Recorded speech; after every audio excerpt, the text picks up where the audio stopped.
And welcome everybody to the pre-show here for the North American part of the Trial of SKADI. This is of course the final region of the final event before the Spring Royale. This is the last qualifier that players have a chance to make it into that Spring Royale by getting top 4 in their region, in one of the major regions, North America, South America, and EU. Joining me here on the broadcast, of course, is Flambeau and TK Breezy. For the first time on the pre-show, TK, welcome to the broadcast. First time ever, by the way. Just never, not once have I, no, I'm kidding. That's the first time I've been on this pre-show, though. And obviously, we saw a lot of cool stuff yesterday, but now we're getting into North America, which has some of my favorite players that I'm definitely excited to see play.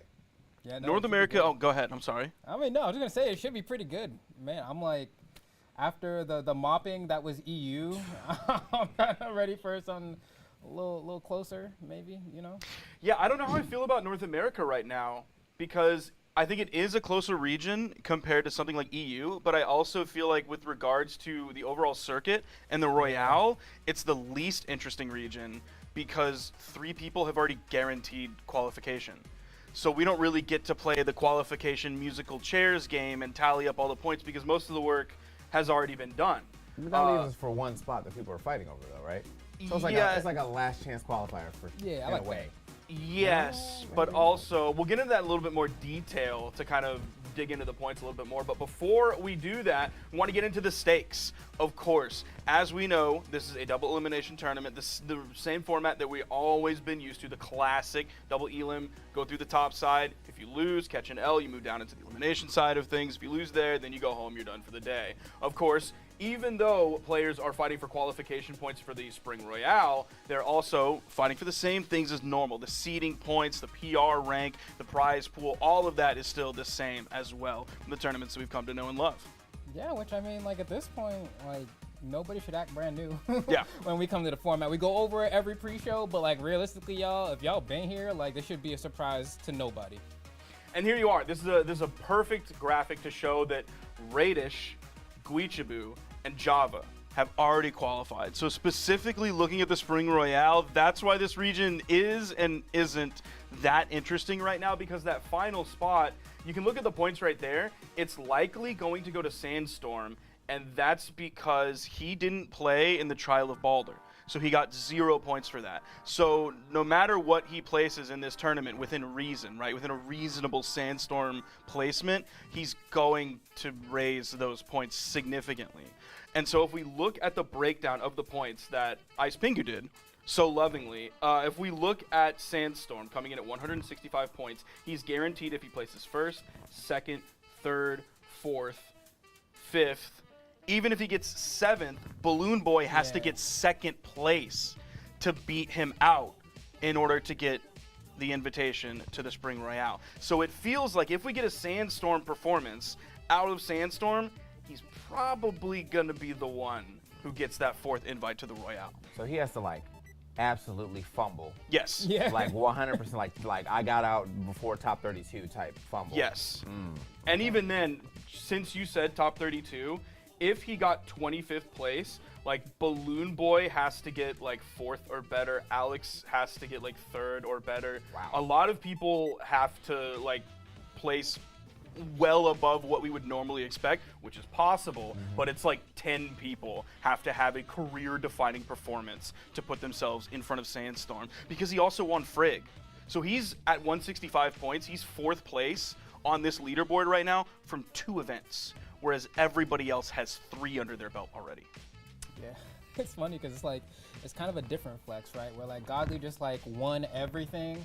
Sandstorm was like, I'll win, take a break, and then come back and probably win again. We'll see. I mean, we got a whole bracket today to look out for. I'm kind of like, it's weird looking at the qualifiers because I feel like Guichao, Raish, Java, amazing players, right? I think Guichao probably the most recently initiated to that like level of consistency. But then it makes me think about other players that people would like normally come to expect to be in a spot like this, right? I mean, obviously like Boomy's retired, so not really a thing, and honestly he wasn't really doing that great for Royales anyway. But then when it comes to like players like MegD, for example, in my brain I'm like, oh, he's clearly gonna qualify, right? And I'm looking at the standings and I'm like, oh wait, he didn't make it. Wow. It is most likely not going to happen for MegD. Experience, snowy. Like, Yeah, there's a lot of people that we're not going to see that we would normally expect to see. I'm gonna keep buck now that you said it, man. Do it. I just don't.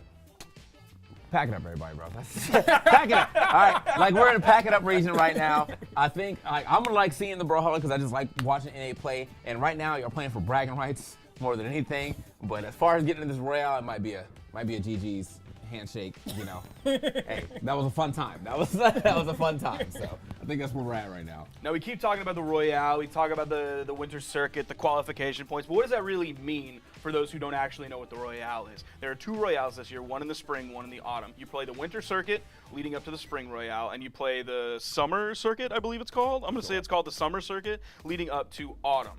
So you qualify throughout that, you earn points for your placement. And if you're the top 4 in your region from the 3 major regions, North America, South America, and EU, there are some of the events that you're going to see. It is the summer circuit, I was correct.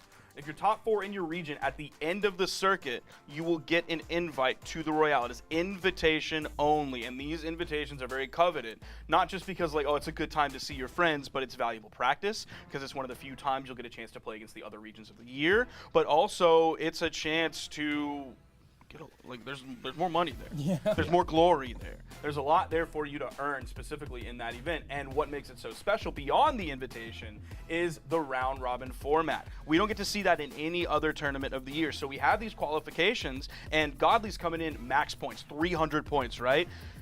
All of a sudden, when he gets to the Royale, it's round robin. So that ultimately doesn't matter anymore because he's going to have to fight everybody else. The highest quote-unquote seeded person and the lowest quote-unquote seeded person have to fight the exact same group of players. Round robin is so much fun to watch. And then we also have, if we can get the graphic up for the redemption bracket as well, that's also something that's very new to the Royale format this year, is the redemption bracket, where you have a chance, even if you're not one of the top placers for the tournament, you can run through the gauntlet and go against round robin placement 10, round robin placement 9, round robin placement 8, round robin placement 7, round robin placement 6 for your redemption, for your chance to fight back in to the big boys bracket and come out on top.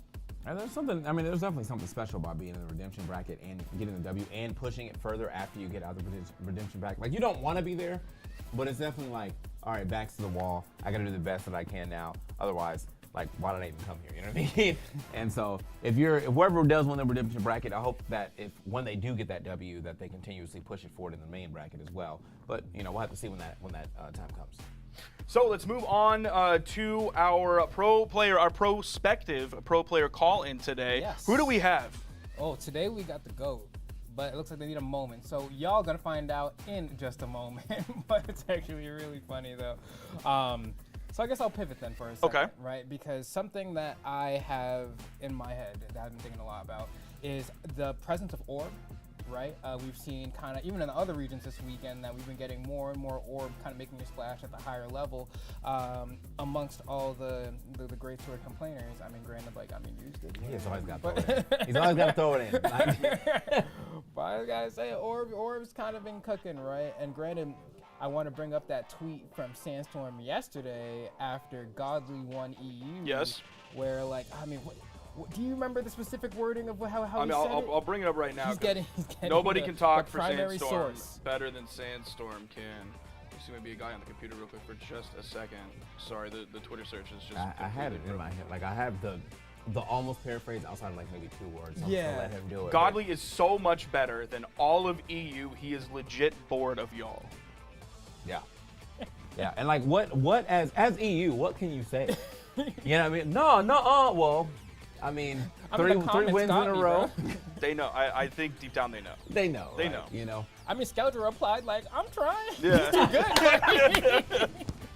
That's good. I like that. But I mean, it's just, you know, it's all in good fun. Obviously, I mean, that situation where you have some person that is dominating like the region so hard or like the game so hard, Yes. just in general. It always happens at least. I feel like at least for a year out of every game, right? So, Yeah. You know, like especially at Leo, and every time after a while it was like you would get to grand finals and you just turn it off. You're like, I don't need Yep. to see this. Like, I already know what's gonna happen. It feels like we're getting to that point with Godly, at least for things like this. And I know he doesn't always do the greatest in like Royales, unfortunately. And hopefully that's something that will change this year. That, you know, he's ready to actually take this like all the way to the bank. It's like, all right, I'm not just really good at the bracket style of things. I'm gonna beat everybody in round robin. I'm gonna beat literally everyone. So we'll see how that goes. But speaking of Godly, the man himself, he is actually in a call with us. Godly, you there, my man? Hello, can you hear me? Hey.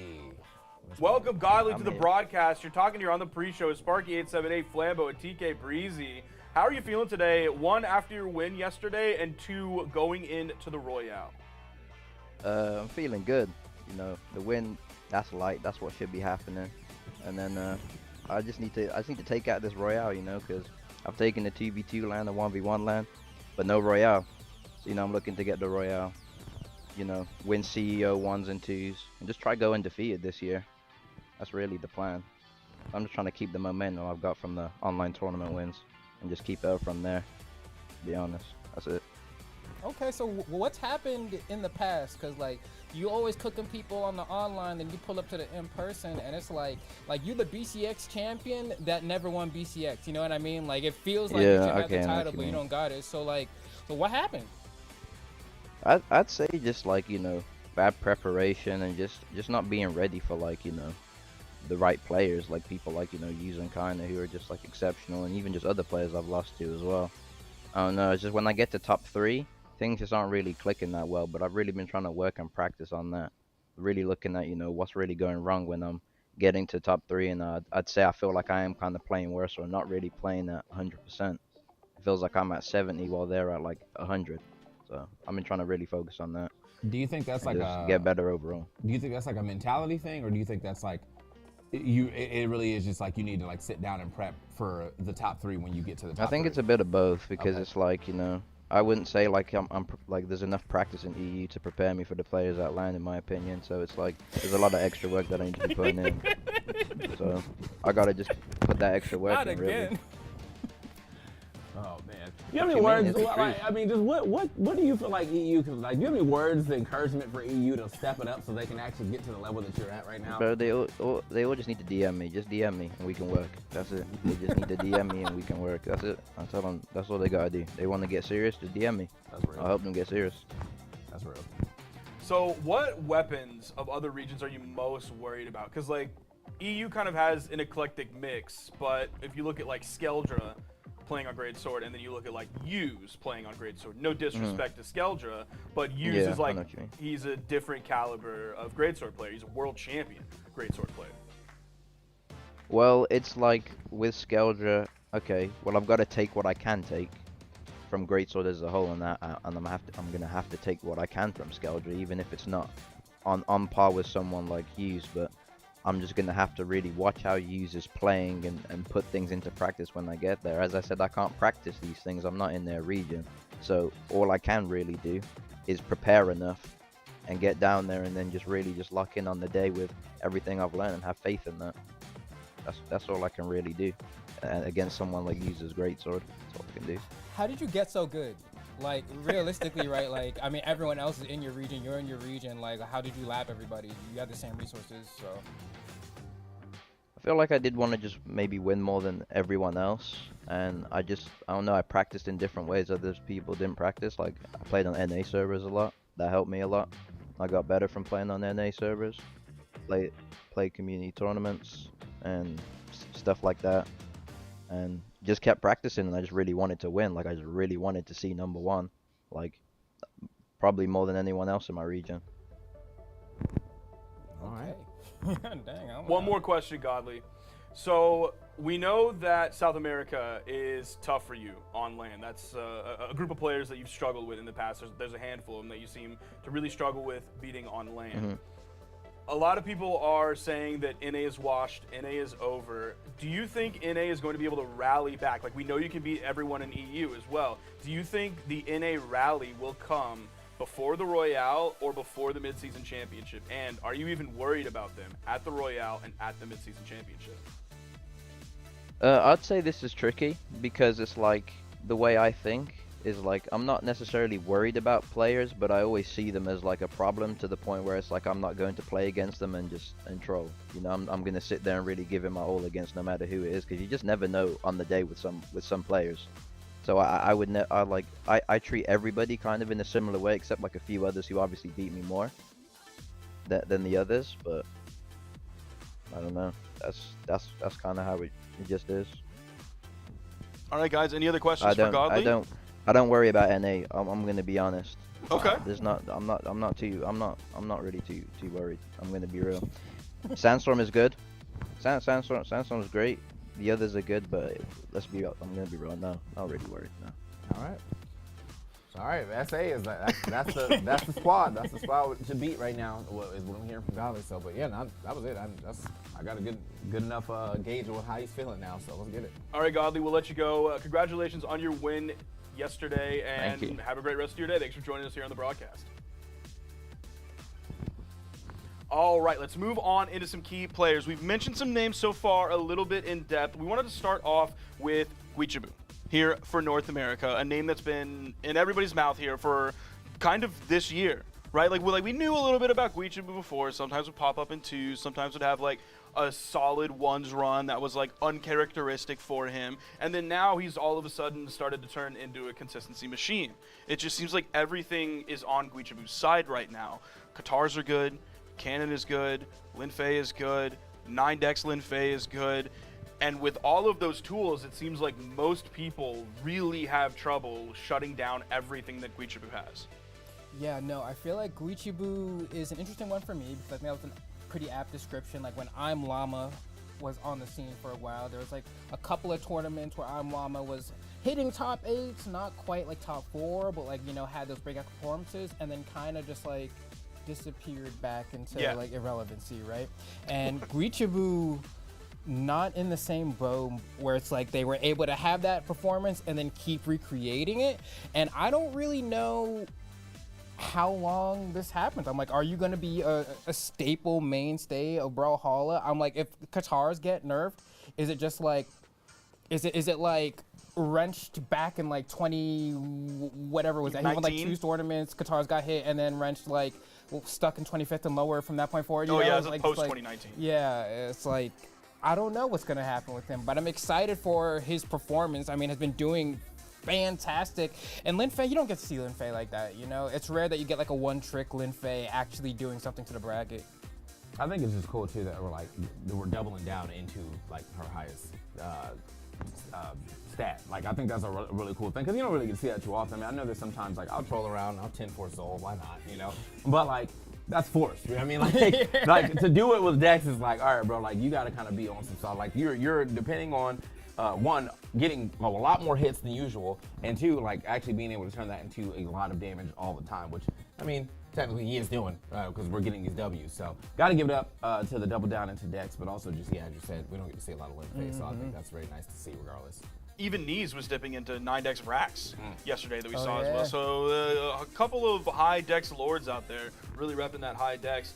But with Guichao, he's getting better throughout the year. If we caught the placements from him at the beginning of while the replays were playing before it showed his full card, he was 5th in Ymir, and then he was 3rd in Frigg, and then he was 1st in Baldur. So he's just getting better. He's leveling up as the year goes on. He's already guaranteed a spot for the Royale as well. So this tournament is really essentially just gravy for him. Yeah, I got to get that practice in, especially like I feel as if Katars in the meta are like in a, like we said they're in a good spot, but they're like in a fantastic spot, right? And especially when you're using a stat that like makes it easier to get, you know, frame tighter conversions or even just like whiff a little bit more, right? Like it becomes incredibly suffocating when you're having these neutral exchanges and it's like, okay, this guy dodged, can I punish? Dang, I don't really think I can. All right, he hit me, can I wake up? Dang, I got slapped again. It's like, it's very suffocating, and I think like MegD generally is the person people mainly think of when it comes to like how to slow it down and really make it Katar neutral, right? But then Guichao shows up with 9dex Linfei, and that's like, it's clear to me that the region is learning from each other. Yeah. So then let's move on to another player that's kind of in a similar boat to Guichao right now, and that's Raish. I'm going to draw a lot of parallels from Raish to Guichao. Of course, they both have already qualified for the Winter Circuit. They're only 10 points apart from each other, and I believe that's because Raish got like a 2nd when Guichao got a 3rd. So that 10-point difference, they're so close to one another right now. Orb is very good. Boots are very good. Red Raptor's signature kit is very good. It fits the way that Raish wants to play. He can also be extremely suffocating when he chooses to, but also slow things down when he chooses to. You already alluded earlier to the way that Orb is being explored more and more by more and more players.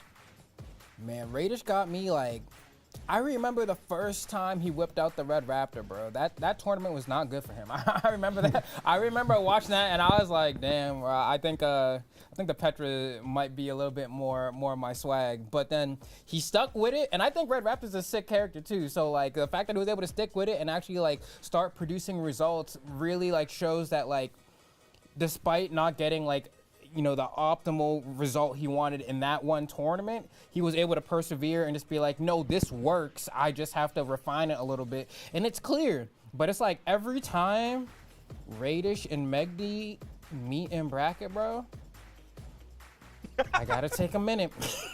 Oh, you got a lot of minutes that you can take. Oh, yeah. You got about 6.5 minutes like, per set that you can take. But who knows? We might even get that today. Yeah, I mean, that's just, I feel like that's where we put the region. So, like, South America always known for aggression, right? And then EU is known for their, like, kind of pretty much, like, intense neutral. That's why I like to say it. Like, it can be a little across the screen. These but I feel days like, now, it might be NA, bro. hey, I think that's us now. Yeah, I think we took it. I think we've kind of, like, shifted. We kind of, like, go back and forth. We're ebbing and flowing. And right now, it looks like we're flowing to the side of intense neutral. So, yeah, but either way, I mean, like, Raish, if I do see the Petra sick, I do like Red Raptor, too. I just like anybody with boots as of right now. So, True. Very, very big fan of the fact that he's been able to pick it up and make it work. So let's move on to a player that we talked about a little bit earlier, Sandstorm. He's one of the players who is actually fighting for that 4th qualification, for that 4th invitation to the Spring Royale. Like, he's the GOAT. Yeah, bro. We're just going to end up repeating ad nauseum all the things we've always said about him. I doubt he's going to have an uncharacteristic performance today. I bet he's going to have a solid performance, at least inside of top 8, which will guarantee him his invitation. I don't know, man. I'm ready for Sandstorm to, like, really start practicing hard, because at the beginning of the year, he wasn't practicing as hard. Right, he started off playing a lot of Tekken. He ended up getting 4th in Ymir, which was huge. Of course, he ended up winning Frigg, which was also massive for him. I'm ready for him to really lock in now that we're getting very close to the Royale. He needs to grab that invitation, and then, of course, around the corner is mid-season. Yeah, bro. I don't know. I feel like Sandstorm, he's been confusing me because, like, obviously Mordek's God, right? But he was messing around with Teska for a while there, right? And we got the Sandstorm boots at BCX, and they absolutely cooked. And I was like, oh, are you going to be like a boots guy now? And then I remember, I think it was maybe Trial of Frigg. He was like, I didn't even expect to win this tournament. I just picked Mordex and locked in, and then suddenly I was in grand finals. I was like, all right, well, is that what we're running now? You just pick Mordex and win? And so, like, if he plays Mordex this weekend, I'm cool with it. I just want him to have, like, his pick and stick to it. It feels like he's been flirting too much. It was Mirage before. Remember that? Everyone was like, oh, every time she down sig, oh, it's the Sandstorm. It's the Sandstorm. So I'm like, what are we doing here? Well, you don't sound like a Sandstorm fan, bro. I don't know I what's love going him. on. I love Nah, him. man. If Sandstorm That got didn't 1,000 work, though. fans, I'm one of them. He got one fan, I'm one of them. And if he got no fans, I'm dead. That's my guy, bro. I love Sandstorm, bro. Like, he not only like has he been able to like play multiple characters to like great success. I remember actually at the BCX or whatever the last event we were at together, I DM'd him. I was like, let me see that Tesco, man. Boom, Tesco on the screen. I was like, that's my guy, bro. That's my guy. So, yeah, I definitely want to see him do well. As I said, he has to have, like, literally the worst performance of all time to not make it in. But I don't think that's going to happen. But, the only way I think he's having the worst performance is he just doesn't even show up at all. Yeah. So, yeah. Well, you know what? You got this, bro. I'm about to unplug the keyboard right now. So let's move on to our predictions for this event. I will go ahead and start since I'm already talking right now. In third place, I have Guichao. In second place, I have Sandstorm. I think we're going to have a big day from Sandstorm. And then in first place, I think it's going to be Raish. He's going to be bringing out the Red Raptor. An amazing character right now. Phenomenal light attack kit, phenomenal signature kit. Red Raptor obviously got the boost off of the battle pass with the 6th skin. Orb is being explored more. I think Raish already has hit the ground running with Orb for a very long time right now. So he has a benefit where other players like Java, who are now starting to explore it, don't quite have as much experience yet. Yeah, I mean, as far as my predictions go, I'm pretty sure they're the same as yours, but it's in a different order. And so at number 1, I got Guichao, because I always want that person who's on the upward trend to just kind of like get that milestone. So I'm like, I think this is going to be it. I think today Guichao gets number 1. But at number 2, I got Sandstorm. And so it's like I still foresee him making it to the Royale. And then at third, I had Raish. And so it's like the same, but just a little bit of a different flavor. It's just a... Yeah, effectively. Yeah, I mean, we're all probably about to do the same thing. I got Raish in a third. I got Guichao in second. But that's mostly not because I think that Raish is going to lose.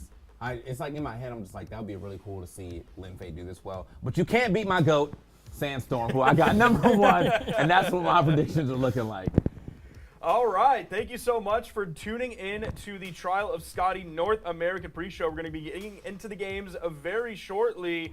Any final words, gentlemen? No, I'm not gonna pull a slow-mo. So. I do actually. I do actually. No, I think I'm just ready to get into the action. We got our boys setting up on the other side to get the first blocks going. But yeah, man, North America, Brawlhalla coming to you real soon. We're gonna have a good time.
Welcome to Brawlhalla. Everyone, we are here at the trial of SKADI. I am Jude.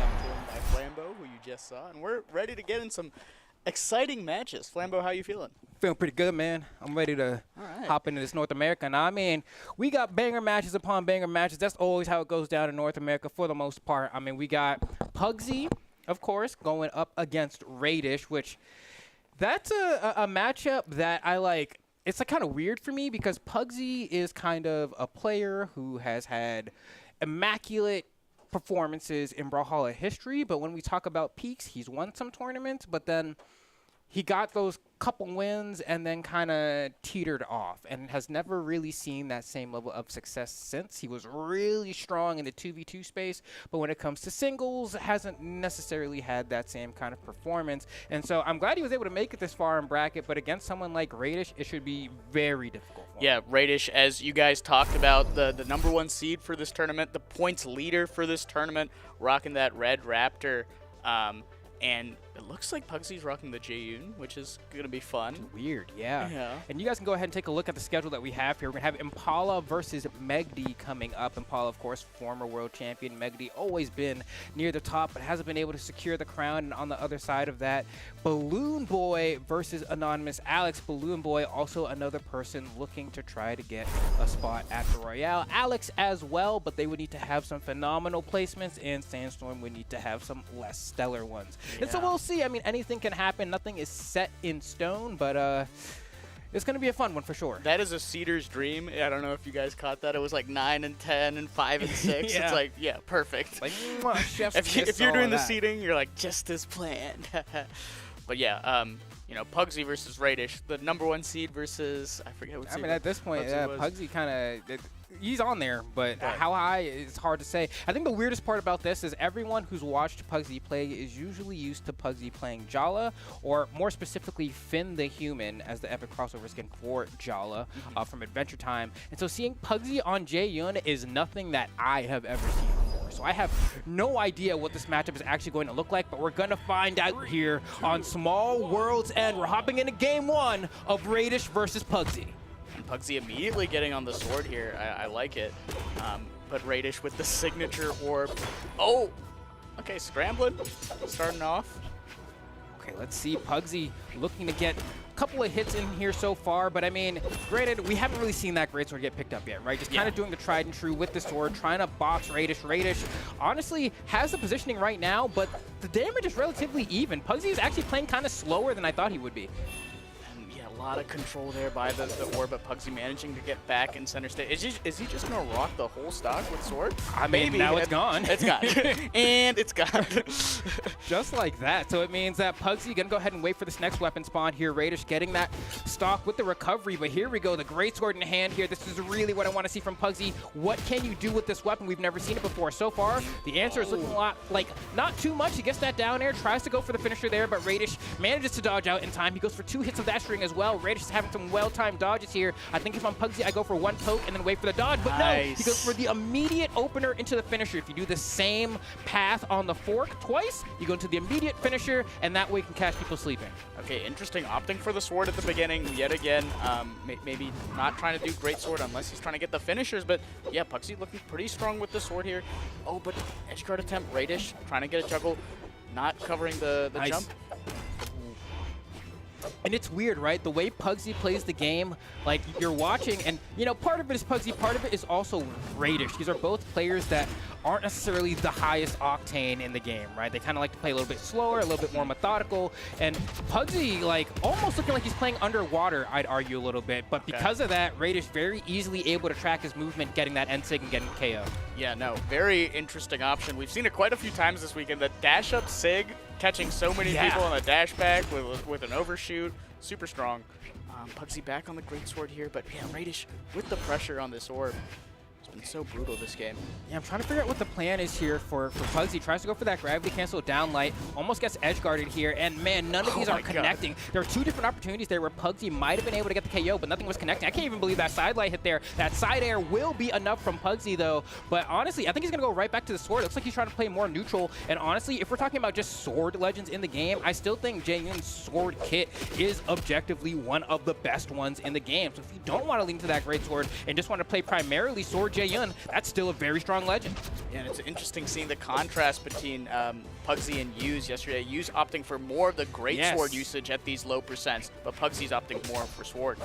Okay, what's the option going to be here? I mean, Pugsy's camping the side very, like, comfortably, and looks like Raish is kind of respecting his want to do that, but how long is it going to work here? One sider in the corner, and Pugsy could really be in some trouble here, but he's able to kind of get his slices in, run back to the corner, and he's been using these, like, down airs. That was enough? No way. I didn't think that sider was going to be enough. Yeah, wow. Okay, Raish able to sneak that first game, and we get our login bonus. Let's go! Yeah, very well played from Raish there. See some of the highlights. That's that dash up end sig we talked about. Super strong, catching a dash back, I think, from Pugsy. And oh yeah, the center of the stage there, closing out that match. But yeah, oh, for some, we were looking at like sig patterns yesterday, and people were not having accurate sigs. But they rarely do. So some person had a 1 count, 100% accuracy. Ooh, like, let's go. Dang. Okay, yeah, we like perfect numbers. Yeah. No, this is ridiculous because I feel like I've seen so much discourse on Twitter as of late about whether or not dash landing has been a healthy addition to the game. Has it made it too fast? Has it made it too easy to be passive? But I'm watching these players play, and there we go. We get a couple of dash land movements from Pugsy, but overall, it doesn't even look like he's using the movement option that much. And so I'm like, what does that mean in the greater scheme of things? I don't really know, but right now he is getting clapped up by Raish. He cannot win in the neutral. Gets a little bit of a counter poke there, but yeah, this greatsword is going to be able to get some bigger slices in if we want some huge conversions. Oh, nice try there. They might have been able to get K off the top. Attempted the anti-air by Pugsy there. Oh, wrong tried to side. get the greatsword string started, but yeah. Ooh, I can't believe he didn't get hit by the ground pound. He stuffed out the recovery, though. And if he gets that down there, he did get the wall touch thing. No, he didn't. He didn't get the wall touch. Okay, Pugsy manages to sneak one. I thought Raish clipped the wall, but he did not. And that down air was enough to secure the stock advantage for Pugsy. Yeah, just as you pointed out, Flambo, Pugsy has been playing super safe by the edge here. Oh, but just as I say that, getting caught by Raish, and Raish cleaning it up quickly. Raish is sick. There are certain conversions that, like, I don't even know if that was true. It looked like it might have been, but an evolution of the meta of Brawlhalla has been people figuring out what damage ranges they can hit you into the wall, bounce you off of it, and get a true follow-up. And that looked like one of those situations where it might have been the case. So the geometry combos. Yes, exactly. Very Hanzo. Okay.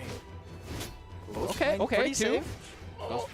For 3 very spear-esque with the pogos. Gonna be hard to get back here. I love the retaliation with the nair. He gets caught on the jump. He won't make it back. Has to burn a dodge. He does get the tap, and he misses it down, and they're really fighting out here, but Pugsy definitely the disadvantage, and I'm surprised he hasn't thrown his weapon up. Instead, he manages to get back onto the stage, gets a perfect reaction with that gravity cancel down light, and now what is Raish gonna do here? Oh, what a throw from Pugsy. How do you get back? You don't, is the answer to that question. Yeah, really solid conversion by Raish, and amazing play by both players there, just hanging out by the edge for like 15 I seconds. know. They were playing with fire. The floor is lava, right? They really just did not want to get back to stage. Now Raish trying to push that advantage, and you have to remember, this is after Pugsy got a kind of cheeky early stock, but this D-Light recovery will seal the deal, and we're going to have an even stocked game here. And is he going to lean to the great sword? I don't think so. He's probably going to keep that sword. Yep, if he loses this sword, he'll have another sword queued up. And so Pugsy trying to win this game off neutral. There's the other sword I was just talking about. Yeah, and good start from Pugsy. Can he...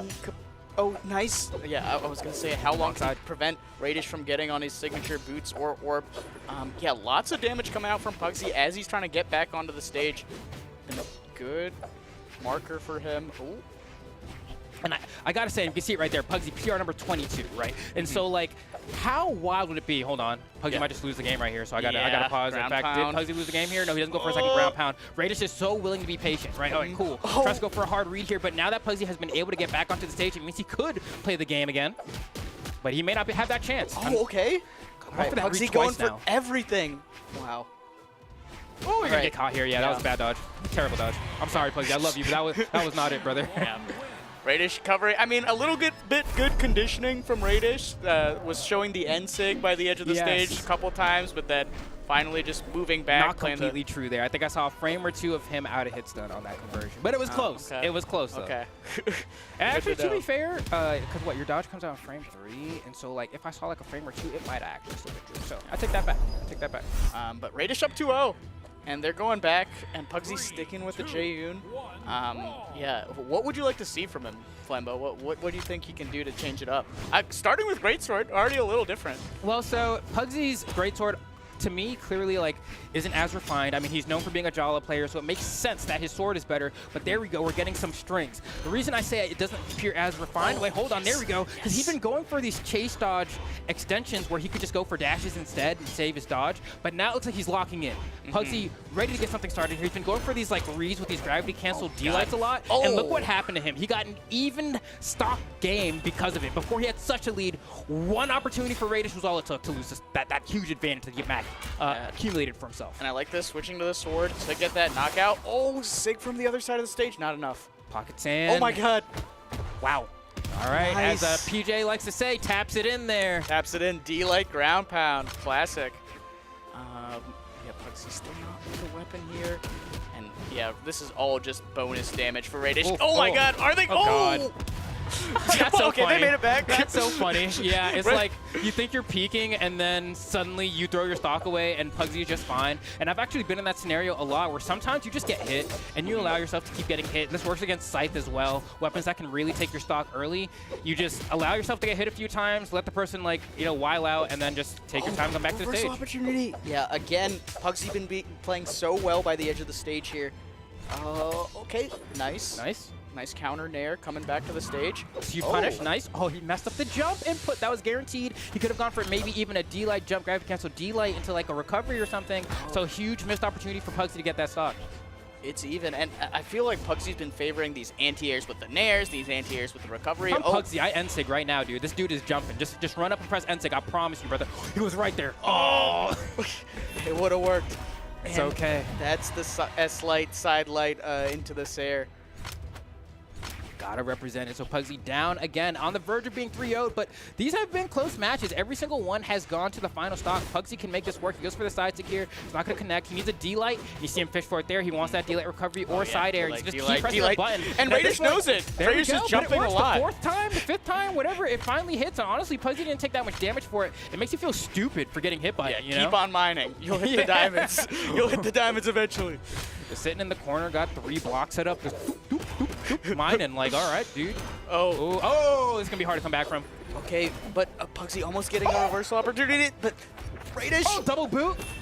Oh, that's gonna be the game. Wow, yeah, all the way on the right side of the stage there. No living that. Raish with a quick 3-0 over Pugsy.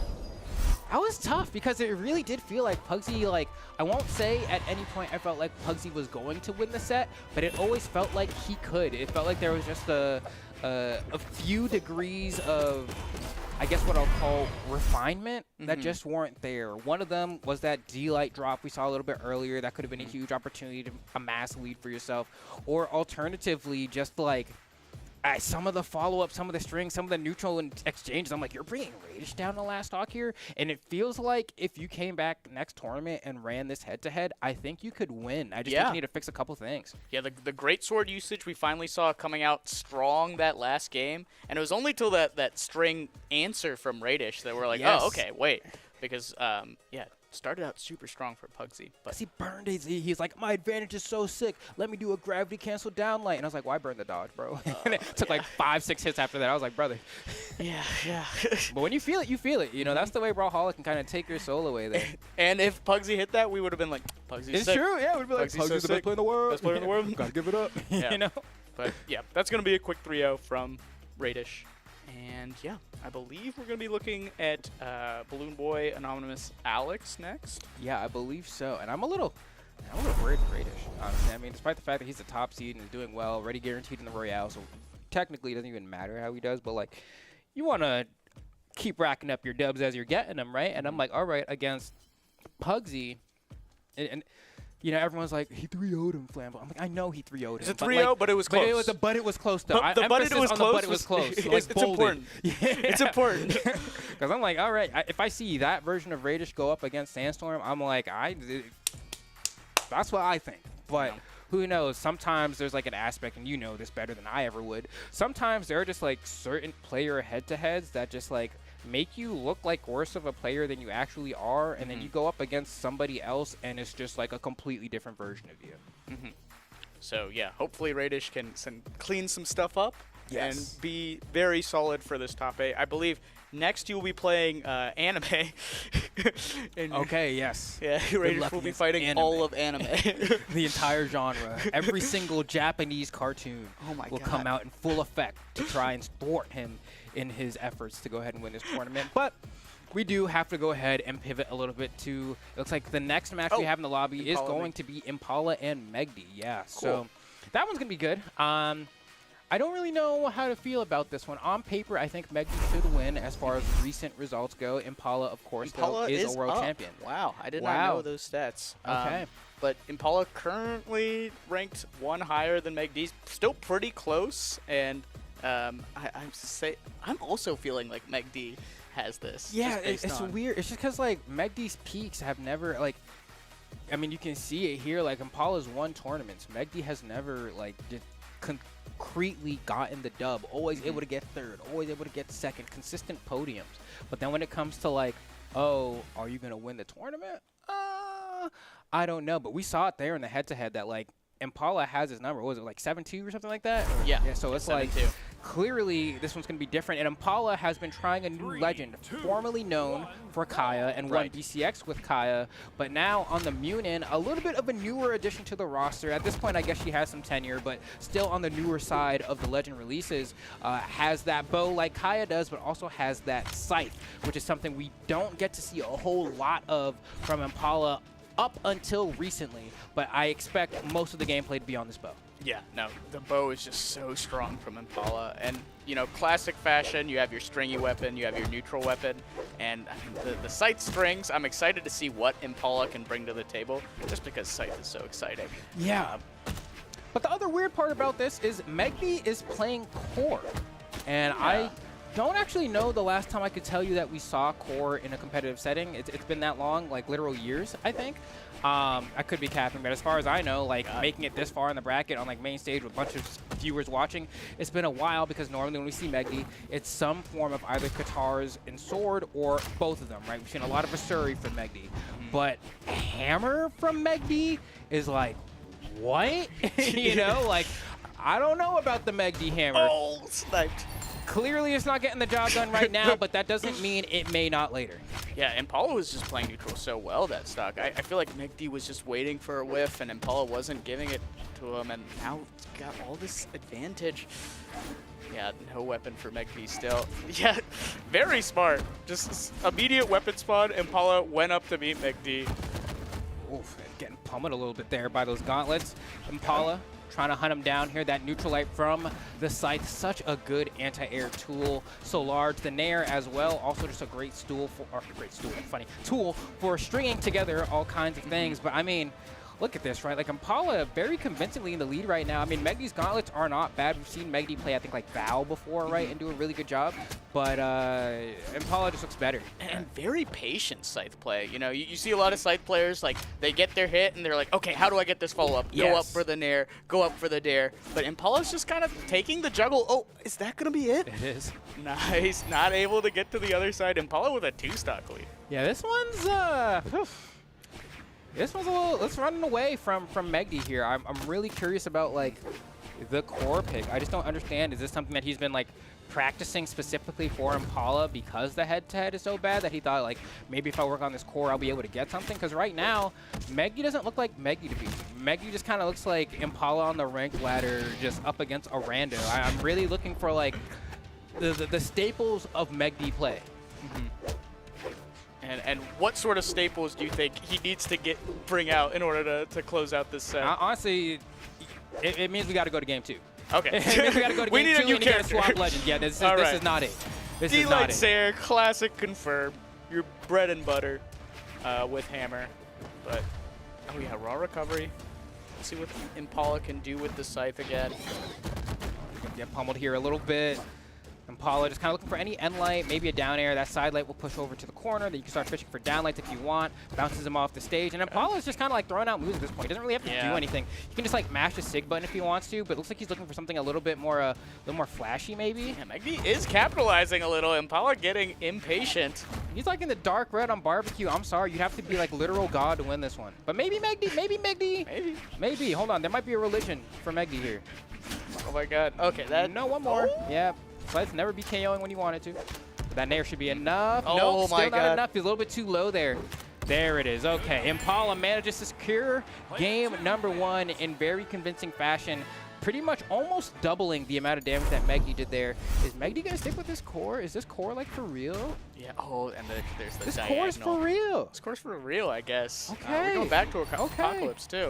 Yeah, I was really liking the patience from Impala, but then I liked when I heard it roll off the tongue, impatient Impala. Ooh, good yeah, alliteration. kind of. So I hope he gets impatient again this game, just so I can say that. No, hold on. He'll probably answer your call. We'll see. MegD deciding, you know what? I'm going to stick with this core. The Rock Golem himself. And I'm like, all right, bro, if that's how you're trying to run it, you need to clock in. You needed to clock in yesterday because I'm not convinced. Yeah. And honestly, this has nothing to do with Core's viability as a character, I should say as well. Yeah. Core is actually, I still think, a really strong character. I've said it time and time again. I think Hammer is just a difficult weapon to like really excel with at the high level. But we've seen gauntlets, and especially MegD's gauntlets, be able to cook all kinds of players. And so I'm trying to just understand the thought process here into this Munin from Impala because he's getting dumpstered. Okay, and yeah, no resources there, unable to make it back. And I don't know about the bow into gauntlets matchup, but Impala's making it seem really hard. Just like this impenetrable zone, MegD cannot get in and get the gauntlet string started. Jeez. And you can see once again Impala with the patience here. MegD trying to find a way back onto the stage. Impala reacting to everything he's doing. Like, there we go, go for a Stomp Sayer. And it's like, all right, you picked a Hammer Legend, you missed drop Stomp Sayer, bro. Like, you know, I'm not going to lie, that one did look a little bit weirder to connect. Depending on where you get the Stomp sometimes. If you go for the Sayer, there's like a little stacked hitbox on the inside of the startup that you use a lot of the time that sometimes can whiff depending on where you get the Stomp. But even despite that, MegD trying to answer back here. That Sayer almost enough, needs another hit, doesn't find it. Oh, went for the ground tries to get it, but it doesn't work. Impala tried to get a cheeky trade there, but ultimately going down. Let's see what MegD can get started on this stock with the gauntlets. Oh, okay, Impala on the scythe. Oh, man. And I think what makes it so rough is that MegD might arguably be one, like, I don't know if he's the best, but he's in contention for one of the best players Brawlhalla when he has a lead. Yeah. You know, like very he similar hasn't to like gotten the lead. Sonics or something, right? Once he gets the lead, you already know the vibes. You know the vibes. You know the vibes. But MegD has not had a lead this entire set. And so it's like, what are you supposed to... It means he's forced to approach, and he's been approaching, but Impala is so good at playing patiently and being this wall. We saw it even when he played Kaya back in the day. He played such a patient, calculated Kaya, and that's the reason he won BCX. And MegD cannot seem to get through this patient bow gameplay. It's also hard just to find even top-level bow experience to train yourself against, because Impala is one of the few actually playing the weapon at this level. Yeah, look at the wall from Impala. Just these impressive end lights, D lights to catch overshoots, and like anti-airing with Sayers. It's just all Impala so far. The Nairs. Okay, MegD finding an opening, but yeah, not really getting some long strings with gauntlets. Just stray hits and another anti-air from Impala. And he tries to go for a read there too. I feel like if I'm MegD, oh wow, that weapon despawned right when MegD wanted to pick it up. Now he has this hammer, and this hammer really hasn't been doing him any justice. He needs to stomp to get the KO. He could also just threaten with the dash jump down air. I think that might be enough to get Impala right now, but I don't even know if MegD's thinking about the fact that hammer down air is in the kit right now. You know, there's like a level of like seasoned hammer play that like I just don't honestly think is there, but we'll see. Impala trying his absolute best here to just kind of go ahead and clear this stock. Stomps air like a true neighbor. I'm like, grab the gauntlets, bro. Please, for the love of God, grab gauntlets. Okay, cool. All right. This is possible. Yeah, no, he needs the gauntlets for these low percents. But man, this matchup's still okay. Ooh, wake up down Wake up is insane. sick. Yeah, I respect it. Impala getting a little impatient. Yeah, I mean, that's it, right? Because it's like you have such a health lead here that, yeah, you can just wake up Sig. Yep. I mean, just press the button, right? And that's a really hard Sig to punish, too, because it leaves Munin airborne at the end of it, and she can just jump right after. And so it's like you can't wait for her to, like, land from shooting the 3 arrows. You just, I mean, you even see in that clip, right? It's like she does the side Sig and then immediately does the weapon throw after. Like, it's like, wow, there is not a whole lot of end lag on that one, huh? Okay, now MegD is switching it up. Now we see a legend swap. But yeah, impressive showing from Impala. 600 damage. Oof. And it's like convincing too. And MegD honestly did bring it down to last stock in that second game, so I'll give him props there. But at no point did it feel close. And now we have the swap over to Guichao, and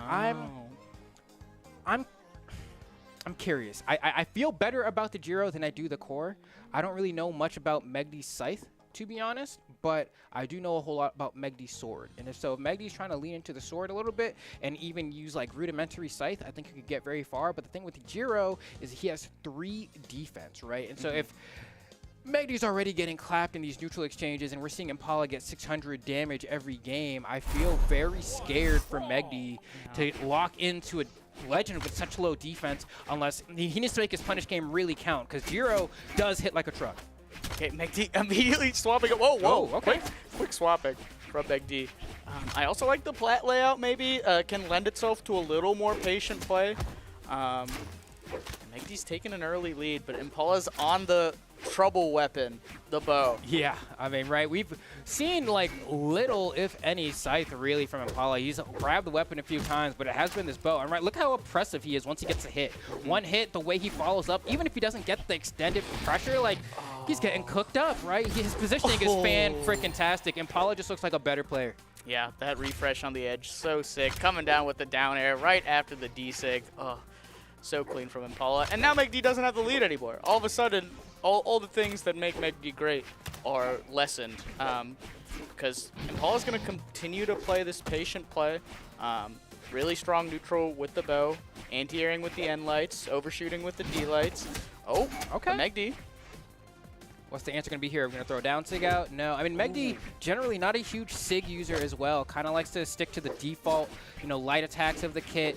And then, maybe you get 1 or 2 Sigs a match, but definitely not someone to just kind of go ahead and press that button willy-nilly. Meanwhile, like, Impala is so confident on his ability to zone break. Yeah, it goes for a G-Light right there, has no problem. I like the attempted read from MegD there with that N-Sig. That would have led to the KO, but at this point, like, MegD looking a little bit like a fish out of water. Needs a D-Light recovery there. Could have maybe gotten a gravity cancel D-Light there, but doesn't try to get that punish. But I don't know. There we go. D-Light Sayer in the corner isn't enough. Wow. He's gonna wait, and he throws away the sword back to the Scythe. I don't feel great about the Scythe, but to me it gives shades of like MegD trying something new is kind of what it feels like. Maybe like a tournament or two down the line, this is what I start to associate MegD with. But right now, this Jiro hasn't been able to get it done. We're getting a feature from the Scythe here. Impala's doing it for the fans, saying, all right, I can do it with Scythe too. I got a 3-stock lead. Okay, quick Sayer from MegD. Let's Keep the sword, see. keep the sword, keep the sword, keep the sword. And this last stock, it has been a lot for MegD. Every single game, I think he started out with like mid% last stock and has managed to bring it to the last stock. So, like, something about the last stock, MegD just clocks in. Yeah, hopefully he can tap into that energy right now because he needs to hit that flow state, and Impala is not really like allowing MegD to get a whole lot of unanswered hits here, right? Okay. Now we have something starting here. MegD trying to cook with this Jiro still. And it's not like the first time we've seen a Jiro counterpick either. We've seen Phazon use this legend to avail in the past to try to kind of whip out in a crisis situation like this. But we'll see if MegD can even bring him to last stock. All right, Impala back on the Sheesh. side. Oh, good call out with the recovery. Ooh. Trying to get back to stage. Oh, okay, yeah. Center stage, just controlling with Sayers. Oh my gosh, and Impala's movement is so great as well, doing these dash lands onto the platform to really accelerate his movement. MegD, I don't know. It looks like all but time here before MegD loses this match. I'd love to see the comeback happen here, but it is not looking very probable. MegD slowing things down here, not throwing out a whole lot of attacks, trying to play as parry as he can because he doesn't have a whole lot of health to work with, but it's not working out here. I think, you know, I was hoping, you heard me say, please stick with the sword as he went to the final stock, because he could not box with Impala. Impala cleanly knocked him out. Yeah, impressive showing from Impala. Just call out again on the movement with the approaching Sig there. Super strong, and yeah, all the Impala show there. Super strong showing from, I mean, good attempt from MegD. Not able to get it to the last stock that time though. Yeah, again 600 damage. Yeah. PR 5 and 6 looking like a bigger difference. Than Yeah, no, I mean, that head-to-head was pretty bad, right? Yeah. And so I don't know if it's just the... Might be the player matchup. Yeah, you know, like put him against somebody else and maybe he picks more standard legends, or maybe this is just something new that he's trying specifically for Impala. Either way, it did not work. It did not work convincingly, right? And maybe there were shades of a game plan that he, you know, wants to refine and try again in the future. But if that's the case, I personally am not able to perceive what you were going for. But I believe MegD is the GOAT. Like, MegD is still the GOAT. So, like, I'm sure he'll figure it out. But didn't do it today. Did not do it today. No, these are top 10 players. They're all extremely solid. But, I mean, you run into a bad matchup or one player playing better than the other, it's like, dang. It's tough, right? I didn't know MegD looked like that. But, yeah, now it looks like we are getting into Raish versus Anime. Yes. But before that, we're going to a quick break. So stay tuned. Don't go anywhere, and we'll be right back.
And we are back with more of the Trial of SKADI here. This is Flambeau talking alongside my wonderful co-commentator Junebug as we hop into the rest of this bracket. And so we're going to be having Raish versus Anime coming up next here, which of course we've been looking at the PR and also in relation to what we were talking about earlier.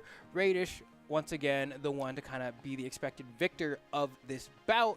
But we'll see if that's actually going to be the case, as, I mean, Anime is kind of like, how would I explain him? Kind of like Guichao in a way. Okay. Hasn't had like the same peaks necessarily. But that potential. That potential is there, yeah. This was Wubs for a little while. Wubs was kind of in a similar spot where like you would go to a tournament, do decently well, maybe even make top 8, but then never get the dub. Whereas Guichao seems to have like a bit higher peak on the slope right now. But today could be that day for Anime. If he was able to take out Raish, that would actually be like pretty huge. Wild upset. And, you know, Onyx versus Red Raptor, we're going to be seeing like that really neutral heavy style from Raish that we've sort of talked about versus like Onyx, and I'm assuming Anime also has this playstyle based on, you know, what weapons Onyx has. It's just like that combination of weapons that could just cook. Yeah. You could just start cooking.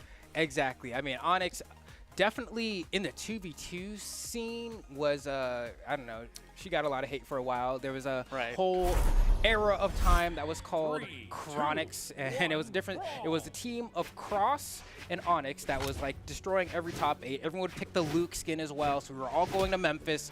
But now we have a little bit of Onyx in the 1v1 space. We would see that before with players like Snowy and Experience, but now Anime kind of trying to show what he's all about. And so far, okay, there we go. Finally gets the first hit on the Raish. Okay, nice little scrap from Anime. Let's see what he's able to do. Oh, playing grounded. Try to get a read there. But yeah, Raish very solid at controlling the stage once he's got his opponent cornered. Oh yeah, tried to go for a little bit of an overshoot there, but Anime playing around it.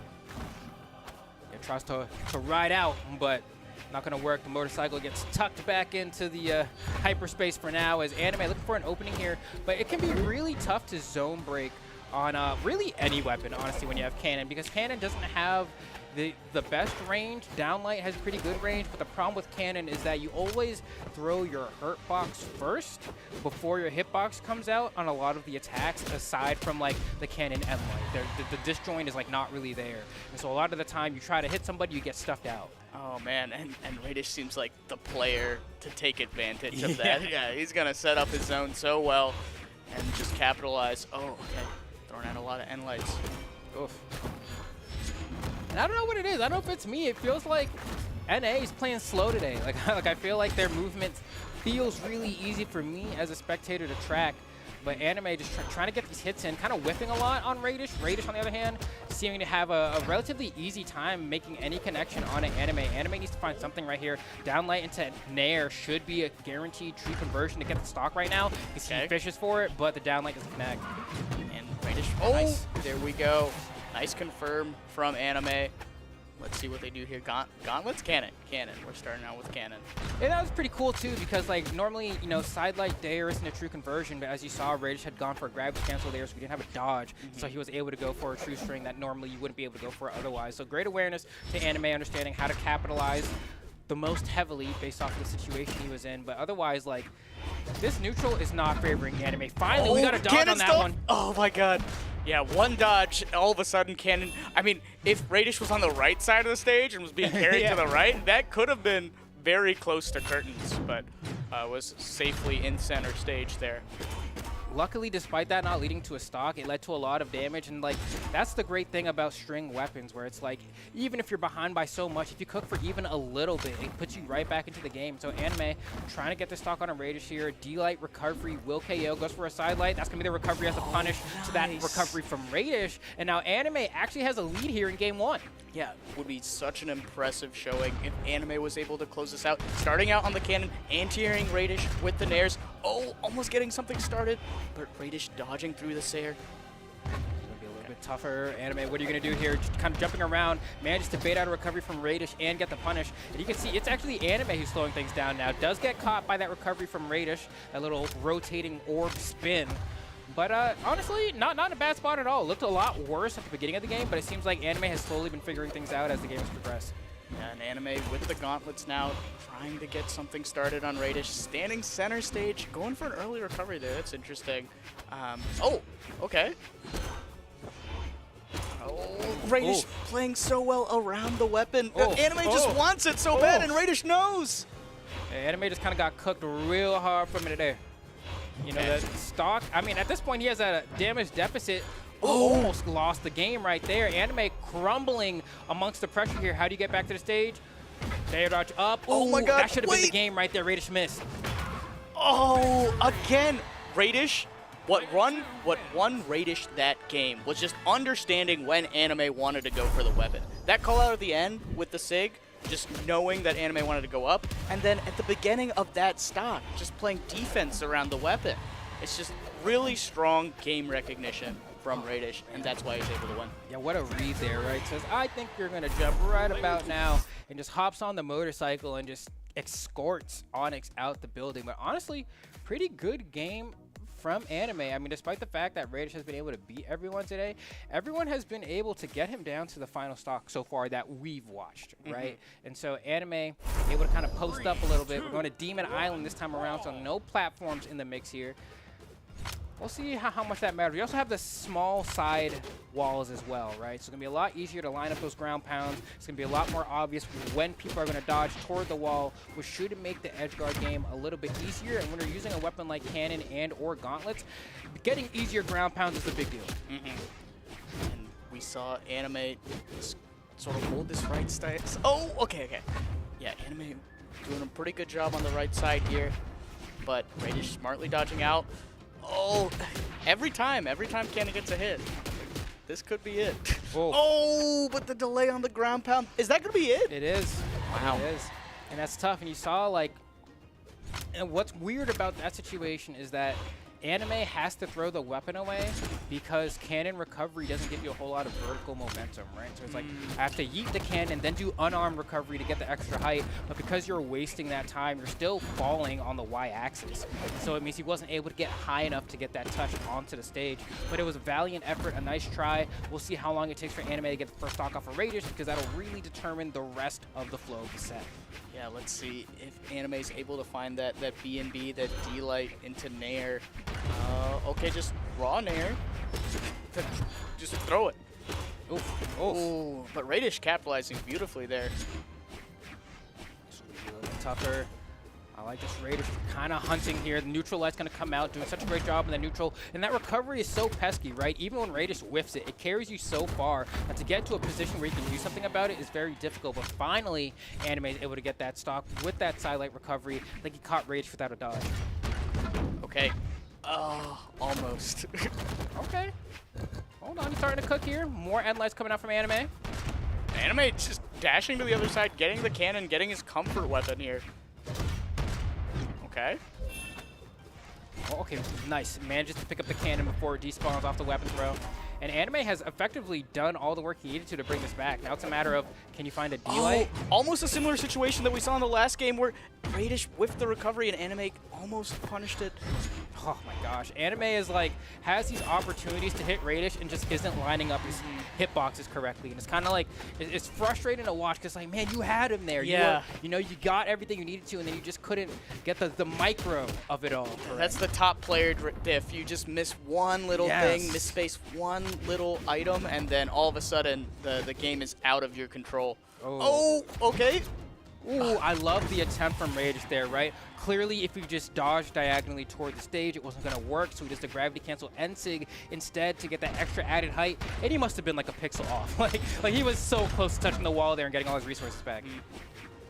A neutral light into nothing, again by Anime. Tried to catch some dodge there with the double Sair, but Raish smartly jumping. Oh. Okay. Oh, nice bait from Raish. Goes for the extended combo here because he saw the burn dodge. Double recovery. Anime can't land. And finally getting the weapon after that toss. Oh, Anime. Disarmed here. And with Raish on the boots too. So dangerous. Oof. Oh, okay. Denial. That's been the name of the game. Oh. This is going to be so hard for Anime. Manages to weave through that side air. Ooh, that's gonna be good damage. Oh, but then the just mash. wake-up recovery! That's the way to do it when you have a lead, dude, right? Just like, I got hit twice, I'm gonna mash recovery out of hit stun. And it's like, it's honestly really smart to go for in that situation based off of where the weapon has spawned, right? Like, you're anime, you're waiting for a weapon to spawn so that you can try to cook with it. Most people feel uncomfortable when they're unarmed. And you go for D like ground pound, and the weapon like spawns like right on top of you here, right? So we're gonna see it, boom, there's the weapon. He's like, oh, I have to go straight down and pick it up. And so Raish is like, if I press recovery right now, when you go to pick this up, it's gonna hit. And that's exactly what happened. Yeah, Raish super smart there. I mean, recognition of weapon spawns, just the theme of this set, right? One Raish game 1, one Raish game 2 in a way. Let's see what happens on game 3. Let's see. Small world's end. Raish patiently waits for the spot dodge, and Anime just gives it to him. So much damage racked up for Raish here. As what I love about Raish is that his positioning is extremely aggressive. Even if he's not pressing buttons, he's only standing like 1 character, maybe 2 character lengths away from you. And if you start to back up, he will always encroach. Ooh. Okay, they're playing. What the heck just happened there? They exchanged some blows, but somehow Anime comes out on top. Man. That's incredible. Let's see. I mean, Anime needs it. To be honest, Anime does need it. So has a little bit of a lead here, and we have Raish on the boots as well, which, I mean, I think his boots are good, but I still do believe, wow, that was so active. I still believe that his boots are his worst of the 2 weapons that he plays. So I think if I'm Anime here, I'm trying to capitalize on that. Oh, nice attempt from Raish. Yeah, I feel like I've seen a lot of the forward weapon tosses from Anime, and they haven't worked out, but then we saw one from Raish working out. Oh! Nice. Gonna survive this one. The weapon throw is good, though. Perfect accuracy from Raish with the fastball. Yeah, you gotta dodge through that, and then you're in a dangerous position he read as well. He got the dodge. Okay, doesn't get the final side air, so Anime does have a chance to get back here. Barely. Oh my god. But jeez, he was cooking. Super scary. Can Anime get something started? No. And he mashes out of the... Oh my gosh, Raish, these boots are cooking. And the thing is, Anime's not ready for this, right? He's been trying to calm down this orb for the past 2 games, and suddenly Raish is out here breakdancing. Yeah. And he's like, whoa. Looking like Hwoarang, right? Like, just like, geez, can I sidestep this? Like, how do I stop? Oh my god. Yeah, Raish just flipping all over Anime. Oh, went for the ground pound read. Okay, dodge up from Raish there. I am Anime. Next time I get a side light, I'm patiently wait. I might do a delayed recovery to try to catch Raish on the dodge, and that might get me the stock here. But no, we swapped over to the cannon now. We're going to go a weapon throw. Oh, back to the cannon. Oh my god.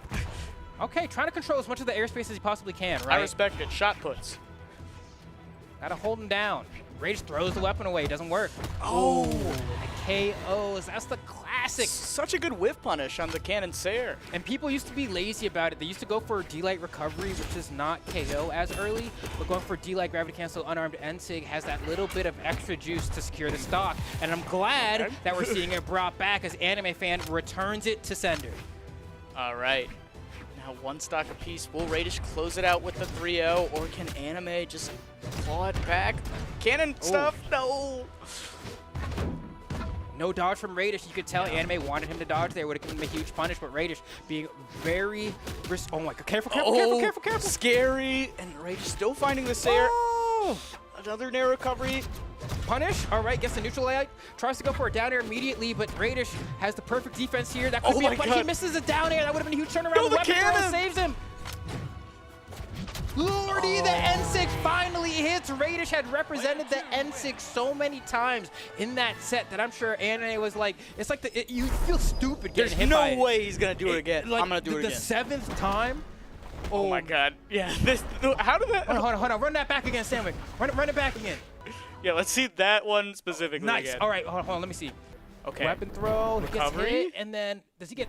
What is... Oh, nair? Okay, wait. What? Was the weapon, like, cancel the animation of the nair? Oh my god! And then he has to chase. I can't believe the reason I'm like, what is like Anime? Okay. So he throws the weapon up, right, and he gets. This is nair. Okay. No, he gets hit by Raidish's dare. He gets hit by the dare and then recoveries him into the corner and it spikes. What makes me go wild there is the fact that when Anime goes for the nair there, it doesn't count as a wall touch. Look at this, right? He goes up, boom, goes for the nair, and that nair doesn't count as a touch. That's wild, right? Like, yeah, and then recovery. He gets exhausted recovery after. That's insane. Anyway. That's pretty crisp. Pretty crazy. Pretty crisp. No. Wow. Raish 3-0ing yet another threat to the bracket. Yeah, every time we're like, Raish looking a little shaky, 3-0. Yeah. I will say, though, that the Pugsy set looked more shaky than this one, I think. Yeah, no. Raish is heating up as he gets further into a bracket. Always a good thing you want to see from the top players. You know, they get into their rhythm, get into their flow. Yeah, no, it's a very important skill there, just to be able to heat up. Yeah, no, I think the Battle Pass skin for Raish, like, when it dropped, I felt like it was made for him. Like, it felt like they were like, Raish, you're not placing well enough. What if we just gave you this skin? And then he was like, cool. Well, now that I'm dripped out, I guess I kind of have to deliver, I guess I'll be #1 in the circuit. Sure. I mean, New Year, New Me is, like, totally a vibe, dude. Like, imagine, like, the difference between trying to, like, go out in public and you're wearing the same raggedy clothes you've been wearing for, like, the past, like, 3 years. Oh, yeah. And then suddenly you get like, a huge makeover and you come out with, like, the brand new Jordans that just dropped. You're like, ooh, okay, word. Yeah. And they're like, oh, is that Balenciaga, my bro? It is. Ooh. Yeah. With the Guess and the Gucci, you know, it's like you just feel like a better like person overall. I feel like he just took that all the way to the top, and now he's peaking. So Raish definitely having quite the juicy showing here. But confidence goes a long way, and we'll see if it's going to go a long way with these next two competitors. Looks like we got Alex like that. Yeah, Balloon Boy and Anonymous Alex. So should be an interesting matchup there. I mean, Balloon Boy been rocking the Devil Gen, which yeah, it's interesting to me because I feel like Balloon Boy is the new hotness for a lot of people. Like usually there's always at least one player that's kind of like the oh wow, 4-1. 4-1 is pretty good odds. I didn't know it was that bad. Because normally there's like a player that's an up-and-comer that is hyped up by the chat and people on Twitter really hard. And it was Java for a while she had like a little moment. But now it is Balloon Boy for certain. And everyone wants Balloon Boy just like win the entire thing. But on the other side of things, like Anonymous Alex, the debut for Anonymous Alex was fantastic. I think getting like second place on that tournament when they first broke into top 8 ever, right? Yeah. And so like also Balloon Boy used to be a Taros player. I mean, has been playing Devil Gen now, but like has a lot of Devil Gen experience. I remember running into Balloon Boy on the ranked ladder when he was a much worse player, you know? Okay, so this is like kind of a comfort matchup for them maybe because they understand how the Taros works. And we're going to see what that ends up doing for them on this first game on Demon Island. I got a Diana too. And so like this was going to be interesting to watch. Anonymous Alex like has been Taros from day one. I don't think I've ever seen Alex play a different legend.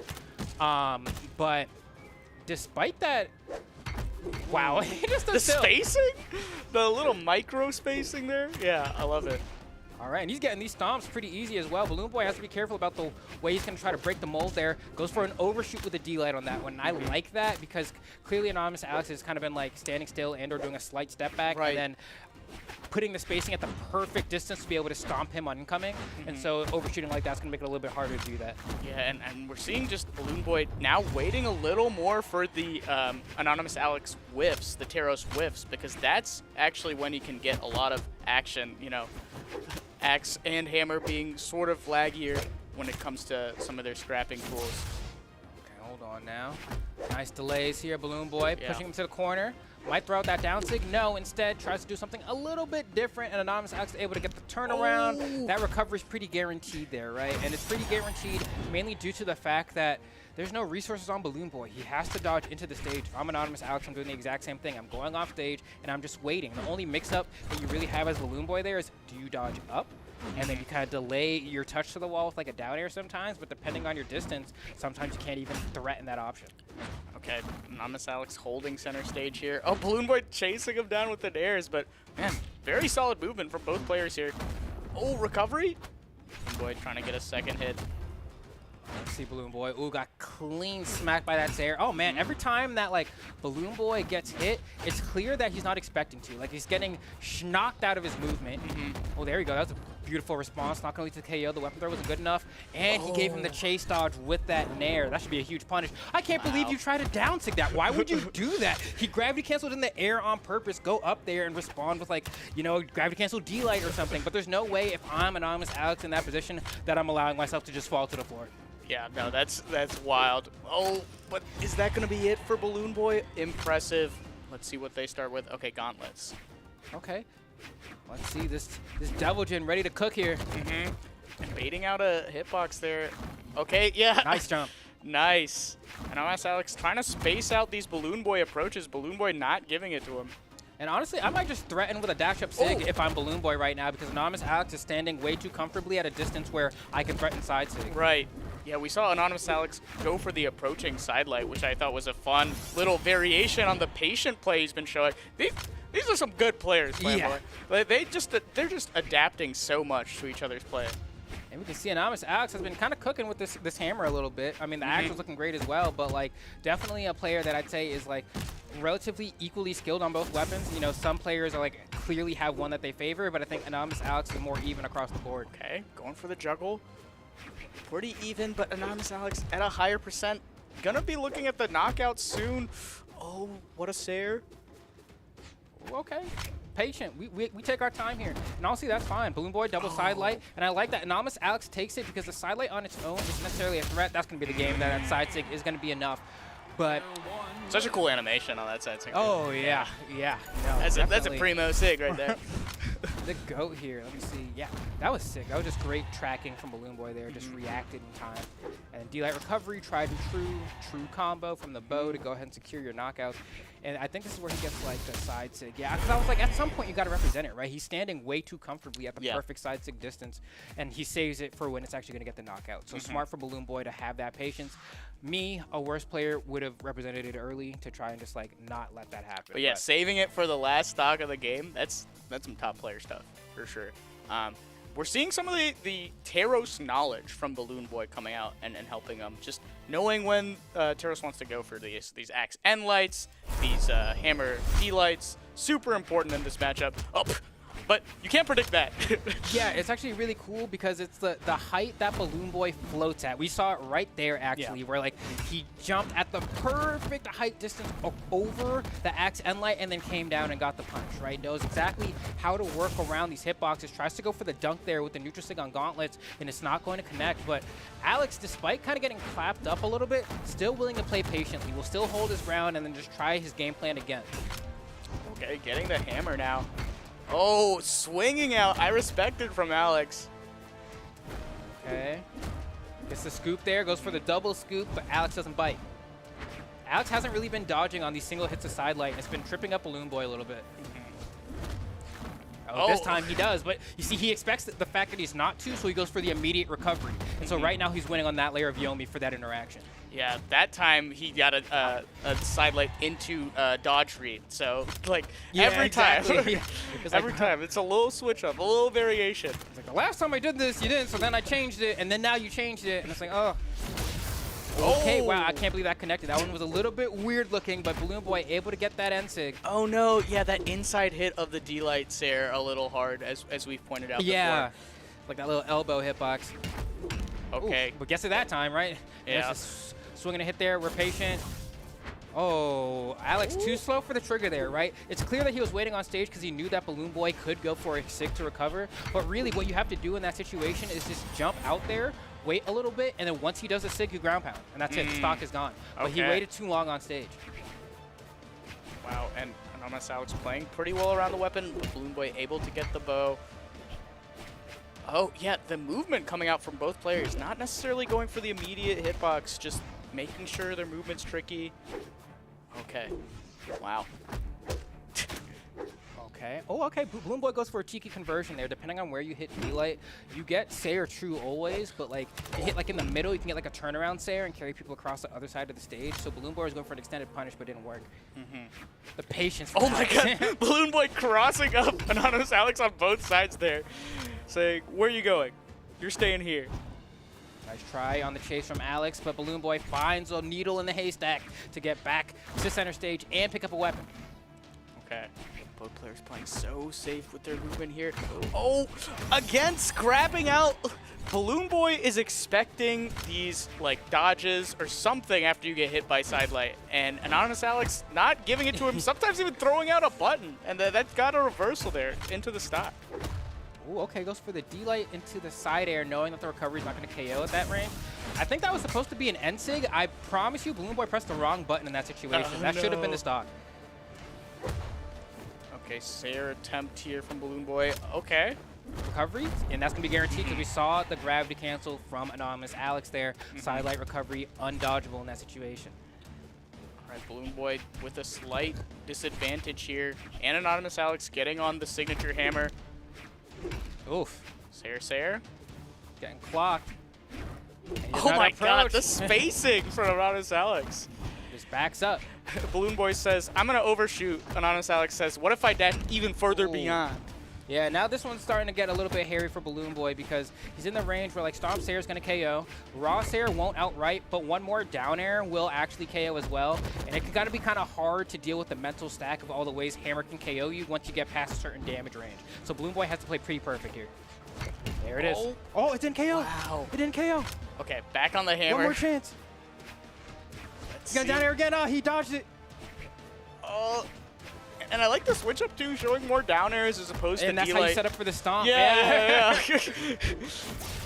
Oh, that was ambitious. Why did you press that button, brother? Yeah. I do not know. I'm thinking so hard about, like, I mean, you could just say it was a hard read, but realistically, like... It doesn't get you the knockout. It doesn't, maybe at best it's a reset. In most cases, it's getting whiff punished. So. Right? Like, the risk reward here is not good. Yeah. It is not good. I mean, you can watch it with me here, chat. Like, I mean, look. I mean, honestly, it wasn't like you watched that in post though. Yeah. And it didn't look that bad. It didn't look that bad. It didn't look that bad. Yeah, right? yeah. Like it didn't hit, but it almost did. It wouldn't have been worth it, but I see the vision now. No, yeah. It was close-ish. But now we got a 1-1. We got a competitive set. No 3-0s here. On Miami Dome as well. Okay, so the music is bumping. And Anonymous Alex, I mean, look, he will grab that hammer and he'll just look at you and keep pressing left, right, left, right, left, right, left, right. Like, left, right. To do something about it. Yeah, you have to approach me. But sometimes they just go for that overshoot sidelight. Like, you just don't want to be too comfortable where you're dashing the same way as Anonymous Alex is, because then he's going to come in. Yeah, it's like interesting too because like depending on where you place your sidelight with the gauntlets into hammer, like hammer doesn't really have like a great option for covering the diagonal in front of it, right? And so like if you go for a sidelight and it whiffs, if the hammer player doesn't stomp the sidelight as you approach, you just kind of get away for free. And so like he's kind of like testing him a bunch on like, are you gonna be able to do it? Are you gonna be able to do it? And Anonymous Alex, a lot of the time has been like, yeah, you know, I'll do it. And so that means if you're Balloon Boy here, maybe you start representing dash up downlight a little bit more because that's disjointed and also will like be able to hit at that distance. He just jumps right over the top. Wow, yeah. But still, Anonymous Alex managing to get the knockout there. And I think they found out that hammer is Balloon Boy's kryptonite. Yeah, I mean, sticking almost exclusively to it here. You see, goes for the stomp sidelight at the beginning for that extra damage buildup and potential extended combo pressure. But, I mean, Balloon Boy's being patient. Anonymous Alex is being patient. They're taking their time. Oh, my God. Yeah, they're both just avoiding each other's hitboxes so well. Finally getting a nair is Balloon Boy. I got time today. Yeah. Let's slow it down. Well, let's see. Alex, perfect catch on the dash there. Unfortunately, he doesn't get the true combo there with that side air.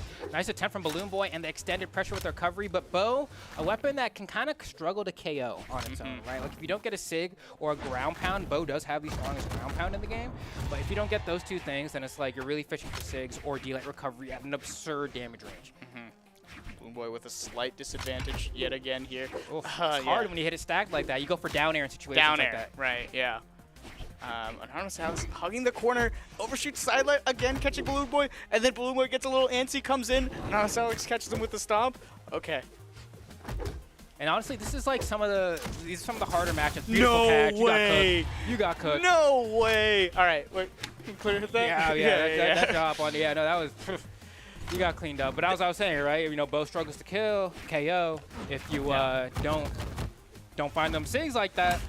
But he found them SIGs like that. Oh, you know what I mean? And huge amount of momentum. I think this is specifically good for Balloon Boy because he's had trouble approaching Anonymous Alex in the corner. Now he has a lead. He doesn't necessarily need to approach as much. He can just kind of hold it.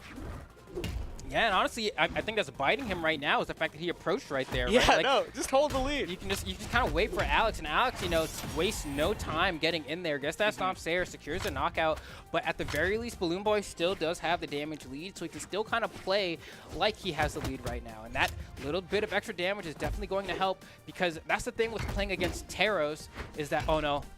Does Alex get it? The weapon throw was so sick. Oh, wait, hold on. The turnaround. My God. Gets the exhausted recovery into the stage here, and gets another recovery there as well, and gets the weapon spawn. These guys are scrapping now. Things are getting a little bit haphazard. They take a moment to take a breath and reset. Yeah. They're like, whoa. All right, halftime. Slow it down. And just like that, Balloon Boy's behind. Yeah, oh my God, Balloon Boy getting a shark, not managing. Oh, playing around the stop now beautifully. Let's see what Anonymous Alex does to adapt. Oh, Sayer's coming out. One more stomp and it's game. Oh, yeah. And that's it. Dash through stomped. Oh, man. So strong for the Anonymous Alex. Who would have thought? We saw a MegD set today. We saw a Raish set today. Who would have thought that the most disciplined, patient play would be coming from Balloon Boy versus Anonymous Alex? Impala was pretty patient, too. Impala was patient, too. Yeah, oh, there we go. Thank you, Sam. Would be so good. Oh, my God. So sick. Yeah, no, that was clean. And it's like, what I like about that clip is that it's not... Like, it's not super flashy. It's like a 3-hit combo, you know? But, like, it is so efficient in taking the stock, and that's really great about it. And, like, such big risk going out there from Balloon Boy. Burning his dodge with the gravity cancel, being all the way on the left side of the, like, bottom left side of the blast zone. But, yeah. Still down. Yeah. Balloon Boy lost that game, by the way. They got that early knockout, and they still lost that game. So, Anonymous Alex playing super clutch right now. Because that's what I was trying to say, is that, like, playing into this type of Teros means that every time you win a neutral exchange, you have to hit him like 3 times minimum, right? Right. Because if Anonymous Alex is going to play this patient game where, you know, I'm going to wait for you to do something, and then you're going to come in, stomp Sayer on a legend like this who has so much force, is always going to push you back by a significant amount. You can't go blow for blow against Teros. That's part of the reason that he's so, like, such a dominant factor in the metagame is just like he's hard to deal with, right? I mean, luckily, you know, if he drops a Sayer like that, you're like, woo! Sweet. Okay, I just got away with, like, you know, like 16 to 20 damage there. That could have been monumental, but oh, nice. Got spot dodge. Do you like ground pound? This doesn't even have to. Yeah. So what's great about that interaction is that the weapon throw forces him to dodge early, and so he doesn't have it to get back to the stage later, and he can't make it back. Yeah, you know, the Balloon Boy Gauntlets has been the early pick in, like, early percents, but I'm kind of liking... Oh, what a call-out with the D-Sig there. That's the annoying thing about playing someone like Alex, is, like, Alex, admittedly, has not pressed the SIG button a lot. If I'm thinking about it, I'm like, I don't think he's done any SIGs with a hammer. We'll see his percentages soon, but I'm pretty sure they're good. Yeah. Like, I think he might have done, like, maybe 1 down SIG with hammer earlier on, and then the Axe down SIG we just saw represented there again. But a lot of people, I think, would agree Axe down SIG on Teros is his best SIG. Like, I don't, it's so good. It covers an area that a lot of weapons can struggle to cover, and so much of Brawlhalla is playing around the stacked area. How do I cross up on the left, on the right? Which side do they swing on? Then I punish. Teros down SIG doesn't care about that. Yeah, and nice catch. Oh, the extended chase. That was sick. I like that one a lot because it doesn't look as guaranteed as it felt, because we actually saw the exchange of that happen multiple times throughout the set, but we'll revisit it later. Yeah, Balloon Boy, I mean, so many times has gotten those side lights, and Anonymous Alex has not given him the response he wanted, but now finally Balloon Boy's getting it.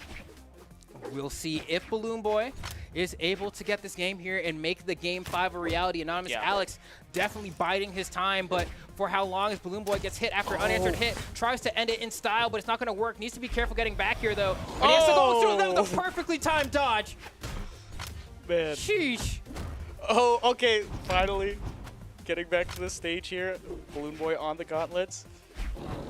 A little bit of forcing it from Anonymous Alex. But, I mean, he really needs this stock and sidelight recovery. Could get it for us. Another sidelight recovery. That's going to be it. A 2-stock from Balloon Boy. And we're going to Game 5. Okay. Wow. So we got ourselves a set here. Honestly, probably the slowest paced set that we have today. Oh, man. It's been really rough. Granted, what I do like about it is that, this is that clip, dodge read into the recovery. Yeah. It's cool because he goes for double sidelight, and the setup is like, all right, well, if I've sidelighted and you haven't done anything, right? And so I go for the double side light as like a reaction. Double side light also like covers if he dodges away, or like honestly I think it covers like a third of the dodges to the left side there. Wow. And so like he's covering a lot, but he still doesn't dodge. So Anonymous Alex just gets hit twice, right? And so that at that point, Balloon Boy doesn't actually have anything guaranteed he can go for because Anonymous Alex didn't dodge. And so then after that second side light, Anonymous Alex dodges, and Balloon Boy actually just reacts and tracks him, and then recovery. So like Anonymous Alex forced him to work for it, but Balloon Boy's proven like, all right, bro, we've been in this situation at least like 10 times. I know. I gotta get at least one, bro. You know. And such good understanding from Balloon Boy there. Like, if fool me once, Yeah. shame on me. Fool me twice. You fool me once, you can't get fooled again. Exactly. It's like, come on, man. Get into game 5. Because at this point, if you're Anonymous Alex, you're just trying to avoid the scenario of getting hit by side light overall. But like obviously, it's just one of those things that when you play against gauntlets is going to happen. And so we'll see how that exchange unfolds throughout the rest of the set here. But right now we have Balloon Boy on the bow and Anonymous Alex on the axe. And so this is going to be a little bit different than what we've seen before. Now Alex back to the hammer. If I'm Balloon Boy there, I might honestly consider taking away the weapon there, just swapping the gauntlets just so Alex can't get back on the hammer, because the hammer's been the real problem this set. You're seeing it happen right in front of us here, right? Picks up the hammer, immediately gets 3 unanswered hits here. Finally, Balloon Boy with a little bit of a response. Ooh, nice catch and a dodge in, but he's not going to extend that pressure. If manages to catch a juggle with that neutral air, though, and it looks like Balloon Boy, honestly, wow, nice catch. Have to represent it. Okay. You're brave. Nice ground pound. That should be it for Anonymous Alex. The ground pound coming out from the bow. That's how you get the knockouts. And honestly, the reason I said he's brave is because most people aren't willing to do that. Against hammer specifically, the threat of you getting reversaled by the hammer recovery is so high, but like the timing he picked to go for the ground pound was immediately like, it was like perfect. Like he just whiffed the recovery. It looked like Anonymous Alex almost expected him to do it, but the timing was just different enough that Balloon Boy was able to get the ground pound. So good risk reward on him in that scenario, but definitely scary gamble. Okay, now Anonymous Alex back on the hammer. Let's see if he can close out the stock. Oh, Sear from across the stage. Taros diff right there. Get out my face. Oh, man. Taros out here top golfing. Yeah, he's scoring well. Oh, my God. Balloon Boy back on the gauntlets. Let's see. Okay, I like that. Goes for a dash jump fastball, low side air to go ahead and hit Anonymous Alex there. Yeah, trying to avoid the D-light. Makes sense.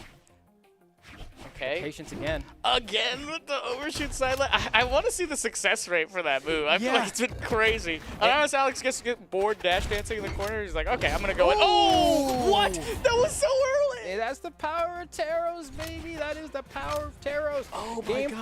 5 is the time to whip it out, right? That Sig KO so early. You can be light orange. Taros doesn't care. The bull is ignorant. All he sees is red.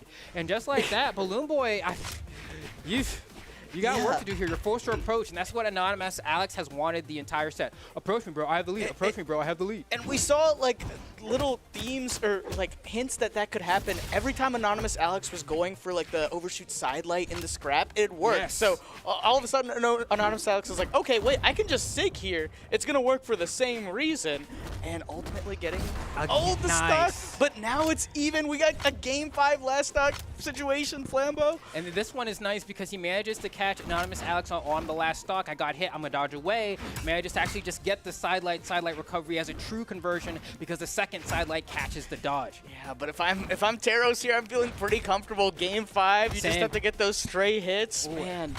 Every hit I get here, it's Anonymous Alex, and I'm like, yep, I'm that much closer.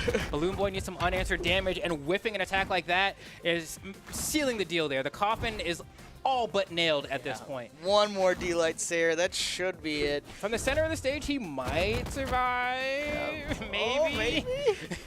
Oh, try to go for a read there. Oh, the overshoot. Ooh. Oh, my God. So close. All right, yeah, Balloon Boy understanding. And there it is, that sidelight again, right? And it's because Balloon Boy, oh, we're going to get down. Nice. Hold on. Okay, Balloon Boy, unanswered damage. Whoa, going for a little bit too much here. Has to be careful. Gonna go to the platform. Now I'm just Alex doesn't even threaten the neutral air. You just wait. Balloon Boy's so smart on these plats. Big. Immediate silent recovery. Reads the fact that Balloon Boy's not gonna press the dodge button. Oh my God, Anonymous Alex fishing for these downlights. He reads him again. Anonymous Alex refuses to press dodge, but now he has to the next time he gets sidelighted, or he's going to lose the game, and Balloon Boy recognizes that. He's going to have to go for a secondary read. Oh my god, Anonymous Alex playing so safe. Falling recovery, he doesn't do a falling recovery there. Oh, he missed it. Now he goes for it. It's too late. Okay, prevent Anonymous Alex from getting it here. Oh my god. And he gets stomped off the platform. Nice use of the platform to get that extended distance on the stomp and gets a very haphazard, scrambly side air to close out that match. Balloon Boy was playing so well. And Anonymous Alex with the clutch. Balloon Boy had to win so many interactions in a row, but Anonymous Alex ultimately closing it out in a game 5, last stock, last hit. He was at high red percent situation. Man, what an upset there. Oh, actually, it's PR10 versus 9. It's not. I mean, it's like a decent upset, but you know, it's like it's we're right next to each other, but still, right? It felt that one's tough because Balloon Boy like really clocked in at the end of game 5. Yeah. He really did. It was close. It was very much so like, I mean, we saw that early side sig stock get taken, and it meant he really had to work a lot harder for it. And I wonder, oh man, it's tough because the way he lost the set, you can't even be that mad. I don't even know. Sam, can you pull up that last stock from that game really fast? Are you able to do that? Are you like, do we have the technology? Are you Magic? I'll give him like 5 seconds, and if the answer is no, then I'm like, whatever. But yeah, we were talking a lot about Balloon Boy before the set, saying how strong he was into Taros potentially because he had the Taros experience, and then Anonymous Alex just made us eat our words. I mean, he's playing so patient, so strong. Whenever it was that like long distance neutral, like one person on either side of the stage, both just dash dancing, Anonymous Alex was like, I know exactly what you're gonna do. Yeah, it stinks because what he lost to is like great play from Anonymous Alex, but it's also the equivalent of like playing against like Fox on Yoshi's, and they double jump Waveland to the Yoshi's platform, and it's like the one thing you're not thinking about, right? And so it's like when you're getting hit in Brawlhalla, you're thinking, okay, he's on the platform, kind of. Hammer side light's not going to hit me from here. If he hits me with like a jump side air, I'll be able to react in time because side air is reactable. But you're not thinking that he's going to dash off the platform with the stomp, which is not something that you're going to be able to react to at a distance this high in the sky, and he ended up losing the stock because of it. But it's cool. Balloon Boy still got the elimination bracket. Anonymous Alex, also fantastic performance today. We're going to have much more Brawlhalla action coming soon, but we are going to be going to a quick break first, and then we'll be back with more Trial of SKADI'S in just a moment. Stay tuned. Don't leave your seats.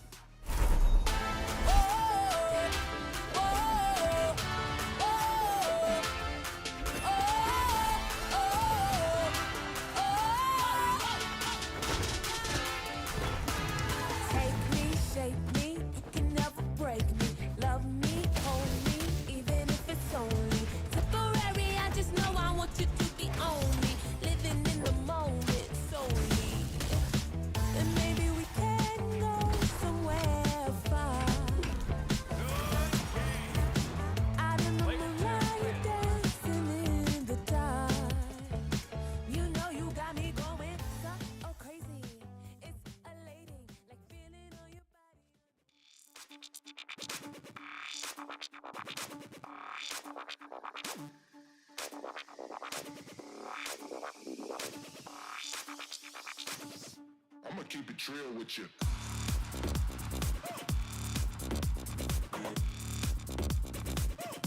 I'ma keep it real with you.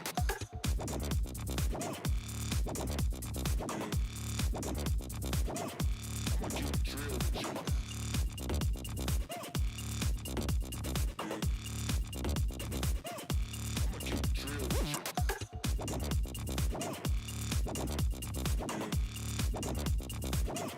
I'ma keep it real with you.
Are you ready to dance with danger? You don't wanna samba with me. My kicks are a bit over the top. Vambora, this fight is about to get funky. Tá bom, let's dance. Ah, you can't dodge boots and bullets. My pistols make the best dance partners.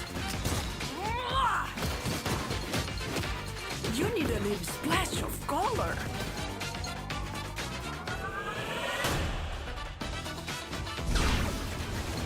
My bullets leave a lasting impression, but my dancing will take your breath away forever.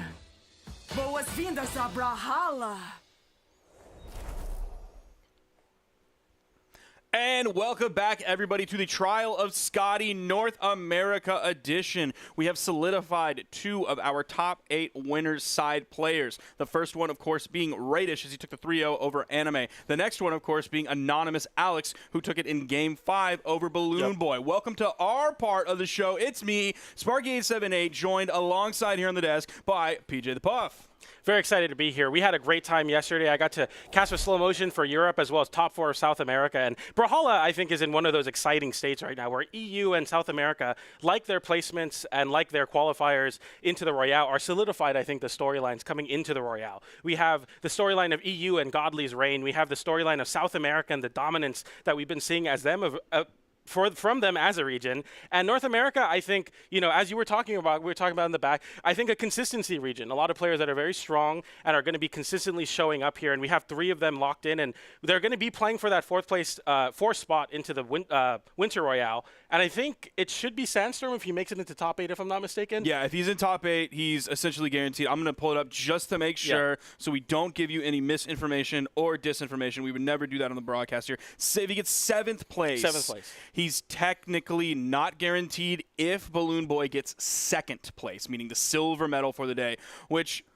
hey, I give a lot of credit to Balloon Boy. Yeah. If Balloon Boy makes the run, we're all going crazy. We're sure. all loving that one. But it's pretty unlikely that Balloon Boy would make it into that 2nd place spot. It would literally be a career-defining performance for him. So anything in front of that, 5th place or earlier, Sandstorm is guaranteed to make it in. So when we talk about the region of consistency going into this, we have 3 players already guaranteed. I feel like we kind of have our top 4. Like, Sandstorm is technically not guaranteed just yet, but I think we kind of have our top 4 in North America more or less solidified right now, or at least I think we really will once we get closer past the Royale, once we see how North America and the other regions stack up against one another, and then once we have the reality setting in of like, oh, mid-season's around the corner. You know, we played around with onlines, we tried, sometimes we experimented, sometimes we worked really hard for it, but like mid-season is different. As you can see right there, the points for North America. On the other side, the people who are not qualified are pretty close, but Sandstorm is just enough above, and we talked about it on the pre-show.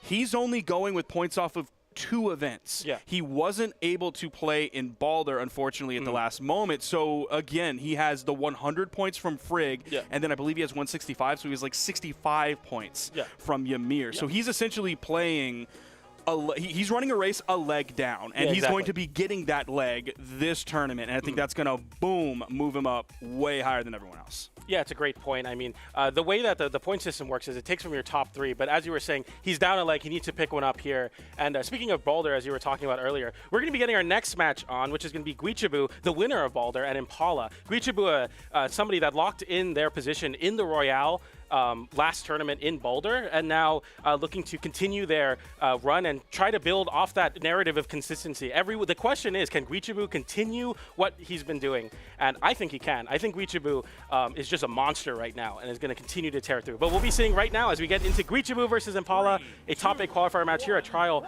of Scotty. It's going to be very exciting. I would definitely put Guichao favored over Impala here. Obviously, almost, I think all of us on the pre-show put Guichao in our top 3. So we would also be all in agreement on that one. Impala, even if he wins this tournament, Sandstorm has to get 13th place or worse. For Impala to be able to make it in. So there, again, there is the potential there, but it's statistically unlikely. Exactly, and as we get into the match here, Guichao starting off on the cannon and now switching over to the very, very tried and true guitar. Yeah. I mean, this is what we've been seeing from Guichao already, starting off with that aggression. The side air, immediate ground pound. Just put the pressure on Impala. Do not let Scythe get activated. And right now, Guichao looking to activate those guitars as the big damage starts coming in on that soft platform assistance. Right now, Guichao evening up the damage with the guitars. So Impala on this Moonin, man. Moonin is a really interesting pick. I wish we would have had like a little bit more time to talk to him specifically on the pre-show when he called in yesterday, but of course we had a tournament to get to because I want to know why. Because there really haven't been many people playing the Moonin. It was like Asmodee in Australia a long time ago. Nice dare. Did he touch? No, he did not touch. Nice catch. That's going to be the first KO, grabbing with that dare, turning around, using the active input on Scythe to throw the other direction. But I can be convinced. My mind can be changed by Impala. I just don't see it right off the bat. My first reaction is, Moonin? You want to play a Scythe Legend and like this is the one you chose? Like I get the bow. I want to be convinced. I want him to prove me wrong.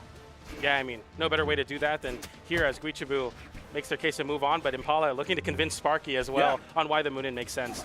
Guichao even up that stock with that side sig. One of the things about Guichao, especially on the Linfei, I think Linfei's sigs match with Qatar so well. A weapon that is so good at keeping you in the air and juggling, and then having a side sig that KOs and catches like a third of the stage is exactly what happened in the first stock to take it. But right now, Impala keeping up with the side, not really opting for the bow. It might be a case of I don't want to be on the ground versus the Qatars. I want to play more aerial based with the scythe, and it's working out so far. Nice recovery reversal. Guichao has to get back to center. Doesn't do so safely. And Impala hasn't been getting the really extended strings. Might prove me wrong here, though, as Guichao in a bad spot in the ground pound comes in to tap in that edge guard, and that's going to be Impala going up 2 stocks to 1. And he had really great spacing there in like confirming that edge guard, making sure that Guichao couldn't just barely make it back. He also did it really safely, so there wasn't the chance that Guichao would find a hit. Nice job getting away from that Impala again, playing back from the wall, using his range, his spacing in the offstage engagement that we just talked about, but also so far against the Qatars of Guichao. Like it's been very solid so far. Again, this is just game 1, but that's something that like virtually every player has struggled with throughout this year, is dealing with the spacing against Guichao's Qatars. And Impala's still in the lead right now. He's probably at a 40 damage lead. Gonna start off with a 2-piece there, immediately going back to the ground, resetting his jumps, then going back up, throwing out the recovery, not taking too much punishment. Guichao has been pretty solid so far at making him closer games, but right now Impala put in a bad edge guard position, goes for the down sig there, doesn't find the catch on Impala's recovery. And Impala back to center stage, where he's been making a lot of his money in this matchup so far is just holding to that center, but when Guichao gets going, you better have your helmet on because you're running those half pipes. I mean, right now he's not been getting the big extended KO confirms, but we are getting some big damage on the side of Impala, and finally Guichao has a bit of a lead in this game. Yeah, the damage from him, it definitely has been limited. Compared to basically everybody else. Definitely for what we saw last week or a couple weeks ago there in Balder. Thought that might be the KO option there. Guichao finds recoveries where like every other Qatar player in the past just like doesn't anymore. Like dash helps with that, dash landing helps with that. Of course, 9 decks helps with that as well. Just the freedom to move around, bait out those dodges so you can find those D-Light recoveries more consistently, or just the raw like double recoveries. That's something Guichao does a lot, is those recovery after recovery. It was interesting because I think Guichao, if I'm not mistaken, besides the last stock with the side air, took 2 of the stocks with the Linfei Sigs. I've been saying that the Linfei Sigs, I think, match perfectly with what Qatar struggles with sometimes, where it's like people will try to land right outside of the side light range. It's a very fast side light, but kind of falls off in terms of range, where that side sig covers exactly that spot. Right above is where you want to stack above Qatar in a lot of situations, and that neutral sig's going to be great at doing that. D-lighting out of that as quickly as Guichao did. Oh my gosh, was that a light attack he threw out before that? I swear it was a signature, I swear. So crazy. And now Impala, I mean, he's been showing that he can contend with the speed of Guichao's Qatars in Scythe, but only when you're holding that center stage. But once Guichao gets going, it's hard to see if anyone can keep up with the pace. And we're still not seeing him find those half pipes. But it ultimately doesn't matter. Like, he's doing a great job of maintaining a lead here. He's finding the 1-hits. Usually doesn't find like maybe the 3rd or 4th that continues that half pipe, but finds the 1-hit, 2-hits more often than Impala is. And the threat that Guichao is able to consistently put out. Now swapping over to the cannon, going to be the first major cannon effort that we've seen so far. Neutral signatures, a regular KO option when he has a cannon in hand. Of course, obviously loves the neutral airs as well. Doesn't even always need the D-Light for the true combo. Going for a lot of these neutral sticks, trying to catch Impala in their own movement. Hasn't been working out so far as the active input sends off stage on that dare, and now Guichao has to take to the skies to avoid the scythe dominance, but the neutral sig comes in anyway, and Guichao takes that stock. That cannon sig is just so fast. Yep. I mean, a lot of times it's really fast and also a little bit more active than you would think, and it catches people's landings so consistently for those reasons. Yeah, it's like it has benefits on both ends of it. On the front end, you get it's insanely fast. Yeah. It's lightning, dude. Feels like a light attack. And on the back end, it lingers a little bit longer than you would normally expect. Finally see a signature hit. We didn't see that last game. Yep. He ended up throwing out 4 in total. None of them ended up hitting. And of course, we break out the damage numbers. Only 52 on bow compared to the 372 on scythe. So again, I want to be convinced. Yeah. I really want to be convinced that the Moonin is the right choice for Impala. Yeah, it seems like Impala has just been foregoing using bow altogether versus the Katars, because a moment like this will happen where you get smothered and Guichao does not stop. The gravity cancel breakdance down below the stage catches the recovery, and that's going to be a clean 0 to KO essentially for Guichao. Convince us that the bow will work versus the Katars, because it's not right now. I'm hoping, because we know that Impala also has the Giro. He mentioned that yesterday. Yeah. We've seen it come out a little bit as well. I think it's Giro time. I think it's at least something else time. Yeah. And given that Giro is the other thing for him right now, I think it's potentially Giro time. Because the scythe is solid. Yeah. We saw him use the scythe really well last game, but the signatures are few and far between. I love the scythe. I like his scythe. I'm cool with him picking a scythe legend. I just want him to find the right one. Exactly that, and right now the scythe online for Impala versus the cannon, which Guichao was able to get that first stock off of, but hasn't been damage building with it, mostly relying on the Katars now as Impala looks to find a way back to the stage and find some footing, but Guichao just is always so crafty, is always kind of baiting into that range where it's like, I can just hit you here, I can dash back, and it's working out so far. Impala seeming to be smothered right now. Nice neutral light into the recovery, though. That's going to give him some space and some time for the edge guard. That should be an easy one. Okay. He did get the jump. Nice. Yeah. All right. That, of course, was going to interrupt the recovery. That's why you saw that animation play out with the stars and the little, effects that came around Guichao right there. Impala, not in a terrible spot whatsoever. Keeping Guichao weapon starved, which he's unable to do. That was an instant grab. I almost didn't even see it happen. I didn't even know he grabbed a weapon until we saw the neutral air come out. So Guichao, the lead is reasonably small. Please strip the field, Impala. Please strip the field, Impala. Yeah, because once the Katars come online for Guichao, it could all slip away so quickly. That's the down air. And Impala struggling, having to resort to burning multiple jumps to avoid Guichao's anti-air attempts as side sig comes through with no connection. But no punish those high dex legends with those sigs. I mean, so hard to punish sometimes, especially Lin Fei. That D-Light was tough because it ended up over. It ended up going past Guichao, who's in that dead zone right in the middle. Yeah. Blasters players know what I'm talking about with that one. Side light there from Impala, just looking to create some space on the ground. You saw that. I think we both got a little scared for that one. Impala with the neutral light into the recovery once again. Guichao throws up and goes high, but catches with the sig, and Impala takes a game. Nice signature usage there from Impala. I didn't think it was going to hit that high. I didn't think so either. It had really good, not only vertical, but also horizontal coverage. It seemed like it was a checkmate situation. Very important edge guard there for Impala, and we'll see this right now. Yeah, that covered essentially one character heights even above the soft platform. So even if he wasn't right on the platform, which he wasn't there towards the end, it still got the pickup. So great usage on that. Yeah, Guichao did something interesting there.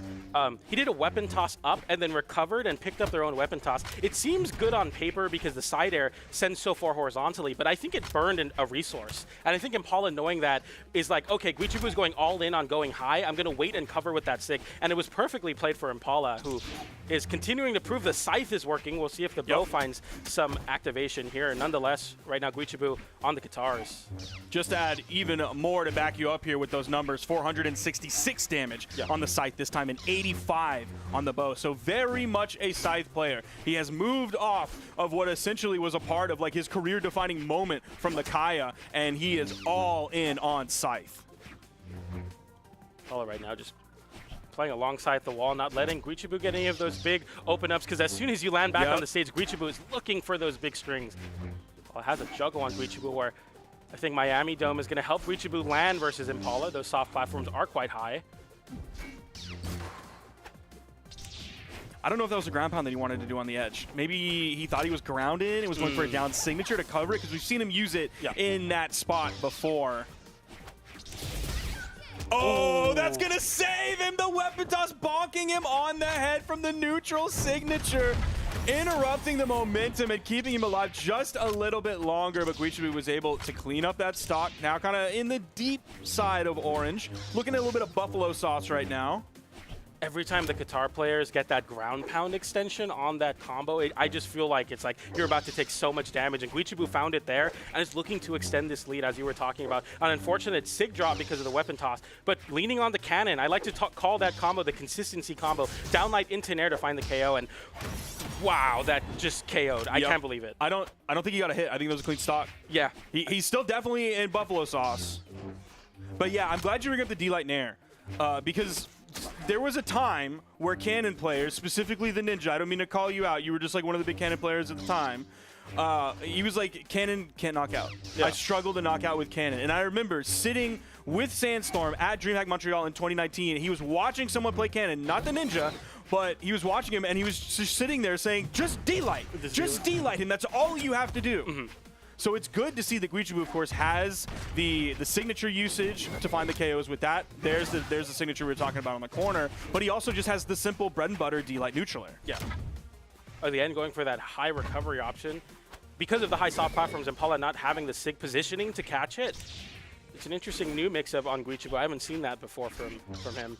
Nice catch there with the downlight. Gets a big dodge coverage and baits out the dodge. Even chase dodges up and looks to end Impala stock there. Didn't find it, and Impala with the weapon toss missing now, and the neutral light on the bow. That might be the first bow damage this entire game. Side light into the neutral light. Chase dodge up and goes down afterwards. So smart from Guichao. Can they find it, or it just KOs? That was a 3-stock. The chase on that, the tech chase that he used to stay right alongside Impala. The longer he was that close alongside Impala, the more the pressure was building up. Every single frame, it was just mounting, all on top of Impala in that moment. That was huge. Yo, can we roll that back and get more of the beginning of that? Yeah, the chase dodge up and then immediately following down was crazy. Yeah. And this is off of Impala. Like, the reason he's not getting caught in the half pipe, we have to move on to the next game, of course. But the reason he's not getting caught in the half pipe is he's not like getting hit once and being like, oh no, I have to use my dodge right now or it's over. Yeah. He saves it until the right time, and you see him immediately go high. He jumps and he dodges to get fully out of that. And towards the end there, you saw Guichao, especially right at the end, follow him up after. Yeah. It's a similar, funny enough, defensive game plan versus Cannon, where when you get hit by the side light and then the chase through where they turn you back around, you have to just take the damage, because if you give a dodge too early, you get KO'd for it. And Impala knowing that, and Guichao knows, everyone knows that as well, and as you were saying, follows all the way down. And as we get onto Demon Island so far, Impala's Scythe, again, the star of the show for Impala, has been outpacing Guichao's damage, at least thus far. Now, last game when you said, when there was like one bow move that came out and you were like, I think that's the first bow damage, I think you're absolutely right. You only did 16 damage. Yeah, with the neutral last game on the yeah, so that you're was exactly right. I thought surely you got one other hit, but no, PJ, you were exactly right. And he takes the stock there with that signature right over the corner. Okay, he's showing me Moonin things. Yeah. He's showing me things that are inherent to Moonin, which is why he's choosing this legend. Little open up for Guichao there, gets the side light into the neutral light. The Nair sends up and the juggle continues, but Impala with a smart weapon toss down, looking to actually contend here with the bow. The sig gets interrupted by the down air from Guichao there, created a little weird animation cycle, but the gravity cancel. Side sig KO'd there. Oh my goodness, that just has so much force behind it. And that's going to be Guichao evening up the stock count. That sig is ridiculous. Now, I'm not sure if he gravity canceled it just above the ground because he was worried like maybe a bow D-Light was going to come in, so he'd be right above it. Or if he was like, you know, Impala likes to jump and fast fall. A lot of movement inputs from Impala specifically as a player. So maybe he was just also expecting him to be half a jump height, maybe even one jump height up, fast falling down, so he would still get caught in it, whereas a grounded one might not catch.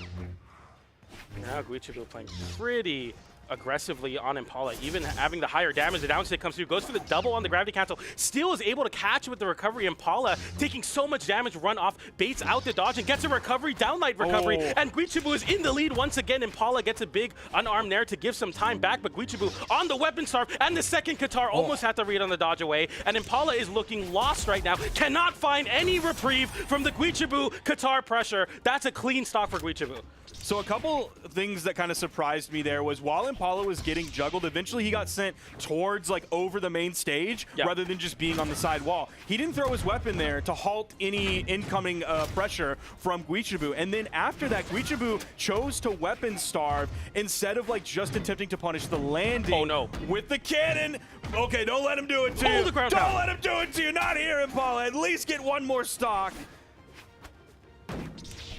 And even on the cannon, Guichao proving that the pressure never lets up. The nair catches Impala's landing, and the double D life recovery KOs. Guichao moves on.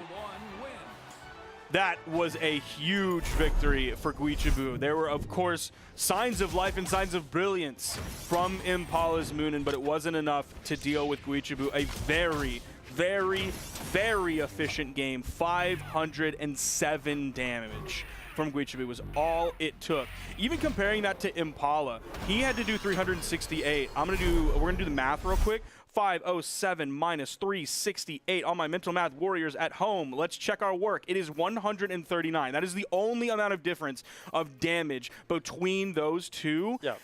Guichao was so efficient with his damage that game. He was finding KOs, and again, that's been something that has proven successful for Guichao, where other Qatar players aren't. Yeah. It's finding those consistent KOs. It's finding them early on in the pacing of a stock, so you're not having to do a million damage every game.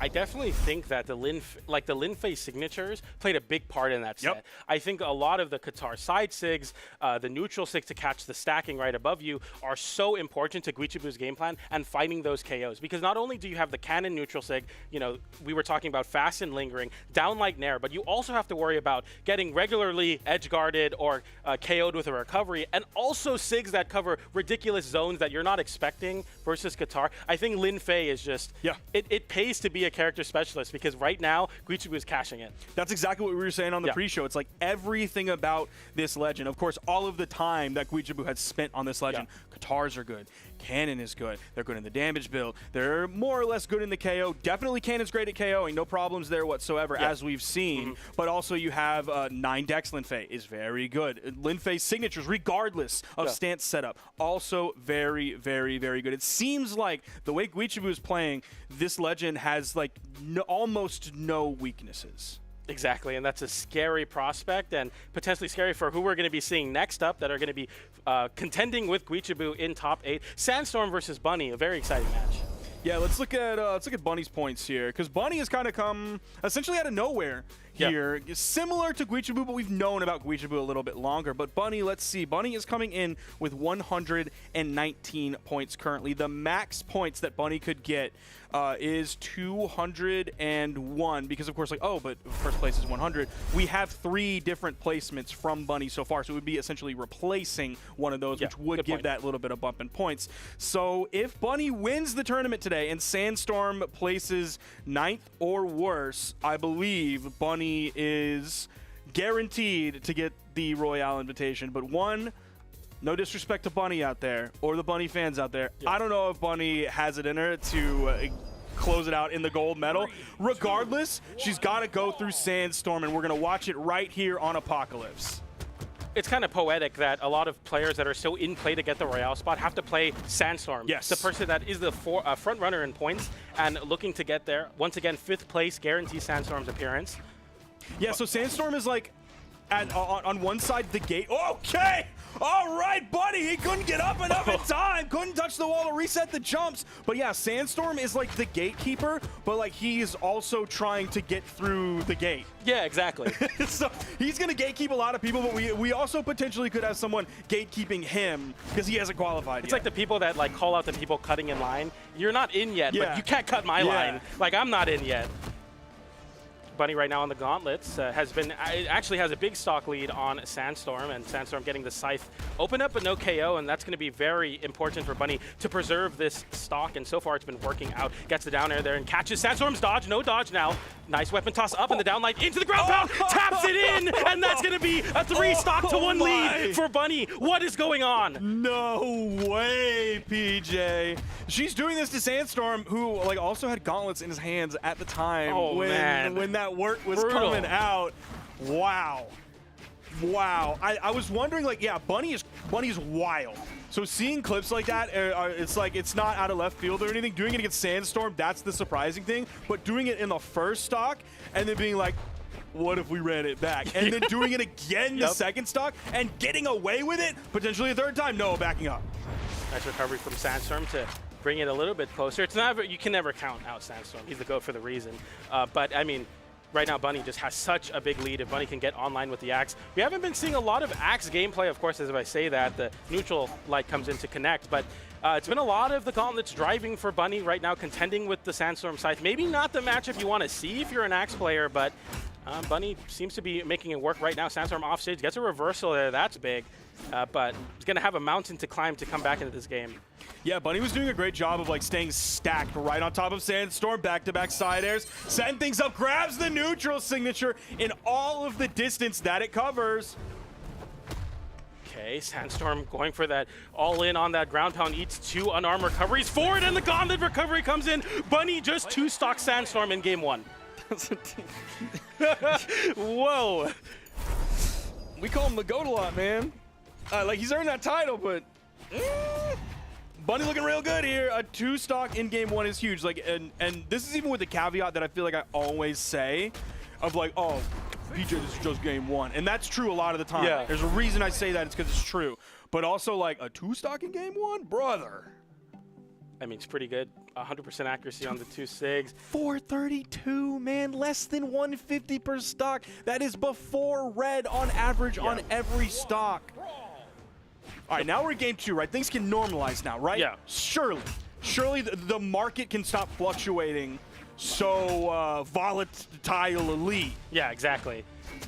There's a common player mentality that sometimes if you lose pretty hard in game 1, it's okay because you can come in with a fresh reset. Yes. Like, nothing worked. I'm going to change it up completely and make it happen. I think for Sandstorm, maybe that game 1, you just have to write it off as, you know, it happens. Right now, Sandstorm not breaking any momentum here as Bunny has to get back to the stage. Does with the side air, but right now Sandstorm hasn't been getting the scythe activation we're used to seeing. He's going to have to rely on the other half of Mordex that he's also really good on, but Bunny's been really outpacing, which is the gauntlets, and it hasn't been finding a lot of success right now. There's the weapon toss, goes over Sandstorm's head. Reverse charging that the other direction, that side signature, trying to get the minimum charge time needed for max distance on the fist. Also gets first stock this game. The lead is not gigantic, though. On the gauntlets, though, it could easily slip away to a 2-stock lead if Bunny can get something big here on Sandstorm. Keeping the dodge and keeping the jumps there from Sandstorm, very important. And the scythe is online, which has been struggling to find KOs for Sandstorm. Bunny is just all too aggressive, though, not giving Sandstorm any chance. It doesn't matter if I'm high damage if I don't get hit again. Sandstorm with a nice neutral light into recovery to even up the stocks, and already a much more normal game for Sandstorm in game number 2. Still, though, I mean, Bunny has a lead here, which definitely is not a normal thing given like the caliber of these two players. No disrespect to Bunny whatsoever, but again, we're talking about the GOAT here. Nice recovery there to catch the scythe recovery whiff on Sandstorm's end. This Bunny on the gauntlets continues to be a present pressure against Sandstorm. Sandstorm's not panic dodging anymore, which is very important. Bunny hasn't been getting those extended edge guarding strings off of it. Okay, a lot of neutral lights to send Sandstorm off stage. You're just looking for that one big hit. The down sig doesn't connect, but the neutral light afterwards. What a great frame trap, and the nair comes in but misses. Goes for the charge on the side sig. That was a wild choice to go for. Whoa, that again. was also a wild choice to go for. Buddy, just relax. What? You're doing a great job. That I'm more fine with. The first two, relax a little bit. You're doing great. You can't start getting antsy for those KOs. You got to continue that game plan because once you give Sandstorm an inch, he takes a mile. you see Bunny in orange right now, and like, yeah, Sandstorm's very much in the red, but oh, look at that. All of a sudden, Bunny's in the red and just getting redder. That side light almost sending off screen just by itself. Being very careful on how quickly she returns over to the wall. Wall slip coming in. Okay, didn't come into effect there. You saw the 2 out of 3 exclamation points. She saw that as well. She made the move immediately to get back over to the wall with the GCD light. Does get punished there. We're at an even game here. Imagine Bunny going up 2-0 in this set on Sandstorm. It's going to be off the back of some momentum building on the Axe, which hasn't found as much success as the Gauntlets, and Sandstorm is going to look to punish it. Goes for the big weapon toss there and switches back over to the Gauntlets. I like this matchup for Sandstorm. We'll see if Bunny can get their senses about them. I mean, they've been definitely struggling with the aggression so far, stacking above the Axe. Very smart from Sandstorm. Yeah, I imagine we're going to see her go for like mostly more of the safe punish options, like the down air in that case, throwing a lot of D-lights out as well, throwing a lot of in-lights out. I don't think we're going to see too many side lights coming out. Oh, no! Just like that, the ground pound sends Bunny down into the drink, and game 2 goes to Sandstorm. We're now tied in the set. Yeah, I mean, Bunny, went for those 3-6, missed 2 of the 3, and then Sandstorm came back in the game at this moment exactly. And it was really smart because Sandstorm did a lot of like feinting to force the resources out of Bunny and just easily cover the GC downlight. And they're a classic example where sometimes just the presence of him staring at you menacingly causes you to burn resources on the wall because you can't be there forever. And he'll do a lot of dodges and he'll do a lot of feints where it's like, I'm going to go off stage. You'll burn the resources and make it that much easier for him to find those KO options. And right now, I think Bunny's kind of cracking under the pressure. And if we go back to one of the previous edge guards where it ended with Bunny going the GCD light back onto the stage unarmed, that was one where like Sandstorm let her chill over there and let her relax until the 2 exclamation points come out. So that time he didn't let that happen. He changed up the pacing on it, immediately came out with the ground pound, found a connection, got the hit, got the KO, got the game. Okay, nice start. Is she going to push the edge guard? Just the D-Sig to be safe and the immediate dodge away. Bunny's just utilizing that movement so far and continuing to out-damage Sandstorm in these first stocks. The story of all of the games in this set, Sandstorm having to be on a low recovery there. Bunny is playing more respectful of Sandstorm, but that's a big open up with a double side light into side air. Nice recovery.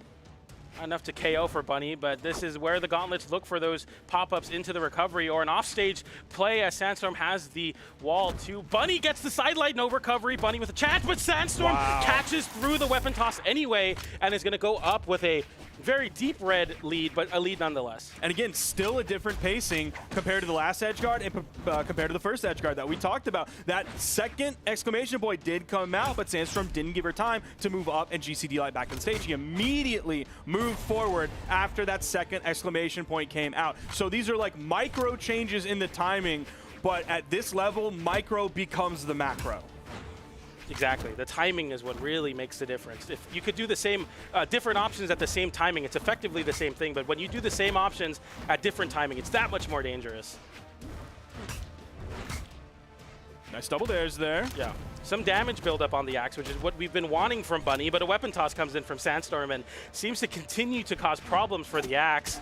He played that one very defensively, even moving back as Bunny came right over the corner. Now Bunny's going to sit on center stage here, but it still felt like Sandstorm was in control. GC side signature making a connection. He has a nice lead here. Bunny's going to have to fight back from it. I don't know if she wants the Axe here or the Gauntlets. It might be just I would imagine Gauntlets, but I'm not sure. Yeah, I mean, an instant pickup on the Axe, maybe when the next weapon spawns, you can switch over, but right now, Bunny making a case for the Axe, gets a side air there, and he's going to switch over to the Gauntlets as the side stick comes in. Not enough to KO, but Sandstorm in a very tough spot as the side air lands nonetheless, and Bunny brings this to a last stock situation, game number 3. Nice quick equalizer there for Bunny. Yep, cycles back to another Gauntlet as well. No major focus on stripping the field of weapons. Yeah. Solid damage build here. They're now basically even.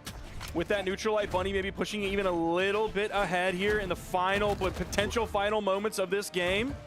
A lot of neutral lights from Bunny trying to catch Sandstorm's movement. The side air off the wall connects, and Sandstorm on the scythe, which has left a little to be desired versus the Gauntlet so far. Bunny can't really find any of those big strings. Sandstorm dodging down there. Probably one of the most challenging options after getting hit by sidelight on Gauntlets.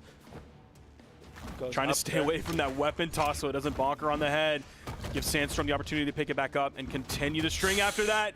Could be a big setup here. Bunny being very careful, instantly getting back onto the main platform. Dodging down there to avoid the juggle game coming out. The instinct not making a connection. Almost had enough sliding off that soft platform. Soft platform moving to left Ooh, side. that's scary. Could help maybe with the soft platform, but Sandstorm is just in a great spot. Bunny's just burning resources, trying not to get clipped. I think they touched the stage. Yes, they did. Yeah. And Sandstorm on the gauntlets now just needs to find it. Touches with the gravity cancel. Haymaker, but the tap in catches nonetheless. Exactly what the I announcer said at the said. same time, dude, I didn't even know that was happening.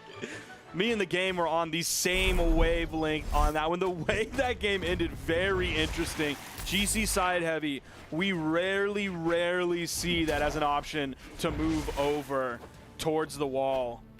Bonked on the head right there, went wide. Again, being very careful and very patient, not burning too many in-air movement options, even though she did finally get caught by the D-Light in the ground pound to tap that stock in. Bunny has some very solid recovery options so far in this set. Unfortunately for her, she is down 1-2 in this best of 5 against Sandstorm. When it gets to those high pressure, they're both at high damage situations. I think Sandstorm is winning those interactions almost every time. Like, Bunny can't seem to find that last closer energy. I think game 1, Bunny had such a large lead, so much momentum. It never got to that situation. And no better time to change the narrative than now for Bunny, who needs this game to force a game 5 and continue on in winner side. Of course, the winner of this locking in their top 8 placement in the winner side. Sandstorm going for the little bit charged neutral signature there just to potentially like call out the spot dodge. So the iframes are gone. Nice. D-Sig grabbing, sending behind. Sandstorm showing that Mordex is a very strong signature kit. Something that Bunny has, you know, had middling results with. Yes, she's found KOs with the signature kit. She's found D-Sig hits on the gauntlets. Of course, we saw the GC neutral signature get back to the stage. Found a connection with it as well, I believe, in game 1. Okay, her axe is leveling up. She's finding ways to close out these stocks earlier, and we are basically even, PJ. So important for Bunny there to find that success on the axe. It's kind of been a little bit, you know, not active some games and more active others, and this game it's definitely making a statement. Actually foregoing the gauntlets to keep the axe and continue to weapon starve Sandstorm. Very curious choice. Nice punish there. Oh, the damage is big now. Okay, the weapon toss connecting with Sandstorm there and not getting the bounce back up because of that forces Bunny to have to pick up another axe. But yeah, it's strange actually cycling back to the axe. Maybe it could be Lions or something, but Bunny's finding a lot of success right now. Sandstorm getting outpaced in the damage department. Bunny very solidly just holding the center stage, gets the down air into the nair. This is the axe moment. And Sandstorm going for a weapon toss. Bunny dodges the weapon toss and then goes for the recovery instantly, knowing Sandstorm wants to disengage with a jump. Very clean stuff, and continuing on the axe. One thing that's really working for Bunny's axe, especially on that second stock, was like Sandstorm would find a hit on the scythe, and then she would immediately find a hit back. Oh, that was so close. This is a big reversal. The recovery into the side air. Can you find the down? Sandstorm doesn't get the nair. And another 2-stock. Game 1 was a 2-stock where Bunny won. Game 4, a 2-stock where Bunny won. We are going to game 5, Bunny versus Sandstorm. And the axe is the one doing the driver. Now. It's all coming full circle. The full closure of the kit using the Raymond axe to make it big here. One hit, boom. Spot dodge hits the recovery. She's playing the trading game. And so every single trade she makes with Sandstorm, she gets hit by one scythe move. Out comes a dodge or better positioning, whether it's a jump, whether it's a fast fall to get away from the next hit. And then all of a sudden she finds either 1 or 2 hits. She's playing the trading game. She's getting hit, but she's dealing more damage in the long run. You saw that there. Sandstorm actually tapped down to avoid the subsequent downer. Bunny didn't swing, and Sandstorm didn't get the nair reversal to get the chase dodge back up, and that tapped in the game. Right now it's game 5, and I feel like Bunny's made more adaptation, especially with the axe coming in and doing so much damage. Nice catch there with the neutral light starting off already on the axe dominant. Sandstorm's really finding some difficulty. Hopefully in the scythe versus axe we'll find some more success. Catches the dodge and the jump from Bunny, but Bunny goes back to the wall, and Sandstorm's scythe is coming online now. In the adaptation race that started, or that really in general starts at the beginning of every set with 2 pro players like this, It seemed like Sandstorm started to plateau last game, but now he's back on the rise up. There's fuel in the gas tank. He's made his rest stop. He's used the restroom. He's gotten a snack, and he's ready to go back up, back on the highway of adaptation to push ahead of Bunny. Yeah, and Bunny switching back over the gauntlets, and, you know, realizing that the Axe isn't going to find the same amount of success so far, and no better way to start than that Nair into the side air. The ground pound just goes for it immediately, and that's a clean way to even up the stock. The gauntlets coming online, the Axe not so much, but Bunny back on the Axe and actually cycles to an extra gauntlets here. Yeah, last game Bunny did 404 in the Axe compared to 80 on the gauntlets. So huge Axe improvement last game. And I think Sandstorm, it might be a matter of just playing the matchup of Scythe Axe much more efficiently as Sandstorm. Do that high speed to continue to smother and actually disarms Bunny. Another gauntlet's online here. The sweat beads come out and Sandstorm catches with a side air, but this is exactly the situation of the last stock. So you can't count Bunny out yet, but if Sandstorm can continue on this Scythe, it might be over. Okay, here we go in the gauntlets. What a wait there. Almost catches the dodge with that Nair. That could have been disastrous for Sandstorm. Just a lot a of weapon dodging toss. down, yeah. Just a weapon toss, made contact with Bunny so far. We've already seen 2 color changes coming out from Sandstorm. Okay, he's starting to build up. Ooh, there Calls it is. out the spot dodge. It was actually going to be gravity canceled as well. You saw the little iceberg form right under Bunny as though a grounded move was about to cancel that spot dodge. There's the recovery, sending Bunny over to the edge. The instant wake up. Easy punish for Sandstorm there. No way. What a call out from Bunny and goes for the down 6. Sandstorm has no resources. Just immediately swinging, taking the first bust possible and just swinging immediately, and it works.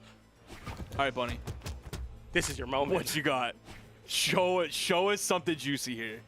You're going to need something big here. The gauntlet mirror is Okay, online. we're seeing exclamation points. That's 2. She gets back on stage, dodges away from the side light recovery. Okay, avoids that neutral light, gets a neutral light of their own, and the movement's starting to come back from Bunny. Trying to dribble that gauntlet to get some space, but Sandstorm does the same, and another side air off from the ledge is going to connect, and right now it's so close. I mean, I'm feeling the pressure as well. The butterfly's forming, and Bunny in a big side air misses the down light. That could have been a big extension, and the neutral light disarms, and this is exactly what Sandstorm needs.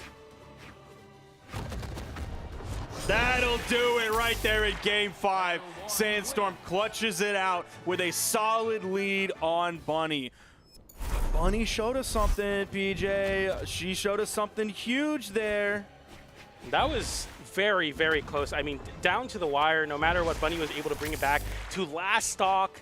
Essentially almost last hit Game 5. I mean, of course, Sandstorm's in that yellow, but the way that Bunny was playing in those strings was just so successful. And you see the damage. I mean, 212 on the gauntlet, 71 on the axe, just so much more on the side of Sandstorm. It's those in-game clutch moments that you were talking about before. Where, I mean, Sandstorm has all the experience in the world. Nobody has more experience in those moments except for him. Except really, maybe he doesn't have as much because normally he's the one who's ahead.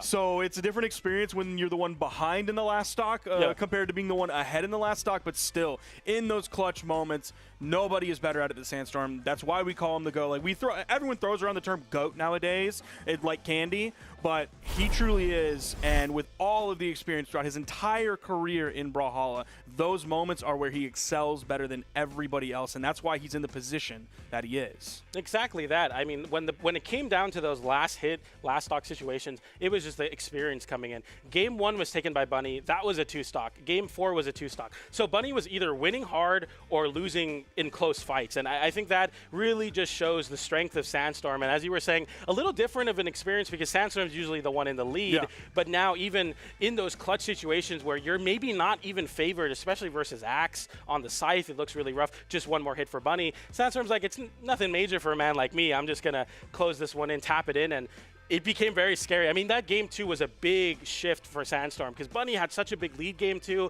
and then Sandstorm was able to tear it away in that last hit scramble situation, and I think that kind of wrote the end of that set. But man, Bunny, that was a great showing. Very impressive performance from Bunny. Her, of course, run is not over. She's going to go down into the elimination side of things. She's going to be in a top 8 qualifier match on the bottom side of the bracket. And of course, Sandstorm's going to be moving on. That means we figured out our top 8 winner side of the bracket here. We have Raish versus versus Anonymous Alex, and then we have Guichao versus Sandstorm. But before we get to that, we're going to be taking a short break here for just a moment, and we'll be right back with the Trial of Scotty here in North America.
Welcome back, everybody, to the Trial of Scotty North America. We are in top 8, and we're going to be getting some very exciting matches. I'm PJ the Puff. I'm joined by Sparky. Sparky, who do we got next up? We got Raish versus Anonymous Alex, and we got Guichao versus Sandstorm. That's right. We are moving into our top 8 here of things. By the time these 2 sets are finished, we will have decided 2 of our top 3 placements for the Trial of Scotty here in North America. They will be sitting in the winners finals, but of course... Well, welcome back, everybody. Thank you for coming back from the break. PJ, we're back. We've had some crazy games so far. Yeah. I've enjoyed both of them immensely. We almost saw Bunny take out Sandstorm. That would have been crazy. This close. This close. This close. And before that, of course, we saw Guichao continue the domination that we've known him for this year.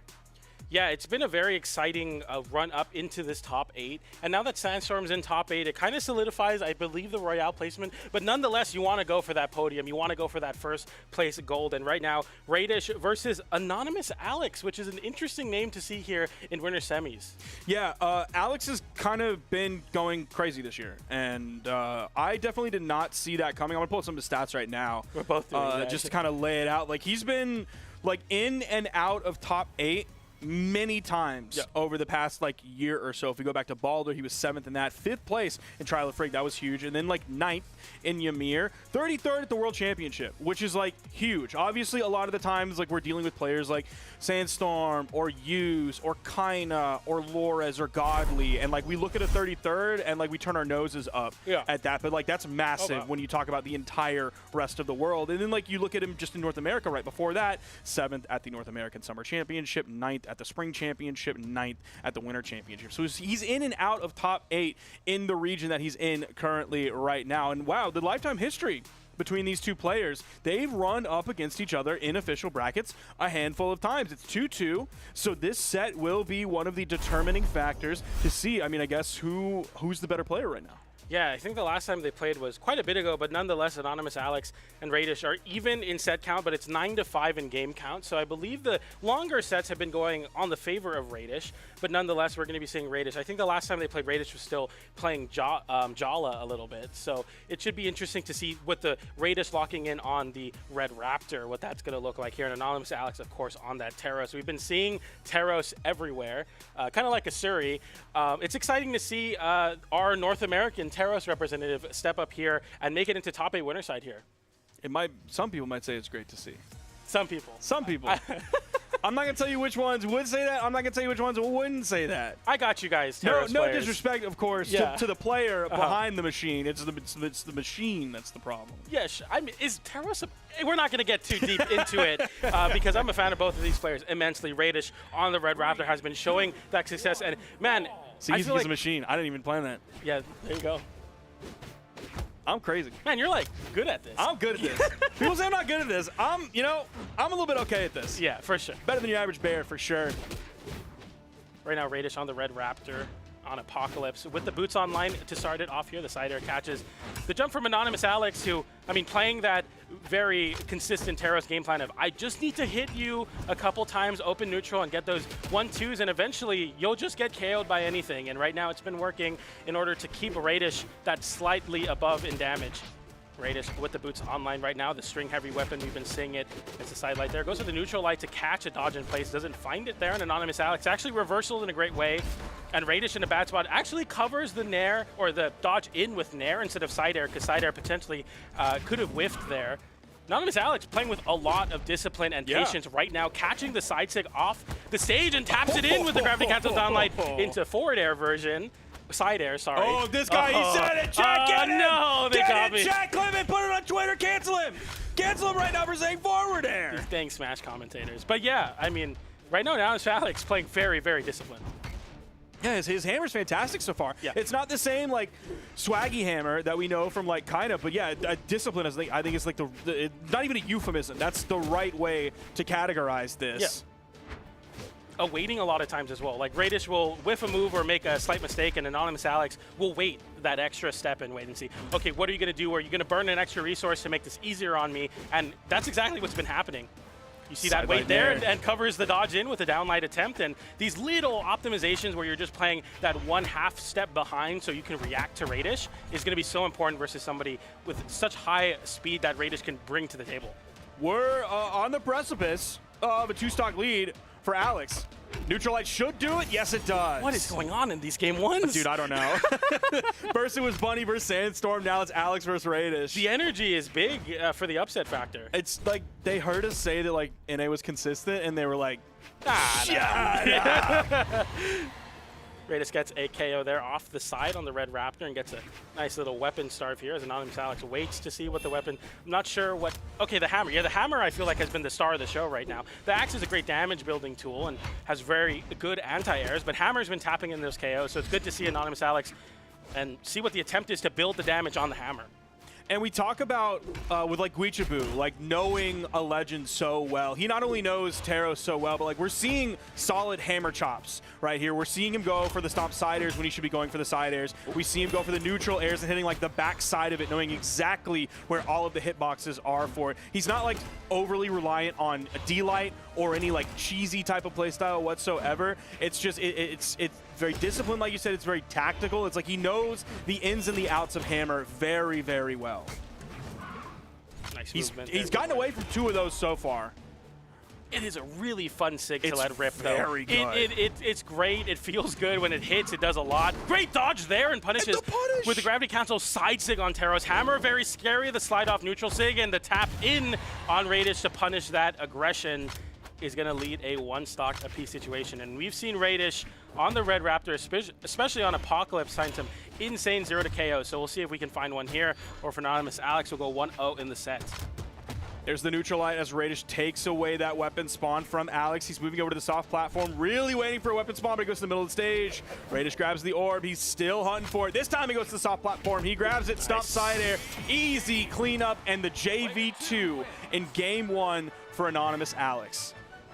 Wow, the discipline from Anonymous Alex to just show that, you know, you don't have to punish immediately. Well, there, you did find one there, but just waiting for Raish to make the mistakes and has really been doing well. You saw a whiff sider there, didn't take space, but then waited for the landing and got the neutral light.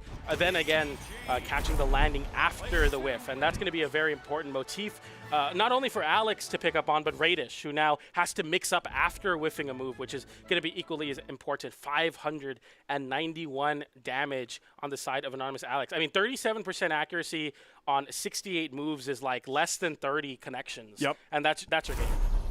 And 68 is like not a lot of attacks to even throw out. Like and that's the Taros factor. Yeah. It's the hammer factor. That's the axe factor as well. It's like he's not having to throw out 80, 90, mid 90s number of attacks with like to find these 48% KOs. connection. It's just like literally less than 30 hits is leading to the games.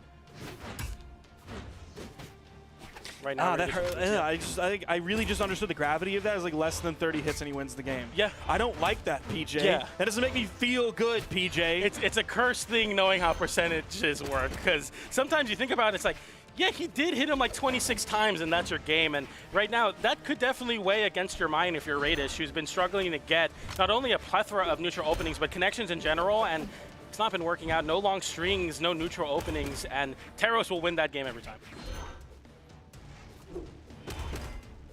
There's a big zoning jump side air that he threw out, hoping that as Raish came towards him, he would end up falling into that. Raish is starting to tear him up, though. Yeah, this is what the Raish we're used to seeing. Gets the jump dash off into the down air to touch the wall and gets a little bounce there, and that catches the low hangs on the side of Anonymous Alex. And Raish, this is the form we're used to seeing, a lot slower, not really pushing the docket and trying to get so into the face of Anonymous Alex, playing that patient, consistent game plan. And right now, Anonymous Alex has no answers to break the mold. So keep in mind, this is a qualifier for our guaranteed top 3. Yes. Which Anonymous Alex has never achieved before. He has never stood on that podium. A victory here against Raish would be the first time he has ever made it with a medal around his neck like that. Oh, he almost got the turnaround side air. Unfortunately, he wasn't able to do it. Now we're kind of seeing a complete 180 of the previous game. It's now Raish who has the potential for a 2-stock lead on Alex.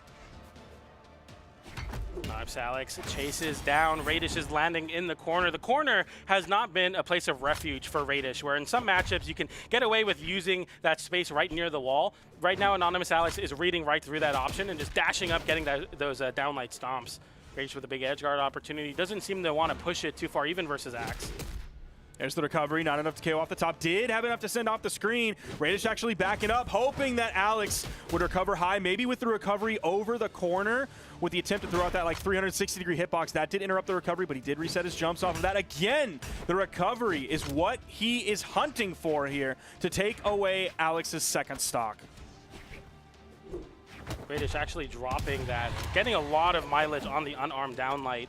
It's kind of interesting because the downlight on Orb doesn't do much for finding KOs, and while Boots does have a confirm into side air, it doesn't have a lot of horizontal gain, so the unarm actually works out very well in relation to the kit as an extra presence right horizontally.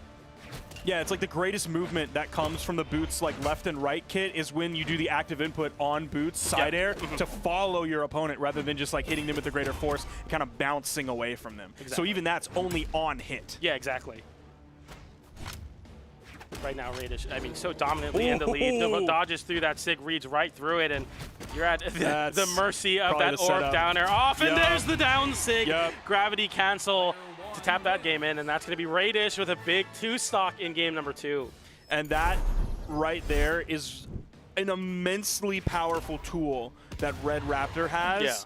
Compared to a lot of other legends in this game, is like that giant bird foot coming through. You like move away from it even. You put even more space in between you and your opponent. And in those moments where you're almost out of jumps, where it's going to take like everything to get back, look how safe he is there. Exactly. Look how much room was between him and his opponent. It's especially good in relation to the Orb kit because down air, of course, is at an angle. And ground pound, if you dodge up into it, you just avoid the hitbox altogether. But the ground pound, like self-spaces around that counterplay, and it pops you a little bit up, and you stomp down, and then if it's just so good with Red Raptor. It's so strong. Shout out to that bird and its big old foot. Whether it's the neutral or the down Sig, I mean, that is such a hard thing to avoid. All right, let's see what Alex got for us here in game 3. See if he can really start to adapt with his hammer the way that we saw Bunny do with her axe against Sandstorm earlier. Nice spot dodge into the punish there, using like the absolute maximum height of the D-Light to find the connection on the aerial opponent as Raish went through him after that spot dodge. Oh yeah, baby, we might be in for a long one here. Yeah, I think so too. I mean, Anonymous Alex has the lead right now, but as soon as Raish seizes some spatial control, it becomes very, very slow-paced, and I think that's something that Anonymous Alex has yet to prove that he can break through. I mean, he's been good at like overshooting downlights to cover the corner, but not so much in terms of like keeping control of the pace of the match. And right now, Raish with that side Sig we were talking about, first connection of the set leads into a KO. Alex, he was even like very cautious to pick up the weapon for good reason. Apparently all he needed was a single hit. Wasn't getting too hasty there, wasn't letting the nerves that Raish had even a tiny bit of a lead build up too much to make him move into a position where he was at disadvantage. Ooh, that interruption on the side air. Oh, it's like he wasn't ready for that to hit. Yeah, that's a common thing with Taros players or Hammer players in general. It's like you don't believe in the downlight and you drop confirms for that reason. It's because it used to be like one of the best moves in the entire game, and then all of a sudden it was like not one of the best moves in the entire game. Not the worst move, but definitely not the best move anymore. And especially because like the last 2 times he's hit it against Raish has been aerial, and it doesn't have a very high aerial hitbox anymore. So I can understand in the moment being like, is it just high enough? I'm not sure. I'm just going to be safe here. Yeah, dodge, especially versus Raish, who's going to be very snappy at reversaling those situations. That side air sends off stage. Speaking of reversals, and Anonymous Alex actually scoops back to center. I like the attempt to get back quickly, as Raish right now is looking to play around that Boots in center stage and just try to regain some control, but that Terra side stick is a big punish. That was a good punish there, rather than just like a side light or something small like that. Oh, that's going to be enough probably? Yes, it is. Raish with a larger lead now as Anonymous Alex spawns in on his final stock this game compared to the first. One of the buffs I think that we kind of forget about is that side air force increase on Orb, which just makes it so that, you know, it's 1 or 2 less confirms you need to get those KOs. Okay, little open up there, gets the side This light is looking into the rough. downlight. Yeah, this is where when Orb starts stringing you, then it becomes very bad. Orb does tremendous amounts of damage. That way, and another gravity cancel downlight catches into the ground pound. Anonymous Alex able to make it back, and since Raish doesn't want to get reversal by Hammer, respects the recovery and is looking very solidly here. Actually touched with that down air. Now, unfortunately, Taros is not a very fast legend, or really fortunately for most of us out there, he is not a very fast legend, so he couldn't get over to like instantly throw out any threat on the right side edge guard as Raish went under the stage. He's in a really tough spot here. He's very much in the red on this final stock. Raish coming in fresh. Is he going to attempt the weapon starve? No. Nice side air there, and just continues this edge guard, or kind of more so edge trapping. Alex gets back to the stage, but doesn't find any comfort. I mean, you're seeing the dodges come out quite a bit to just avoid Raish. And right now, Raish is just cool, calm, and collected, willing to take these 1-2 hits. And finally, a side air catches a jump in an attempt to escape the pressure. Raish did not swing for like 15 seconds there, just saying like, I'm just going to wait until you make the mistake and capitalize on it there with that side air. He knew that like in that moment, there was very little that Alex could do to threaten his stock and therefore threaten the end result of the game. Yeah. So he just had to relax and find his moment for the stray hit. Didn't even need the side light setup. Nope. All he needed was that single sider. He had to find his one stray hit that was a KO move in the right spot. But it wasn't even like there's just one spot that you can find it and it's going to be the KO. Like, no, he felt safe in that moment, and there was very little that Alex could do to threaten the overall game state. When you have a move that's so centralizing to find KOs, like, you know, side light Sarah on Orb, it could do two things for your mental. It could either make you hyper fixate on hitting it and stress yourself out, like, I need the side air, I need the side light, or it gives you calm and like, I just need to hit one more side light or one more Sarah. And I think Raish definitely finds the calm in that. Ooh, that's so much damage to go for that combo. The Orb's really coming alive here. Yeah. And that's the weapon you don't want to come to life. The boots, I mean, obviously very threatening versus Raish, but I think something that Raish brings to the table is the output of damage on the Orb. Right now it's been an all Orb stock. Anonymous Alex switching over to the Hammer. Nope, just switches back to the Axe. Just want to put a weapon out there and goes for a big neutral sick read on a dodge in. Raish not giving it to him quickly. Nice dodge there, but catches the subsequent button with the side light into Sarah. Raish looking very solidly here. I mean, you're at high damage, and Taros just needs that one big hit, but Raish, you know, he's been holding on to these stocks and getting a lot of extra credit. That one big hit is definitely not the Axe down sig. He's now thrown that out 2 times, I believe, so far in this set. Once was this game, and then once was in the previous game. Neither one made a connection. So maybe he needs to relax on that a little bit. Maybe not take it completely away from his play style, but maybe do it when he's a little bit more confident, like he did with the side sig punish on the GC side sig that Raish went through him. Yeah. That was a more confident moment where he could throw out a signature. Save the D-Sig for those moments until you really feel more comfortable with how to find a connection, because he's evened it up so far, but like we know what Raish's Orb can do. The zoning game that he has with this Orb is so strong. Nice side air there to punish Anonymous Alex. Once again, just trying to land versus Raish or contend in the air on Axe, and it just hasn't been working out. Only really when Alex has been juggling another side sig whiffs though, and Raish gets so much damage and positioning. Nice dodge through for Anonymous Alex, though, only taking the damage and not losing the stock. Fortunately for him, the down air comes in to contest Raish, trying to anti-air and gets the cross through there. Doesn't find the neutral sig and punishes it accordingly. That's the sig you were talking about. More confidence, more guaranteed sig connections. His reaction punish signatures have been much better than his read signatures. Yeah.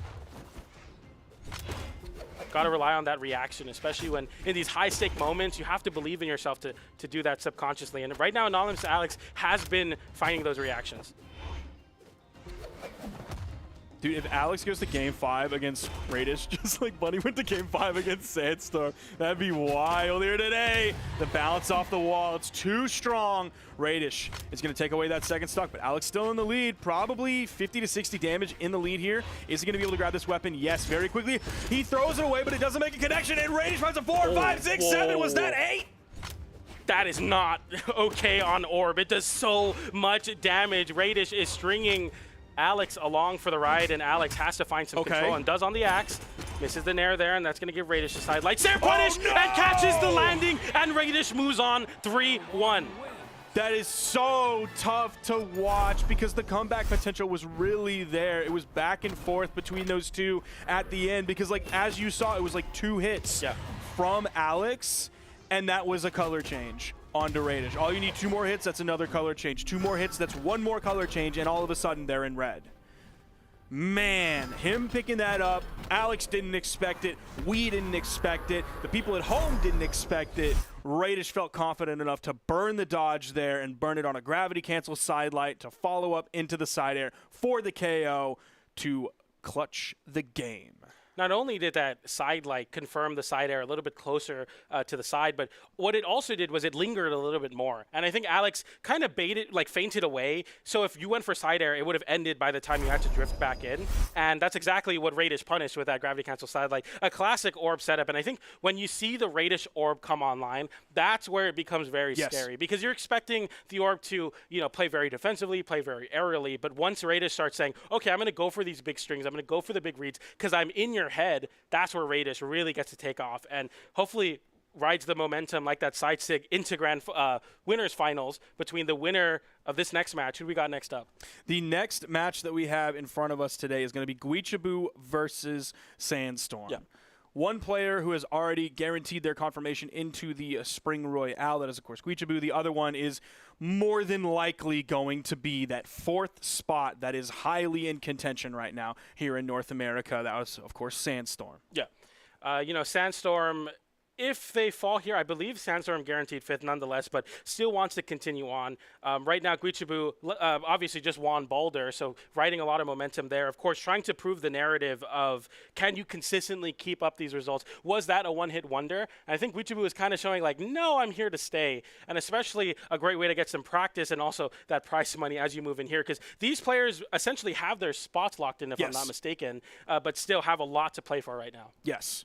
And look at the viewer vote right there at the bottom of the screen, and that is like Sandstorm popularity factor. I think even if Sandstorm got like 17th place the last 3 trials, the vote would still probably look like that because he just has that many fanboys. It's like when you put like a Pavelski vote up there. It's like everybody in chat is like, I'm putting it all on Pavelski. My whole bankroll, all my channel points are going on Pavelski. So the chat not feeling Guichao coming out on top into this one. Not to discredit Guichao, of course, Guichao is on an insane run of recent, but I feel like 33% on Sandstorm is a pretty good number to pull, especially with the Sandstorm effect, similar to Pavelski in polls. But nonetheless, we'll be seeing if Guichao can make that upset, not only, or I guess upset the predictions here. I think Guichao takes this one. I'm on the Guichao train right now.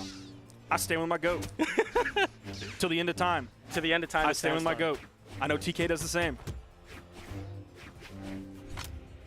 I think, funny enough, I have Sandstorm winning this tournament in my predictions. So, you know what? You're trying to play both sides, baby. Yeah, I'm doing it a little double duty here, but nonetheless. Radical centrist PJ the Puff here, trying to hedge will his win, bets. but Sandstorm will win the tournament. No, it should be a very close game so far, and a lot of high aggression right now as Guichao is on the cannon and looks to just find those reads with that neutral stick. Sandstorm, with a side stick of their own, though, is going to force Guichao high. Once again, Guichao has been... What a wild recovery going all the way up there. And then ground pound to stall more so that Sandstorm had to land back on the stage. That also gives him time for his dodge to come off a cooldown in case he needs it. It's the new innovation, I think, from Guichao, is using the cannon pretty efficiently out of disadvantage to get back to the stage comfortably. The cycling of weapons between these two players so early into this game. There's the recovery for Stocko Squeech.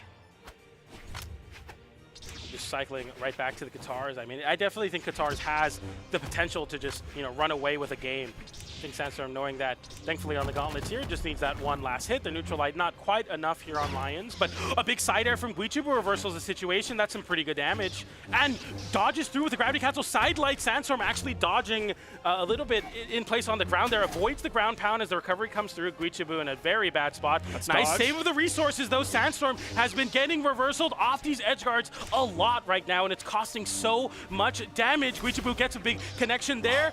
Has the dodge read, but doesn't find the connection on it. And Sandstorm right now dodges through the SIG. but he's not able to punish it. He needs something here. He's not able to find anything. It's like Guichao will whiff moves, and Sandstorm can't punish them because Guichao's already attacking again. These high dex Katars are so difficult to deal with. It feels like playing against Koji back in the day a long time ago. Yeah. The second you think about the punish that you can do against him, he's already out of recovery frames and already throwing another move. A neutral light there from bonk. Guichao, and yeah, that's a classic. Disrespectful bonk. bonk. Yeah. Glunk. It looks like it's like a little disrespectful or stylish, but I think it's just like super optimal too. It's like, absolutely. It covers like perfectly. That's a terrible the angle. sound is what makes it Oh, disrespectful. yeah. It's just like the most disrespectful like weapon hit sound in the entire game. Just a thump and you're gone. Yeah.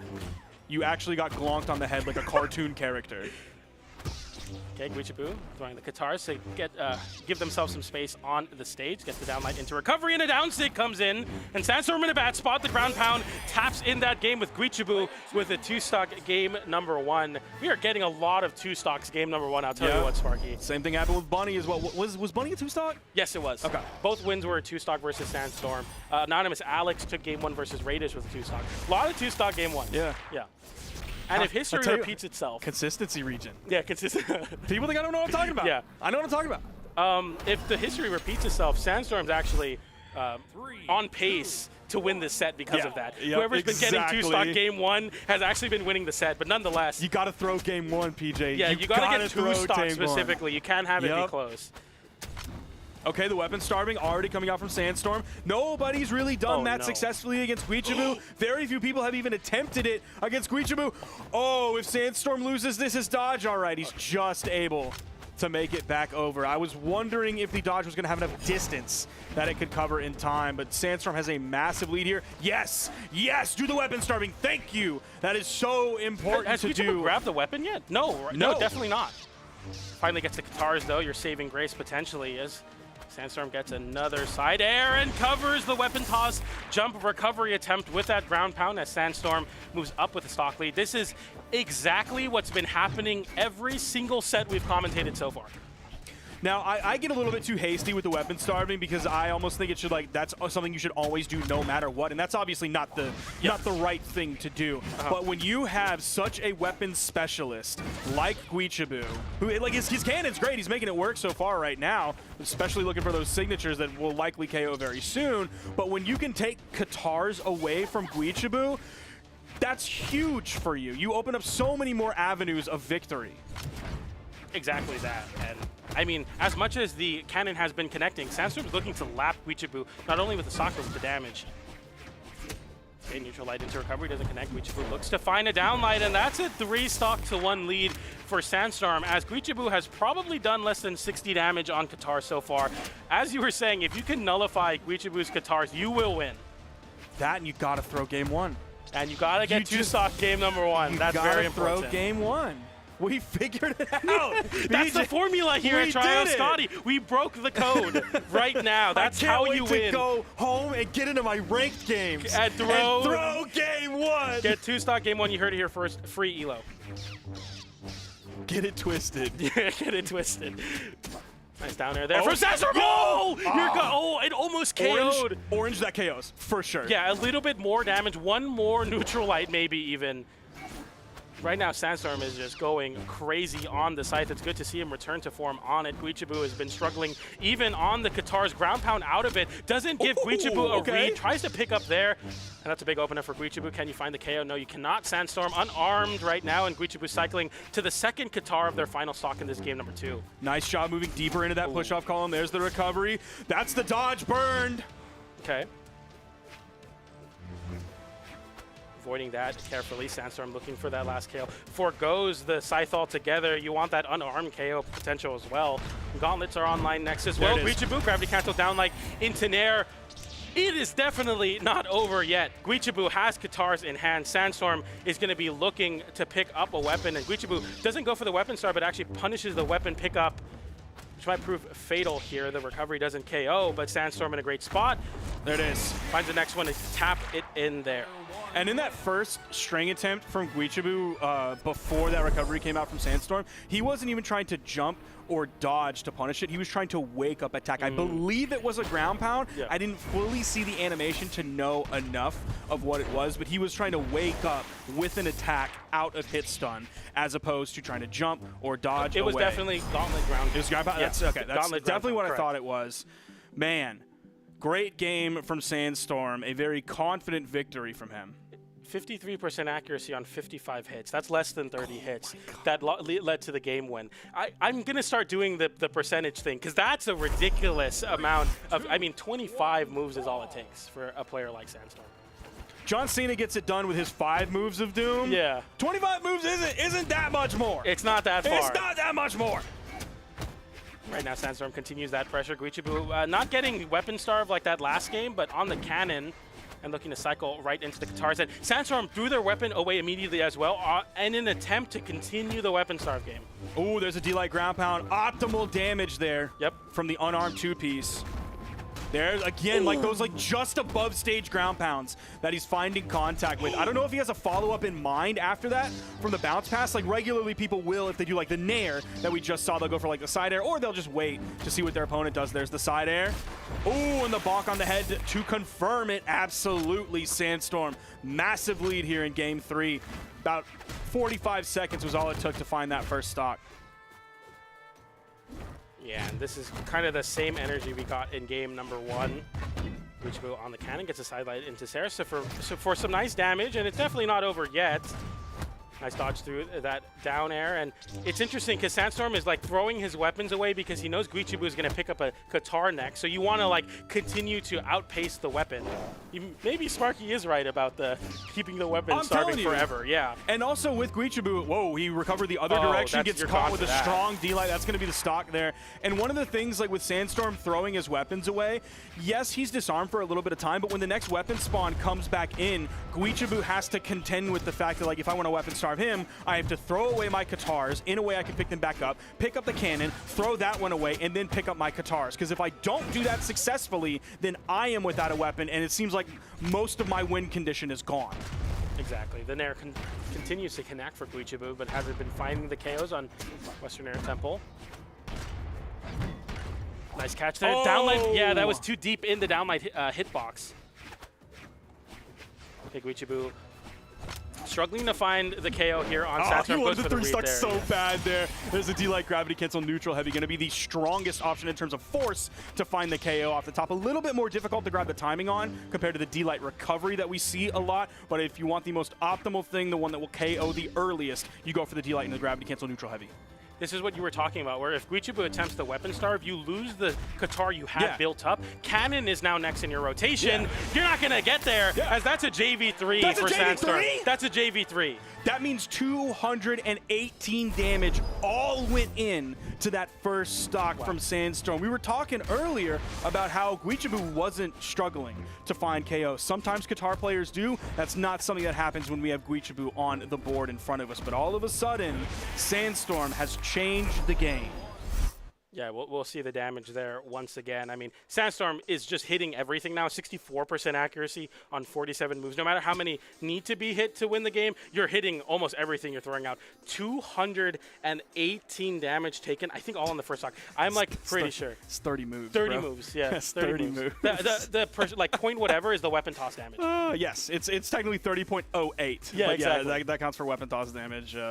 Wow, 30 moves and it was over. I gotta start counting my moves better because that's all it takes.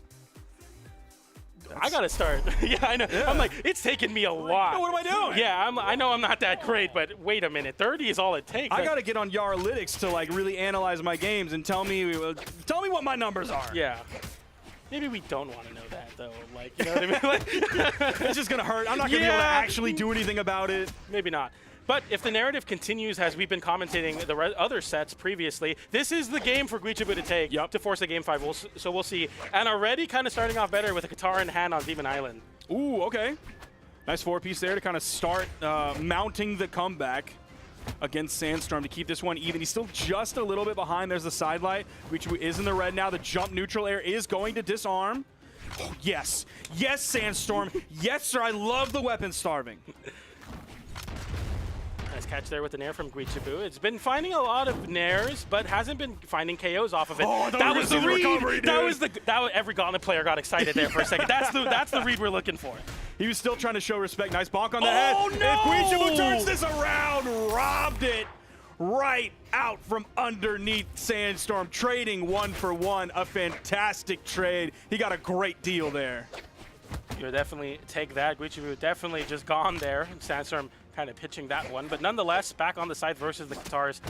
Guichao gets called out big in the air. Right now, Sandstorm's finding an insane amount of connections on the scythe, and Guichao needs to play more around that movement to avoid it, because if Sandstorm continues to hit you this much, you're gonna lose. Neutral air, nothing immediately after the bounce. Wasn't trying to bounce pass and dribble Guichao across the stage over towards the right edge.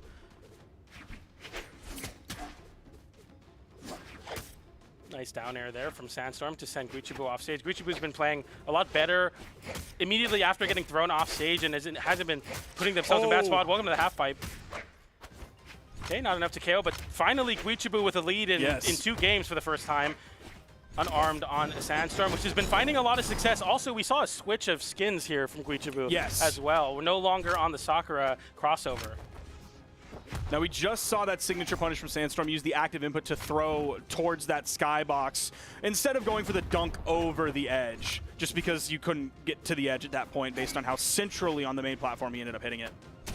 Sandstorm's been all too perfect on those last hit scramble situations. The weapon toss confirms into the gauntlet recovery, and Sandstorm is 1 stock away from moving on here into winners finals. Okay. Let it rip. Why not? He just kept it going, man. Yeah. All the active frames that I was hoping Sandstorm would eventually fall into it somehow, would maybe goof up his punishment and end up getting caught by it. Okay, the dodge is expended from Sandstorm. Definitely has gotten it back now, though. Guichao trying to get something going with these rising, jump and then immediate down airs to try to catch Sandstorm's jumps. There's the ground pound wake up instantly again. See if it continues to work for Sandstorm. If it gets punished by Guichao on the Qatars, gets the side light into the down light on Scythe. That's some pretty good damage for Sandstorm. Not really wanting to play that gambit of going off stage versus Guichao's Qatars, which have been so consistent at reversaling. Dude, the defensive gameplay from Sandstorm right here is so difficult for Guichao to get through. In KO damage and disarm, the weapon starving coming through. This should be it. There's if the Sandstorm side can air, find it. bounce off the main stage, went for the GCD light. Okay, gets interrupted. Oh, wait a minute. The dodge gets expended. Guichao tries to continue the pressure, but Sandstorm with a recovery on the gauntlet moves on into winners finals. Now, people at home, people on Twitter will always be like, bro, stop talking about Sandstorm. Like, we get it. He's good. We know. But, like, the fact, and we talk about this all the time, the fact that he obviously had his era of domination. Yeah. Where it was Sandstorm in singles, Sandstorm in doubles, every single tournament, no matter what. So often that it honestly got boring. Yeah. The fact that he's remained relevant in this game for as long as he has, with all of the different changes that have come to the game, with the changes that he's adapted to by moving to a new character, incorporating different weapons into his play style, but then also we see him being able to do it with the regular, with the more decks, with the legend that he built his career on. Yeah. He truly is second to none in this game. I don't even care if he loses all of the other games today. It doesn't matter, because Sandstorm has also guaranteed his spot in the Spring Royale. He will be one of the final 4 to make it to the Spring Royale for North America. He's one of our biggest representatives, and I put a lot of hope that he can bring this one home for North America. But tournament's not over, PJ. Definitely not. We have a lot of great matches in the elimination side, as well as winners finals locked in. Of course, you want to place into that grand finals winner side. Nonetheless, it's been a great block, Sparky. Oh, yeah. That's all for me for this weekend at Brawlhalla. It's been really great, as always. The trial of Scotty did not disappoint. Anything before we go? No. All right. Well, we'll be going to a short break, and then we'll be back with more Trial of Scotty top 3 action. And don't go anywhere. We'll be back.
うよ。死ぬまでこの世界を守ってみせる。失われた魂を見つけてやる。魂を貸してくれ、ガルダー。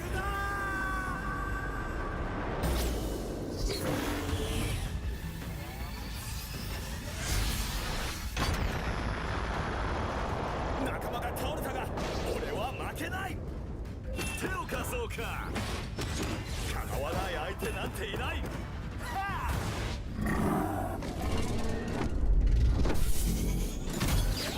仲間よ、力を貸してくれ。多勢に無勢だが俺にはかなわないぞ。ラプターフォースの真の力を見せつけろ。お前の攻撃は強いが俺の意志にかなわない。まだまだ仲間のために戦う。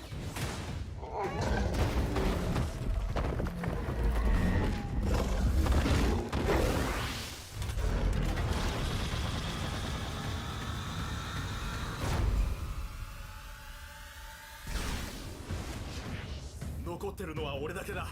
最後の防衛。ブラルハラへようこそ。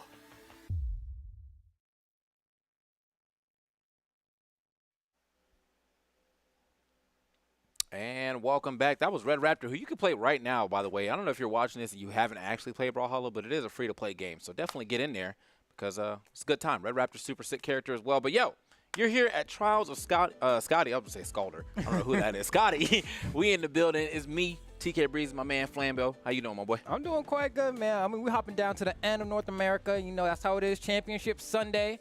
Not going to lie, North America been playing it a little bit EU-like. A little European, you know what I'm saying? Yeah. Like a nice little revolution going on here, bro. You're like, well, let's get this tea party going, get back into America. You know what I mean? Like, what's going on? But anyway, it's all good. Like, we had some pretty good matches already. Got Raish, Anonymous Alex had going on the way of 3-1. Guichao and Sandstorm going 3-1 as well. Sandstorm actually almost had a close call earlier than that. Yeah, though. That was kind of crazy. So yeah, but Anime and Balloon Boy gonna be playing up next, and then Impala versus whoever wins that. Yeah, it should be good, man. I mean, it's at that point where Sandstorm has already guaranteed that spot into the Royale. So we have our 4. It is going to be what? It's going to be Java, Raish, and Sandstorm. And Guichao. Yep. Yes. So there you go. All right, we locked it in. Unfortunate, I guess, for the people that really wanted to make it happen, like Balloon Boy, not gonna be able to have that shot. Anonymous Alex as well won't be able to get there because Sandstorm is just too darn good. I mean, it's still get a nice placement though for your, you know, your little Wikipedia page. You know what I'm saying? Say like, hey, I got second here at the Trial of Scotty. So see if that works out for him. But as we see him moving over to the Devil Gen, it's gonna be that crossover skin. Love to see it. And then Onyx here on the other side of things for Anime. Don't really feel like it's not really what I'm expecting to see when you're named like Anime. Yeah, you know, I thought it was right. like a Koji, like a Jiro, you know, Jiro or something. Yeah, you know. Well, we're gonna make it work. You know, my man said I'm a Gargoyles player. That's what he liked. So yeah, we're gonna get into it right here, right now. Hope you guys are enjoying what you've seen so far, but got just a little bit more action left for you today before we wrap this thing up and get everything all situated for our Royale here on Demon Island. Let's get it. All right, so starting off, it looks like it's going to be Anime getting the first pair of weapons here in those gauntlets, but Balloon Boy going to find a pair of gauntlets as well. It's going to be a pummel kind of game here. And actually, Anime getting a 4-hit string there. Nice. Oh, man, no retaliation from Balloon Boy. This could be the stock. Wow, he goes for the down tick into the wall, and it drops. And so no opportunity. A lot of missed out damage there. Unfortunate for Anime. Definitely going to knock the wind out of his sails a little bit because otherwise it would have been a fantastic sequence. But despite that, I mean, still a lot of damage, so can't be too upset. Yeah, I definitely like the way that we're moving around, though. Got off of those gauntlets super quickly. Was like, you know, I'm not really feeling those. Let me get the cannon out in the mix. Nice to see some cannon play, too. Again, I didn't know if this weapon was, like, still in the meta like that because I feel like I don't see a lot of people playing it, but I didn't know if anything changed, but it seems like it's still, you know, still usable. Still making it happen. Uh-oh. Oh, we way down there. Yeah. I had to wait a little bit. And Balloon Boy going to go ahead and try to close this one out. Doesn't get the recovery. Anime fan tries to go for a delayed sidelight recovery and gets punished for it by a recovery of Balloon Boy's very own. And so going to be a slight lead for the Devil Gen here, but like a D-Light recovery will probably be more than enough. Or if you've got the cannon, D-Light and air will also get the job done. So just like that, things are back to even. Clean stocks on both players should be a good one. Yeah, I was wondering. Yeah, I guess he didn't really go for the reaction. He went more for a read when he went for that side light recovery. That got him punished, but Yeah, luckily exactly. he was able to turn that thing right back around. But yeah, sometimes you got to kind of wait out for the read. That's a read situation. You know, you get the side light, you just wait out. Yeah, sometimes that is the read too, right? Like sometimes you're reading that they're not gonna dodge, but I guess that time around you just couldn't quite get on the same layer of Yomi. Despite that, Balloon Boy trying to put on extra pressure with this bow. We've been doing a great job with that weapon today. Been able to get those neutral sigs and side sigs pretty convincingly, but right now, Anime just kind of dancing around the stage. He's showing some layers too. I like what he's doing. He's done the same side light neutral layer like 3 or 4 times now. So I think he's probably going to start mixing that up, side light, and then wait out because of the fact that that Balloon Boy has been dodging it. So something you can definitely look out for in the future if you want to go ahead and swap it up. He's getting a lot of nairs now. No side light necessary. Just grabbing him out the skies, but hasn't been able to get any crazy follow-ups just yet. Okay, you can see Anime Fan fishing for these side lights. They both want to get the setup for the stock here. And perfect, jumps up, goes back down, gets the reaction on that actually. And it's the side light into the recovery for the punish on the dodge down. So great stuff from Anime Fan there, getting a little bit of a lead only in the orange. And Onyx does have a fair amount of defense here, so Balloon Boy gonna have to hit him at least a couple more times before he can start fishing for that stock. Shouldn't be enough. Yeah, I was like, maybe at the edge if he can get like a nice side save right at the edge. But as of right now, should have enough to do what he needs to do. Oh, looking for the big scoop though. Try to get him off the stage there with that recovery. All right, yeah, gotta get back to the stage. Oh, that was gonna be a scary situation. He just started the wall slip though. Luckily that dodge through did burn a lot of Anime's resources, so he wasn't able to make it back himself. Balloon Boy lives to see another day. That was a little scary though. Yeah, it looked like Anime was like, yo, could I just win the game right now? And he went for it. Unfortunately, it didn't quite work out. Ooh, but he got a dodge read on that one. Not gonna chase off stage though, and I get it. Doing the gauntlet ditto off stage is a little scary because you just start trading nairs. You don't really know who's gonna come out on top. So. Okay, just getting a little extra damage there. Oh, okay, this is a terrible spot to be in. Does manage to make it back to stage in time, though. That was looking a little scary. Balloon Boy definitely almost had that lined up to get that ground pound. But now, Anime lives, gets the chance to fight some more. See if he can actually take that chance and, you know, run with it. He is getting a couple hits here. And they're just trading, whipping side lights and punishing each other with recoveries. There's a side light again from Balloon Boy. Not going to lead to much of anything. Anime Fan now has this cannon in hand, though, so we're going to have a little bit different of a gameplay loop here as he's probably going to start fishing for maybe some down airs, maybe a neutral light as well to kind of force Balloon Boy off stage. But Balloon Boy, ooh, I like the read, actually. Wanted to get that dunk. That would have worked. Okay, I was going to say, man, you know, he might be fishing for some neutral lights, but the neutral was not light right there. Them boys was not hitting no buttons. Yeah, just jockeying for position. Like, let's go ahead and let's get some action on here on this screen. Finally got a little action going right here. Anime still looking for that neutral air as Balloon Boy is passing him and surprisingly still living, even with the disarm and the amount of health that my man really did not have. He's already in the deep red.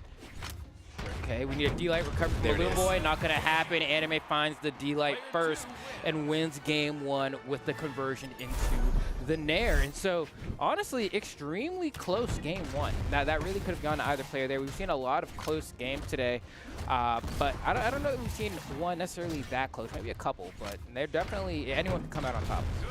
Oh, yeah. I mean, I think with this game in particular, yeah, this definitely looked like it went kind of down to the wire. I felt like he really had that killer earlier, so it was good that he was able to clean the game up because of the fact that gauntlet recovery didn't take him out. You know, he had to play a little more game, but it was it was Anime that did come out as the victor, so that's nice to see.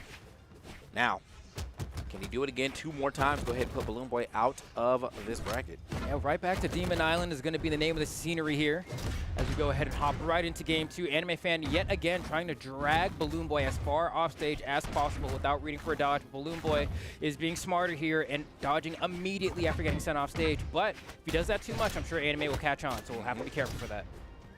Look for that shot right there. You know what? It's been some ideas that Balloon Boy has that I'm not really sure are paying off, because I don't really feel like Onyx has showed his hand that I'm going to like panic jump yet. And so therefore you looking for like neutral sig, you know, reads like that, only going to put you in a bad spot to lose your stock, just like we just saw right there. Balloon Boy, you know, try to get a little overzealous off that stage and only comes back with 1 less stock.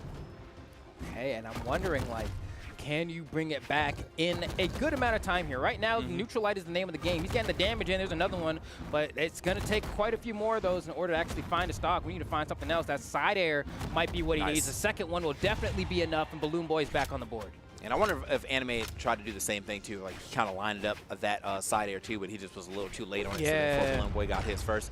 But either way, good edge guard this time around from Balloon Boy. Gotta watch yourself. Yeah, the down air, neutral air almost hitting for Anime. Good reaction from Balloon Boy there. Gets to turn around with the side air. And yeah, it's hard to convert that into an edge guard, so he just kind of gets his damage and gets out. Oh, nice. You could have gotten more than that. You could have gone for like grab to cancel D-Light into Nair and take him off stage, but he didn't believe. All right, he believes this time though. Does push him off the stage. That was a good weapon toss, but not good enough. As I do not think he should be able to make this back. Yeah, can't make it back right there. He, I mean, maybe he got a little greedy with trying to get the weapon back there. I think the weapon toss was good for him to kind of just slide by if he really wanted to, but it seems like he was maybe trying to get his weapon back, and Anime was like, well, I'm still here. Yeah, exactly. He's like, didn't hit me that far away, so. You think I left, or just went around the corner to get some water, but looks like right now, Balloon Boy, once again, I mean, these neutral lights have been connecting. If anything, I'll give Balloon Boy that. There we go, gets a Nair as well. Tries to go for a read with that neutral sig. 0 for 2 on those, but I do appreciate the thought behind it. Trying to catch the landing with the side lights, gets stuck on the side sig as well.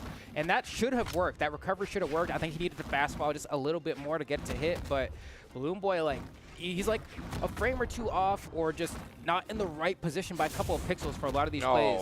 What are we doing, Balloon Boy? What are we doing?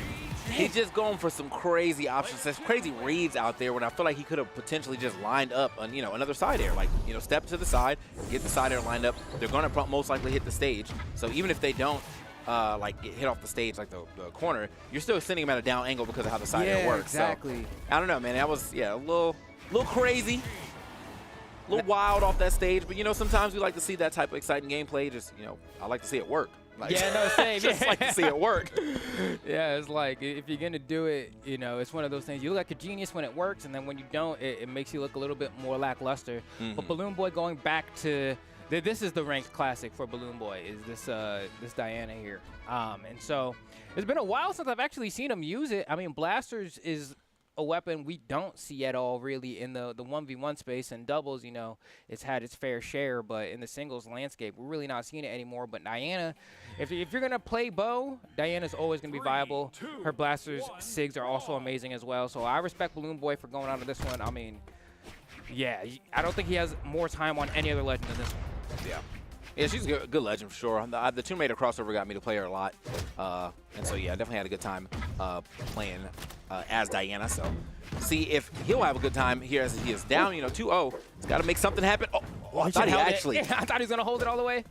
Dodge the weapon throw and go back for the ground pound. Perfect evasion coming out from Balloon Boy there. Securing that first stock to Diana is looking good. Yeah, and you know what? I like the way that he was able to do that edge guard. He kind of like forced a little more time because he pushed him under the stage, so he had time to go touch the wall and reline up for another ground pound. Very smart edge guard there from Balloon Boy. Anime, though, for the first time down the set by a considerable amount. Should be able to get this back if he can find like a crazy read here. Ooh. Uh-oh. What are we doing down here? Okay, nice fight back. Yeah, I'm a little bit worried, right? Because when you're playing, wow, he just got stuffed completely. The hitbox of that down air was probably a frame or two for coming out. That's unfortunate. Whoa, hello?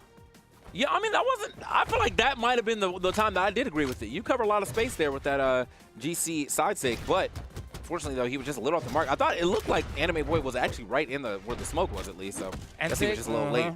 And I don't know what it is, man. Every time Diana goes for D-Light and SIG, it feels like a true combo. It does. Like yeah, whether I have my dodge or not, it doesn't, I don't know what it is. I'll be mashing that button, too. Like, what's going on? Okay. All right. Well, finally got that first stock off, but yeah, this is quite a big deficit here for Anime. So let's see if we can make that Anime comeback, bro. You got to be the protagonist right now. For real, you got to clock in. I think I can do it. Well. Yeah, we're still in the training arc. We're still in the training arc. Oh, man. Yeah, Deku's not ready yet. You got a little bit more training to do before he can be the vessel for All Might. Uh-oh. Yeah, all right. Well, go ahead and send it back to the lab, bro. One more? Oh, he went for the slider. I can't believe it. He could have, yeah, he actually could have just brought, like, there was nowhere else he could go. He needed the extra hit for the swag, and then now we're here for another 30 seconds. Well, here we go, Balloon Boy trying to wrap this one up. Anime fan, definitely not going to be winning this game, but it's possible. Hey, bro, you know, I got to hit him with the commentator. Hold. Wait, hold. Hold. Pauseo, right? That's the oh. Yeah, okay. All right, next game. It was, you know what? I have to say that was just part of the arc where you're losing real hard, and then it looks like there's like a symbol of hope. That's just because the villains start toying with you a little bit, and then yeah, boom! Look at this right here, boom! Get under that stage. Let me get around that, and then get the stomp yet again. Yeah, and that one's good too because like Anime Fan can't even pick the cannon back up. Like he could, but then he's gonna have to do cannon recovery. He's not gonna get high enough. So if you're a Balloon Boy there, just go for the ground pound anyway because it's unarmed recovery that's coming.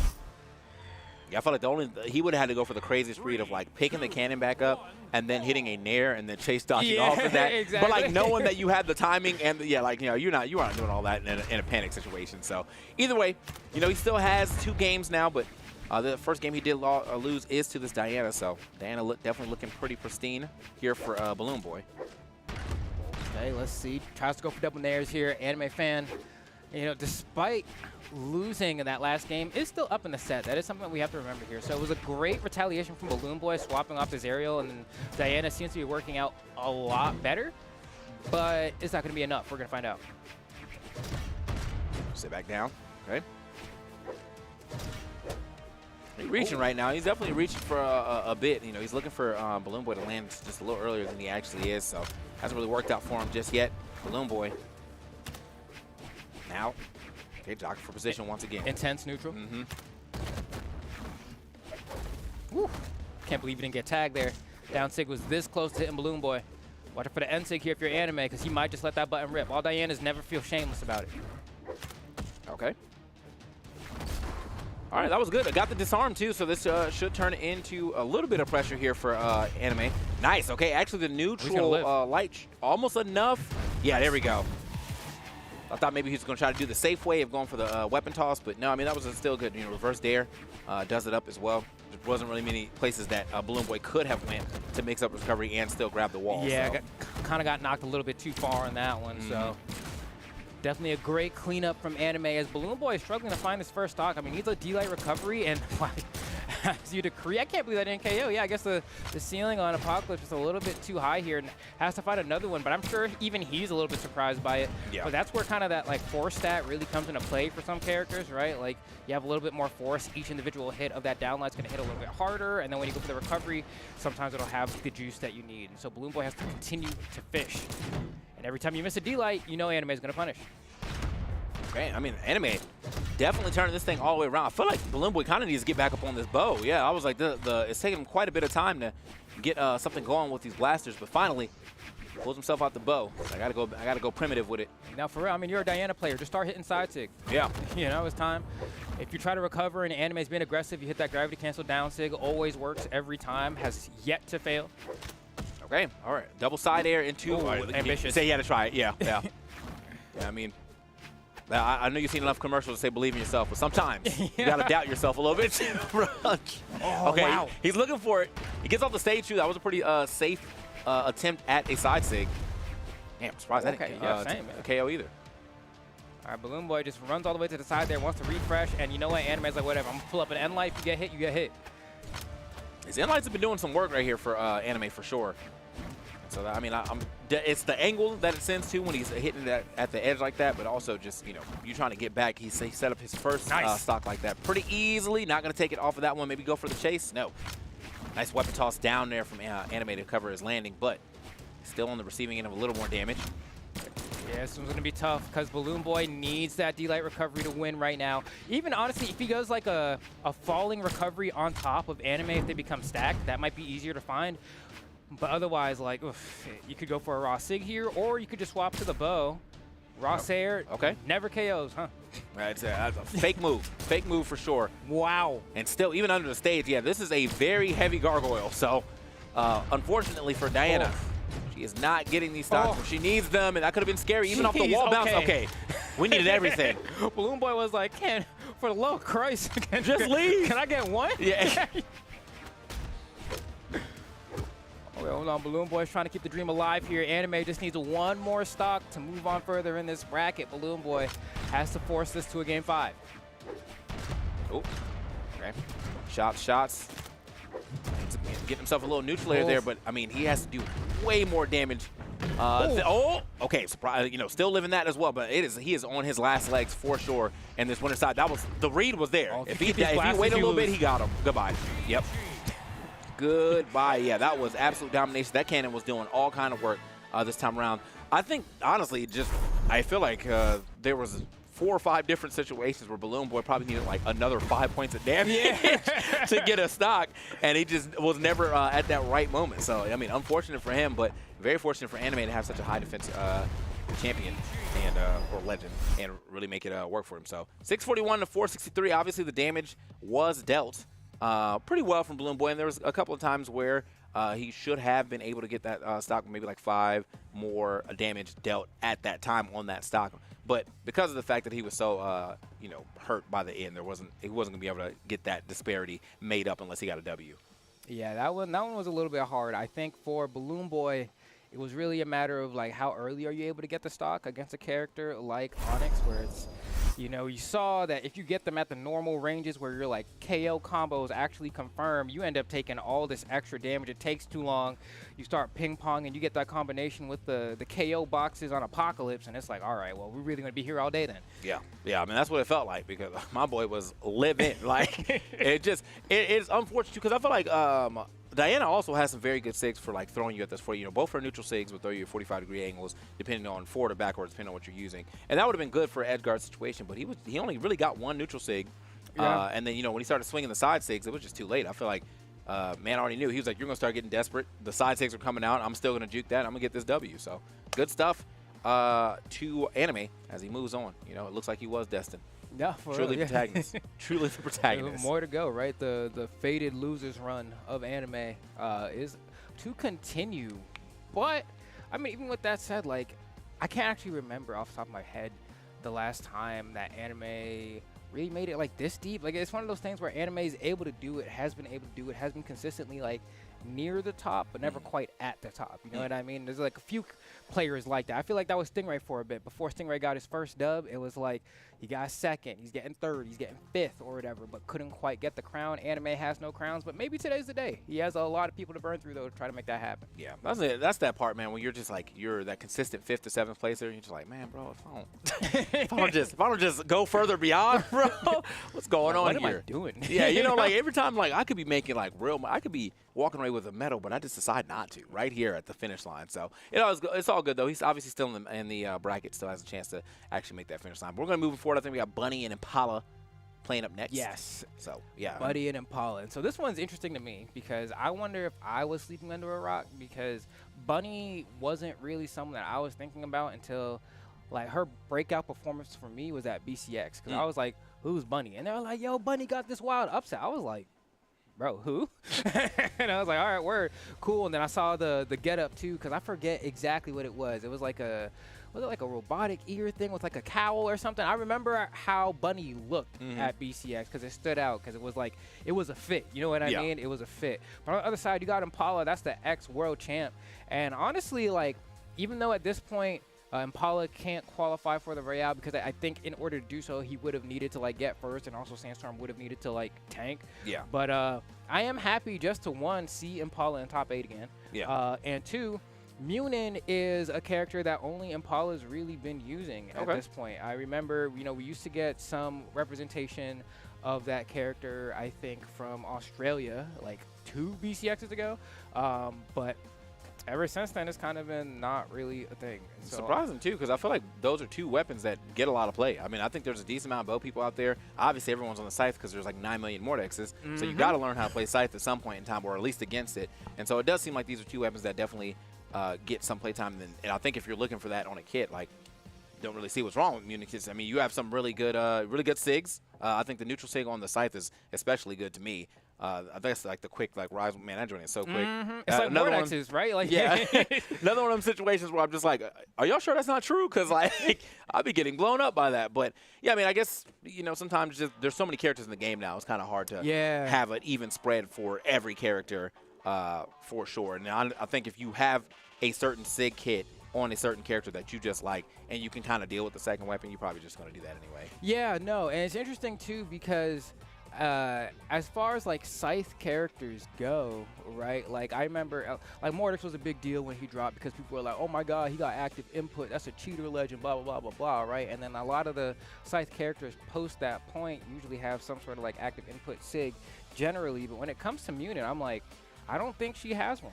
Right? She got the down sig, she shoots the thing, the side sig, she slides in, and then the end sig, she just does a little swipe. And so she's actually a Scythe legend that doesn't have like an active input Scythe signature, which is kind of cool. And I feel like that would probably make someone who's trying to learn the Scythe want to play him a little more. I mean, like, there's a little less complication in it. You don't have to think too hard. Like, this always does this, this always does this. Now, the rest of the Scythe, obviously, if you are going to play Scythe, I hate them for having the same colors right now. Oh, yeah. On not the stage. But, yeah, no, the rest of the Scythe, I mean, obviously, if you want to play some Scythe, you got to get used to some active inputs. You don't want to drop damage just because you were being lazy. So, got to get in there. Yeah, right now we're watching Bunny and Impala go at it. Both of them fading into the background. But they are here scrapping. And granted, like, Rayman used to be so common. Right, we actually used to have like people like Pierre rocking that Rayman. Even like Raish for a little while was rocking this character, but now suddenly Rayman's not as popular anymore. So seeing Bunny play Rayman actually kind of takes me back a bit. Oh, okay. Singing on him. What's up? Check my new single. Hit the do-re me. You know me. All right, yeah, that was a good first stock right there for Impala. Definitely playing like the Brawlhalla World Champion right now. Come on now. Oh, again, another read on the dodge from Impala. Bunny kind of getting chopped up, mixed up, looking like a different caliber above. Another down sig is ripped there, and yeah, I don't know. Yeah, that was a deluxe edition. Yeah, you gotta watch out, bro. You didn't know Taylor Swift was re-recording her songs? And check this vinyl real quick. I've been playing them out for sure, man. The SIGs are hitting. Oh, all right, we're just gonna let that one go. You know what? That's real. Not enough people do that. Why even waste the mental energy to try to make this comeback when you absolutely got destroyed? 77 damage before we get to the second stock is kind of like, yeah, all right, next game. Yeah, go next. Are we swapping legends already? Is that what it is? Was I like, oh man, I'm so happy we're seeing Rayman, and they were like, let's get rid of that or right now. Right now, yeah, no, that was tough. That was tough. Yeah, wow. Wow. 22% accuracy. 100% accuracy on. I'm telling you, bro. He like my man, triple platinum, no features. Like, no, I was gonna say, back to back, plat to plat with no melody. You ain't sweating me. That's crazy. One time, man. That is OD. Cause what? So if you hit 20% accuracy, that means you got, and you did like 20. So you hit like 5 attacks. All right, like it's like that's not great odds. Ooh, yeah, look at that damage graph too. Yeah, not looking too hot. Not looking too hot. And Impala did it all on the Scythe. Okay. No bow. Yeah, no. Didn't have to switch because you never had enough damage to force you to switch. You never threw the weapon. You know, he didn't have to go into like Yomi level 2 or 3. Like they never had to throw the weapon to establish any more pressure. Never had to get rid of the weapon. Like, yeah, man, it was just that quick of a game. So let's move into game 2. Unless this man's about to speed run, jeez. Yeah, this one, I hope this one's a little bit closer. Impala definitely looked to cut above in that game 1. I mean, this Munin clearly posing a threat here, but this time Impala is actually going to be starting off with the bow, and we didn't get to see any of that in the last match, so maybe Bunny will have an easier time dealing with this. But, I mean, look at Impala's patience. Bunny finally bites, dashes in with the end light, and Impala immediately backs up and punishes. Oh, nice chase from Impala. I love when we see, like, aggressive dodges like that to continue your pressure. Yeah. Like, and there's the aggressive dodge out to first to kind of bait you and like moving back in, and then he dodged back with you to get that neutral air. Very smart. Oh, wait a minute. Impala just barely touching the wall. Still having the, okay, Bunny. 100% better than last game already. Look at that. Got the stock first. Didn't take too much damage. We're back in the game. And now we're actually playing. Impala's whipping a little bit with this Scythe, but this Scythe was cooking the last time. And I believe this Scythe is from like the Autumn Championships, like 2 or 3 years ago. So it's a pretty limited edition Scythe right there. That's some Brawlhalla drip that Impala got on. The flex Scythe right there. I like that. Yeah. I'll let him know. Intense neutral. Yep. The most intense. We can cut it with a knife. There we go. Neutral thick out here. All right, finally, somebody breaking up the monotony a little bit. This time with a Scythe side air. Bunny trying to get back to the stage. Oh, that was the latest. I know. That man was already on the ground. Feet all the way planted in the floor. It's like, I'm still going to step on you, though. A nice punish right there from Impala, but did take a decent amount of damage already in the orange. Kind of a lighter orange though, so nothing too crazy, especially with no weapon in Bunny's hand. Bunny gonna remedy that immediately. Grabbing these gauntlets, throwing some hands. Oh, nice. Legitimately throwing some hands. I think Bunny's catching on a little bit because as I'm watching Impala play this site, it seems like he plays it in a very similar style to the way I play it, where it's like I'm not really trying to jump a lot. I'm just trying to end light only, to be honest. I'm just end lighting, and then based off of where you dodge, I'll try to react, or I'll go for end light nair, see if you dodge it, and then play off of that. And that seems to be. Oh, hold on, you get scooped here? Oh, okay, yeah. Lining up. We were definitely lining it up. Oh, he got grabbed. Okay. Oh, that sucks. You know what though? But like anybody else, any other weapon but that, maybe the hammer, you had that. That was you like that was the play.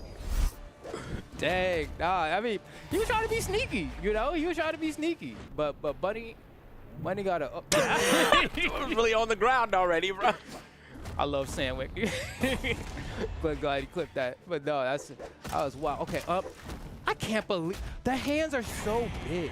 Yeah. I thought I was about to see some magic. I mean, good magic there from Bunny to know that, like, I think I can squeeze in a nair here and scoop. Because you don't even see people do that, right? Like, he got the ground pound, chase dodge diagonal, turned around with the down air. Like, I was like, when do you see this happen and know that this is the response to go for? And the answer was gauntlet privilege. Yep. All right. I'm like, all right, bro. Impala's play was sick, I'll give it up, but Bunny's play was even sicker as we go to Small World's End, the Ouroboros in the background. And you know what I really like is the fact that Bunny, in that first game, she absolutely got handled. And still, we're just like, you know what, I'm giving it up. Let me recompose and get this W. And did get the W in the second game. You know, that's the type of recomposure I like to see. You're like, all right, I'm not going to waste the resources, mental space trying to do this comeback when I can just win the next game. And now, potentially, the third game. We keep playing like that. Woo, the chase down and then up. Where are you going? Are you trying to go past me? Psych. Here is a very, very strong recovery. Yeah, it's actually something you don't see a whole lot of Axe players do. That's a very strong option is if you just jump at someone off stage and bait you're going to do a ground pound or a down air and then you just jump up in recovery, you'll catch them at the end of their dodge and just KO them like that. So Bunny extremely aware of all the different options she can use to go ahead and try to secure these knockouts. And Impala getting caught kind of unaware. Yeah, I think Impala need to get back up on this Scythe, to be honest. Scythe is doing us some justice. Here we go. Back onto the Scythe. No dodge. Dang, missed the opportunity to get a huge punish there. Couldn't catch the landing. Just throws it at your head. Okay, off of the stage right there with that down air, but nice try. Yeah. You know what? I think if he was a little lower, just a little bit, it would have worked. Wow, perfect dodge from Bunny there. I mean, Impala was accurate. Just Bunny had better timing. Man, Impala's like, I need this stock now, bro. I need something, yeah. Okay. The neutral light into the recovery still not going to be enough, and Impala is struggling to find the stock on this very, very hurt Bunny. Wow. Okay. It might still not be able to get a Bunny looking like we might be able to go up two stocks right now with a good play here. We're chilling out. What? Ooh, okay. You know what? Mix. Yeah. You didn't get punished for it, and you got to hit after it. Mix. D-Light's not going to be enough, but probably one more will. Yeah, now kind of trying to fish for the KO like kinda. You go for an N-Light or a D-Light there, KOs. But Bunny instead going for the pump fake with that weapon throw down, picks it back up. Impala is struggling, man. Yeah, I don't know what changed. What truly, maybe you got to jump off and recompose now. Because I feel like for Impala, it feels like if I could just get this stock. There we go. Finally able to get one. But I feel like racking up the damage hasn't been too much of an issue, but getting the knockouts have been a little bit more difficult. And especially since, he's not playing Kaya, where you don't have the privilege of doing unreactable N-Sigs or down Sigs that last forever in the corner. You got to work a little bit harder. Whoa. Did you actually still get hit? Okay. Wow. Well, he's trying to get the perfect dodge through or something. I don't know. Either way. Yeah, we are pretty far behind for Impala right now. He has got to step it up. He's got to play a very elusive and punish-heavy game. Ooh, yeah, and you can see Impala's trying to play kind of like a modified version of parry, right? Like playing really slow, trying to kind of bait Bunny into doing, oh wait, this might just be the game right here. Bunny trying to get a little bit tricky on the wall. Impala able to get back onto the stage, but we need a huge punish opportunity. Goes for the side 50-50, guessed wrong on the read, and because of that, Bunny's all but, ooh, I thought he was gonna hit. I thought it was about to be such an and one mixtape right there, bro. Oh, okay, we still living though, but yeah, Bunny, the quick movement to go ahead and grab me another weapon. Hey, watch yourself. Oh, that's it. Okay, yeah. Okay. Impala, you got to side stock it, bro. I think that was also a pretty decent idea. Oh, for, you lost the weapon and didn't start. And Bunny throws it away, so I don't even need it. Yeah, I think that was a good idea for Bunny to go for, though, because, yeah, Impala's in that situation where we do have to go off stage and make something happen. So if he had tried to go off stage and make something happen, he would have definitely got duffed. Just like that, except it would have been a SIG. This time the recovery. Going to take that second game for Bunny. Impala looking a little lost right there specifically. If you look at that damage spread, it was 642 something to 345, I think. Yeah, that's a damage spread. Yeah, that's nothing like the good old classic, you know, we're going left, for right, get haymakered in the face. But we saw Impala get hit by this exact same setup twice to lose a stock, right? The first time was with the axe recovery, but the second one was Bunny just doing it unarmed. So clearly Bunny understands that if she runs at Impala off stage, he will bite and dodge in, and then she can hit him on the way back. And so Impala, I hope, by this point has learned the lesson, because we're in a game 4. You don't really have much more wiggle room to kind of try and figure that one out. I like that too. I feel like Bunny is just being like, you're shook. Like, yeah. You know, I know that, you know that. And I'm going to get this punished real quick. So, wow, I can't believe that end light scoop. I think Impala tried to go for a falling nair, and it shifted his hurt box a little bit, and then he got hit by it. Okay, juke. Trying to get back down. Oh, still juking. Nice, okay. Bunny, one more time. Uh-oh. Looking for a set. Oh, okay. Nice. Still has the, got the touch. Yo. Oh, this is wild. Can still make it back, though. Nice. I mean, using the neutral light right there, felt like that was sending a message. Yeah, maybe, you know what I mean? Like, the down air would have been good. The ground pound probably could have gotten another one of those. Like, you know what? No, check these angles, though. Somehow, though, Impala having enough resources to get back. You know, so. Bunny sending a message. She's sending a message. The first game was the first game was a flip. You don't. You don't. It's like unarmed. Good luck. Man had to do like a dash jump. Wow. Gravity canceled down like, like, and you had to be right. You had to. That's a read. You can't do that on reaction. Oh, yeah, this one's going to be tough. I mean, Bunny absolutely cooking here. Despite losing game 1 in convincing fashion, mind you, we can't forget that. Like, Impala absolutely smoked her in game 1, but ever since then, Bunny just kind of clocked in. All right, I'm out of there, Jukes. All right, nice call out on the pump fake there. Wow. Oh, yet again. Okay, I like that, the weapon toss, just in case if you like moved a little further out, you might have been able to hit him yet again. And this is, yeah, I mean, he is struggling. There's 2 weapons on the stage. We got to do something with it. Impala. That's tough. Impala needed to go for a stronger hit there, maybe a side light, maybe even a side sig there, just something stronger to get Bunny off stage. Instead, went for an end light for the punish, and that definitely cost him an opportunity for a stock there. And a lot of exhausted recoveries coming out from Bunny as well. Impala definitely not ready. The options feel a little weird, but there we go. Impala finally able to lock one in. Locking one in a little late, though. You know, we're down to the wire in the red zone already for Impala's second stock. Bunny looking a little overzealous right there, trying to get a little breakdance going. But, okay, hold on. Impala adding up some damage. Kind of got, okay, that's unfortunate. And on the platform, too, may not even need it to, like, rip a recovery. Might have just been able to hit that into straight up a grounded heavy because of the fact that you hit him under the platform, so he would have been right there. Either way, we have got to find the stock. Impala, we getting this to a game 5? Hold on, starting to look like a world champion. Ambitious, would not have KO'd, but wanted the damage, and then just takes a clean fist in the butt. That sound kick gets me every time, too. Oh, man. Double tap. This one's tough. We'll see Bunny looking pretty poised here to go ahead and end this top 8 run for Impala. Impala gets the last arrow. Oh, looked like he whiffed, right? And that's exactly what Bunny thought too, but she basically got Rayman. Like, yeah, no, for real. Yeah, you got Rayman right there with the same thing. He's like, I throw 3Ds, and the last one, you always like, damn, I thought I was out the way. Nope, you was not. It's like you was not out the way for that either. I don't know why. This became a even game quickly, and this was, I don't know what happened, because I feel like Bunny stopped playing like she had that confidence that we saw at the very beginning of this game and through all throughout the last game. Here we go, though. Starting to find something. Some connections here. So hold on, let me get these hands on him. And Impala jumping a lot. Bunny staying grounded.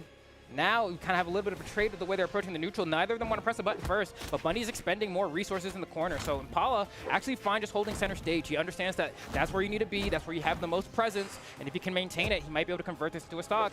I think a little faster, and Bunny was able to convert. I definitely got the read on the air dodge, so trying to convert that into a quick three-piece, but might have been a little too late.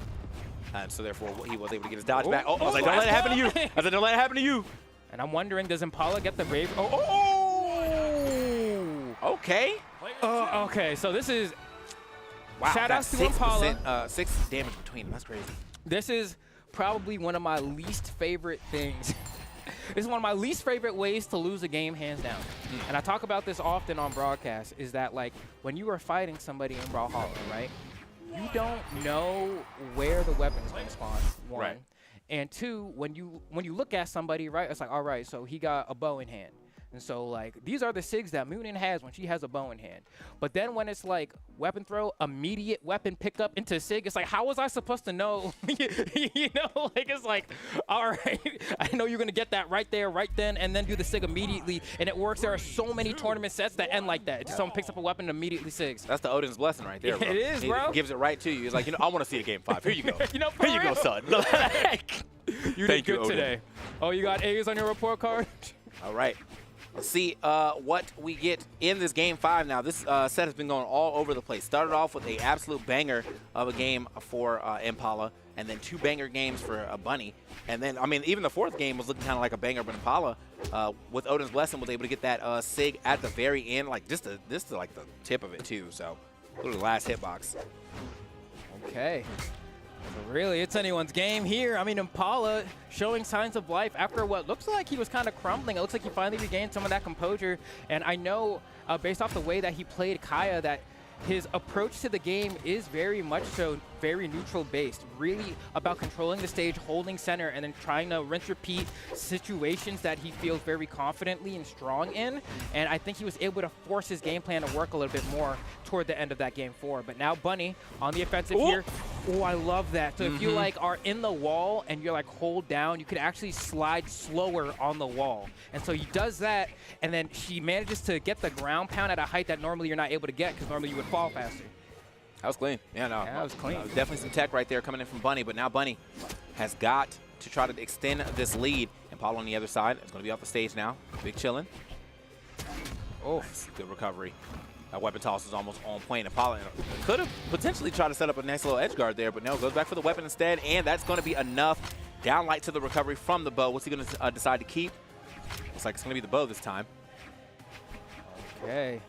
These guys are keeping it real close here. I mean, Impala just trying to find that opening, wants that side light. Gets a D-light instead. Good value, guaranteed conversion to the neutral air, so we'll take our damage and get out.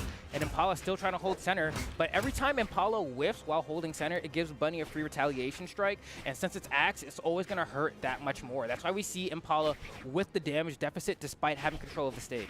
Yeah. We jumping. Nice. There it is again, yeah. Her movement's just better. Tried it again. Yeah, tried the same situation, that low falling ground pound. Because it slide into the wall, but some around, and we are right at the edge. If we can find a Sair, that could potentially be enough. The down light pushed him back into the sky. Trying to get that up, very up high down light. That might have been enough too.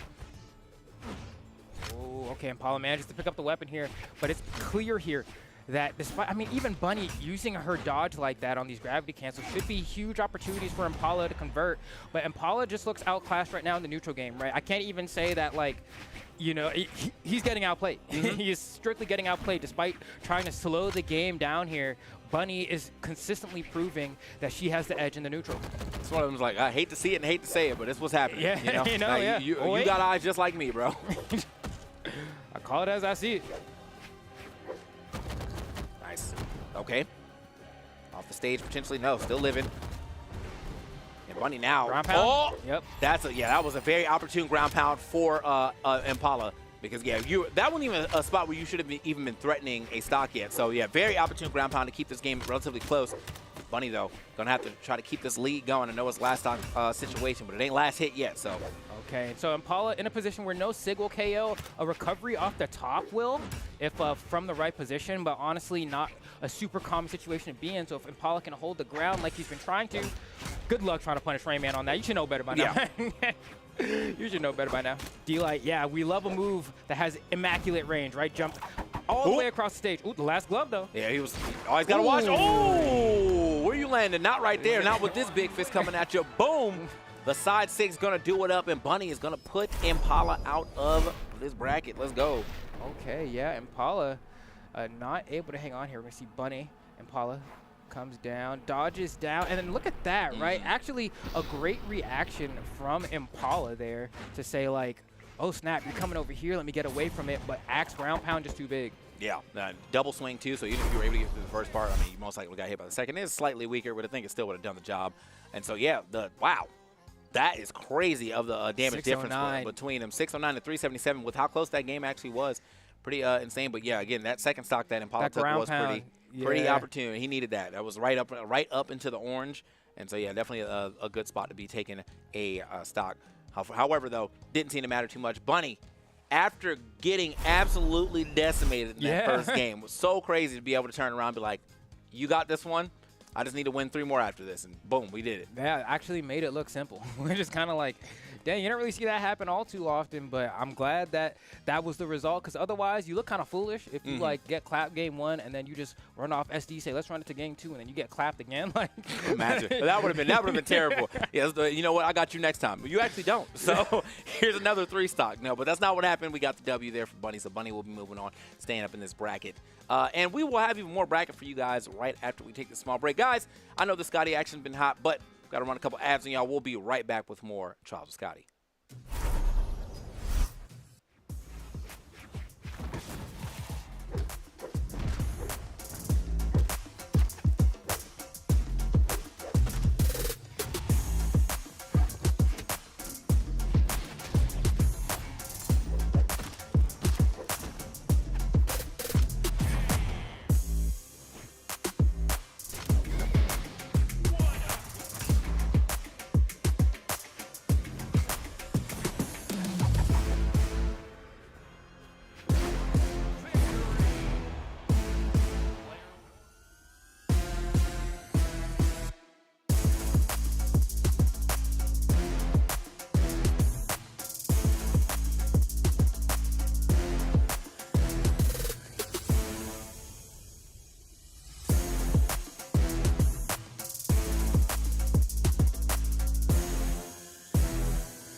sigue!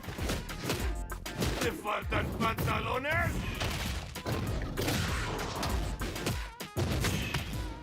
¡No puedes detenerme! ¡No temo a nada! ¡Nada nos puede detener! ¡Somos imparables!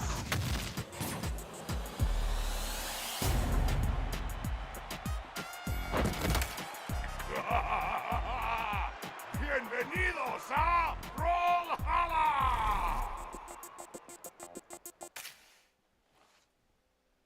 And that was Tesla, yet another legend you could be playing by playing some Brawlhalla. Again, that's a free-to-play game that you, right now, could be playing if you have not already downloaded it. It's on everything, literally everything. You could be on your phone playing it right now, just like these guys have been playing and some of the matches we've been seeing here at Trial of Scotty. We back Anime, Balloon Boy going 3-1, Impala, Bunny going 3-2. We got 2 more matches for you. It's going to be Guichao and Anime. And then Anonymous Alex and Bunny gonna play up as well, though. Yeah, man, it's gonna be got some good action coming up for you yet again. Back in the building. What's up? I'm TK. Got my man Flambeau with me, and we're gonna get you through 2 more games. Yeah, no, I mean it's been pretty good. That Bunny versus Impala set was a good one, a slow burn, if you will, but it was a good one. I think the arcs were pretty high, and Impala, I think it was nice to see just back in top 8 still. I mean, it was a difference, maybe like 2-3 PR between those two. So both, you know, top 10 players, but Bunny coming out on top, and Impala was the higher seed as well. And so that means it's a little bit of an upset, but nothing too wild. But now we are hopping into kind of some of the final sets of the bracket, right? We're gonna have Guichao coming back up here, rocking that Sakura, going to be going up against somebody. My brain escapes me right now. Anime. Anime. And I think whoever our like person is for spectating, thank you for putting that character on. Look, that's the only reason I remember. Like, so he played the character. I was like, oh yeah, so that's right. He's the guy playing Onyx. Boom, there we go. So yeah, Guichao gonna come through with again the not this time. Actually, gonna take a little bit out of the decks and put a little into that force. Understandably so, though, if you are about to play up against Onyx, because I mean, you saw what happened. Yeah, could not get a kill, could not get a stock take at all right there. It was rough, man. When he said, "I will not leave, I will not go," I'm here to stay. I planted, you know. It's like, all right, bro. Well, whatever it takes. I mean, Guichao on a meteoric rise. I did have Guichao as #1 for my predictions. It was an ambitious #1, I will say. I think in my heart of hearts, think that Sandstorm is very probable, if not Raish. Those are the 2 that I think were on most people's predictions.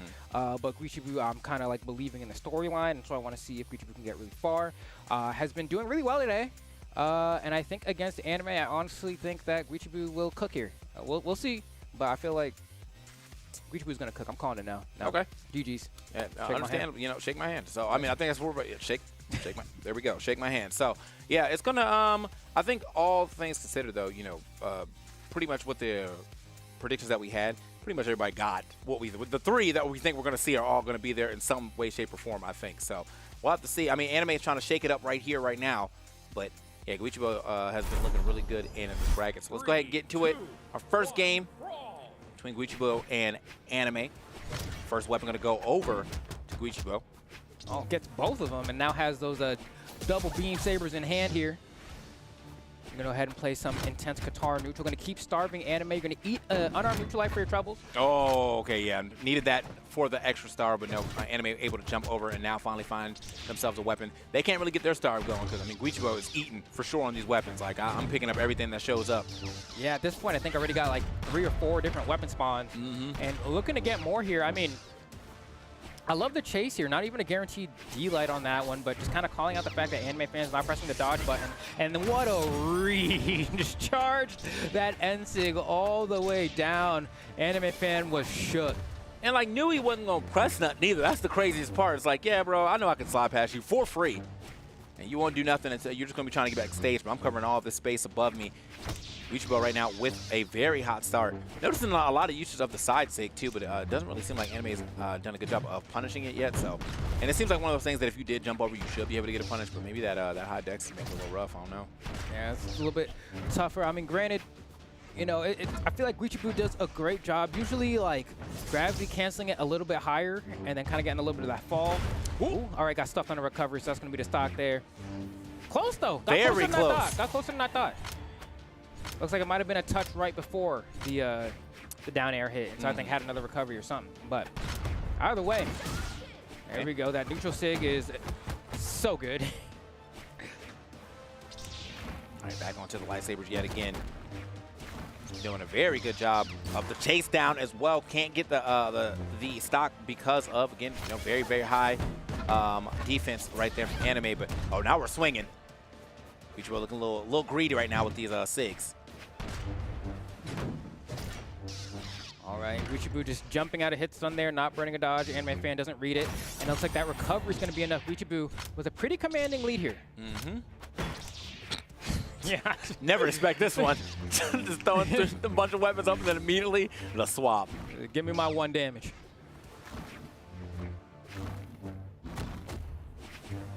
Okay, back and forth right now. These two looking for their opening. The Anime fan wants this cannon, apparently. We'll see. I mean, Guichao definitely poised to go ahead and take this. I mean, Anime kind of slowing things down a little bit. Wants that D-Light Nair. I don't know if it'll KO right now. Yeah, it needs one more. Yeah, the next one definitely will do it. I think that you can see Anime kind of jockeying for position here. Gets a down air instead. And now just looking for a straight up an air. May not even need the oh, wait. Okay. Held it you know all the what? way down. I like that, though. You sent it. You was like, I think this is it. This is the one. And honestly, depending on the timing, that might have worked. Mm-hmm. Okay, let's see. Anime manages to bring it down to a final stock scenario. We were talking before about just how much defense Onyx has here. So being in the light orange doesn't really mean much. Just got hit by a neutral light and one other attack and still kind of chilling in like the relatively light orange here. So gonna be a couple more hits, another neutral light. The color barely changed at all. Yeah, You know? yeah, we're getting the hits, but does it really matter?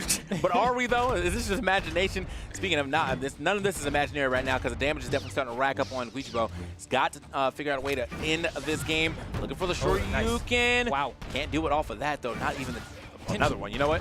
Yeah, another one would do it. There Just we go. keep mashing all your light attacks, including that N-Sig. Yeah. One of them will hit eventually, right? Like. Yeah, the Shoryuken was the Shoryukens was definitely coming out, but he was like, you know, but you can't really punish it though. This ain't Street Fighter. Like, Down light, Shoryuken. Down light, Shoryuken. Do it again. You know? Like in Street Fighter, I gotta wait till I come all the way to the ground before I can do anything. And Brawlhalla, never that. Never that. Look at that. We out. Like, could you imagine if they gave that into Street Fighter Shoryuken into a immediate drive rush dash out of it? Like, I'm out. Especially if it's the DJ drive rush where it's just like you all the way in there. Got to get out of here. So, either way, Guichao able to get that first game. It was looking a little scary for a second. I mean, the game is definitely starting to escape him, but close that thing out. Oh.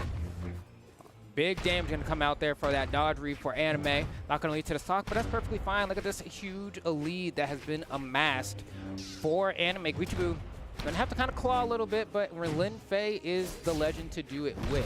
Wow, I can't. The splash on cannon ground pound. We're going to look at that a little bit later. Come on. That's how it would be, though. It's, yeah. Okay. Oh, give it back, though. Not enough, though, but maybe enough to try to set up a quick edge guard. No. Okay. Look for a side air to push them back off the stage. Wasn't going to connect, though, but you know, we're close to at least being able to get the stock without taking too much damage. Unless. Okay, yeah, you can see Guichao trying to find that. Oh, he might be able to get the stock here, a nair or something. Oh, tries to go for the side air. The recovery's not going to be enough. Okay, just throw it out. I mean, why not, right? Legitimately has just been throwing it out. I mean, there's going to be at least like a 10 sig usage with maybe like 1% accuracy yeah, exactly, on it. But it's like that one that hit though. Oh man, it's resounding. You know, and sometimes you just want to hear the voice line juice you up. Oh, you got to watch out for the D-Light Nair. Ah, well, too bad. there it is. Couldn't watch out long enough. You know, you want to watch out for it, but you definitely still want to put some type of offense out there. And unfortunately, yeah, that offense got Guichao punished. Now Anime, they got some of those too, except out of the hands. Oh, nice delay, but You see the jump from Anime there to get out of that. That was actually a perfect read from Guichao on the start of that, but unfortunately unable to convert that into a whole lot of damage. It's really interesting. You don't get to see Cannon Dittos at the high level really much at all. And so, like, looking at the way they play around each other, trying to get the dodge reads, it's been pretty fun to watch. Oh, got around the weapon toss. That's huge. Down air. Nice. Okay. Ambitious. Yeah, you know what? Sometimes you got to send it. As I said, I'm liking it. Against Onyx? Hey, look, what if, you know, there was a whole plan. If that ground pound hit, it was going to be like another down air, crazy edge guard. I don't know, maybe a GC down light ground pound. But look at this ground pound. Come on. She was all the way on the wall, bro. Like, but that splash, man, that splash has been taking stocks for years now. Every time I get hit by it, I feel robbed. Y'all don't even go for the full ground. I just go for the splash. Big explosion. It's a cannon. Make it work. Whew. All right, the damage differentials between this time around. Cannon did way more damage than the other cannon. He didn't even use the gauntlets. It's like, I don't even like these. Yeah, and I think it said, like, Guichao did, like, 55 damage on the guitar or something like that. Kind of not what you would come to expect, but it feels like this feels like a bit of a who's the better cannon matchup right now. Which if I'm Guichao, I'm like, honestly, I don't know if I'm trying to play that game, bro. I'm just trying to win. So, like, do whatever you think is a little bit, yeah, you use those guitars. Look at this cook. Ooh, it's wild. I look at the health bar and it's like Anime's been like sneezed on. Got hit like 6-7 times in a row. You got like 3 reads in there. You're like, what? You just in yellow? I'm a fortress. Oh. You, on the other hand, though, you ain't got that type of defense. Cause what? It's like a what's her name from Valorant? The support lady. Oh. Sage. Because she always says you are a boulder, I am a mountain. You know what I'm saying? The comparison, just the position, I suppose. Yeah, it definitely feels like that right now. The mountain being Anime for sure. The amount of times you gotta hit this man to actually do any type of damage, any type of dead, and just like that, he's able to get into the front of this set and of this match. Put himself in the lead a little bit. Maybe we could turn this. I was about to say, Guichao has not thrown out a lot of sitting. There it is. Yeah, boom.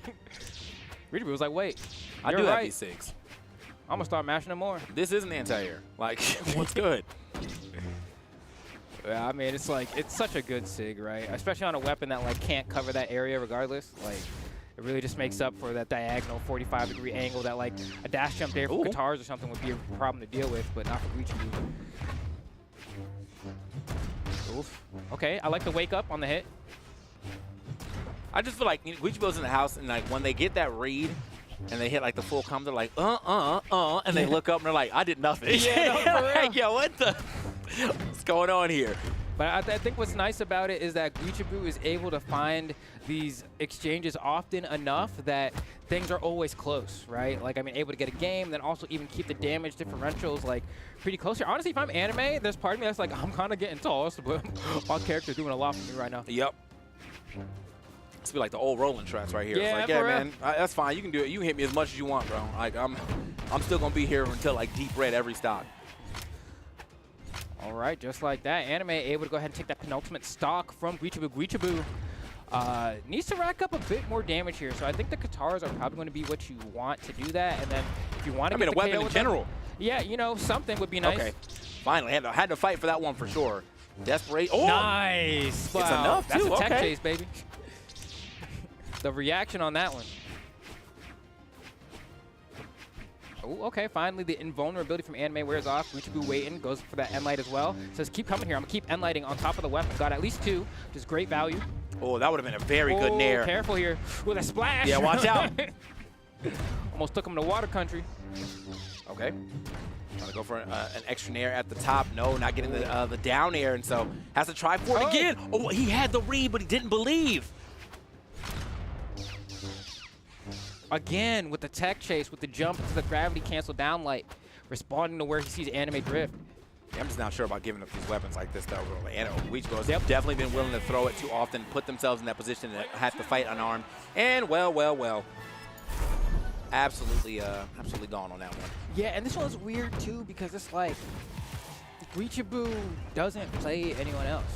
You know what I mean? Like, if I was in a situation like this and I had any pockets, like some of the best weapons against Cannon are ones that just like outrange it pretty cleanly, right? So like you stuff it with like Axe N-Light or like Rocket Lance N-Light. and light from spear, something that can just outrange it on the way in. But like guitars, you always have to get there up close and personal. And so Guichao doesn't have like that ability to be like, oh man, I want to like try to switch characters for the matchup. It's gonna be Lin Fei the entire time. So really what it comes down to is we've already been making jokes and memeing about the fact that Guichao has had to like win these neutral exchanges and get like 2 to 3 reads to like, get all this damage. It's like you have to do that but harder, bro. Or try to get anime off stage, because realistically, we haven't seen like early Qatar stocks like that off stage. It's just been a lot of like honest, oh, let me hit 3 or 4 times on the stage and try to fish for the KOs like D-Light recovery. Maybe it's time to start throwing those down sigs out. I think the other thing is about the character choice is that Guichao obviously is very good with the Qatars, right? I would legitimately just start trying to secondary the highest force Qatar legend in the game and be like, all right, now all these hits really gonna matter. That was a lot. Okay, almost got the read yet again, but oh, that's a read though. You coming right there? No, you are not. Check this recovery. Gone. All right, looking a little tough here. We'll see what Guichao can do to bring this one back to the realm of possibility. Not too far out yet, but finding the stocks has been difficult. The cannon has not looked too hot in the Ditto. That's going to be a huge punish there. Luckily, every single time Anime has gone for this read. Okay, Ground Pound's going to do it. Because, what is it? He's been going for these neutral sig reads. And Guichao has been dodging down and in every time and dodging it. And that makes me a little bit scared for what the future of this game could look like. But we'll see. Nice. And we wait. Rinse, repeat. I got time today.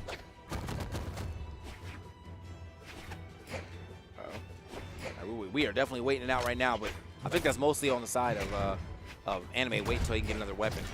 He's been playing relatively aggressive as long as he has a cannon in his hand, but I think that means Guichao needs to start playing a little more aggressive when there is nothing in Anime's hand. You know, maybe take a small unarmed punish, sure, but look what happens when he has a cannon. You got to avoid this situation. Throw away the weapon again, going to go to their own cannon, but as you said earlier, it does not look like a good cannon Ditto yet. Uh-oh. I mean, Anime just keeps getting the hits, and Guichao's not with this cannon. And Ensig hasn't really been able to play as much of a role in some of these later games here. But maybe Guichao can find a way to force us to a game 5. They're just whipping over and over, and there we go. That's what we've been waiting to see for a while now. That neutral signature, swinging a hit. All right, let's get some damage here. Waiting out for the Odin drop. Managed to get one right in front of him, but no. All right, does pick it up. It's going to be the gauntlets, though. We have not seen too much of the gauntlets lately for Anime. He's like, me either. Yeah, I don't want these either, bro. Get these out of here. Oh, tries to go for the punch a little bit too slow in the draw. And that's going to be the stock. Down to the final stock, potentially the last of the tournament for Guichao here. Needs to figure out a way to stay relevant. Ooh, no dodge from Anime on the D-Light. Okay. We're hunting. Nice. Okay, we got a punish here for Guichao and a read on no dodge as well, so it's going to be good damage with no retaliation. Anime gets the dodge there. Oh, again. Oh. Uh-oh. Okay. So very surprised that actually didn't hit, or he didn't line that up a little better. I think he was a little late. He was a little late for the splash hitbox. Didn't get off the stage this time around. Guichao trying to cover their head real quick. Hold on.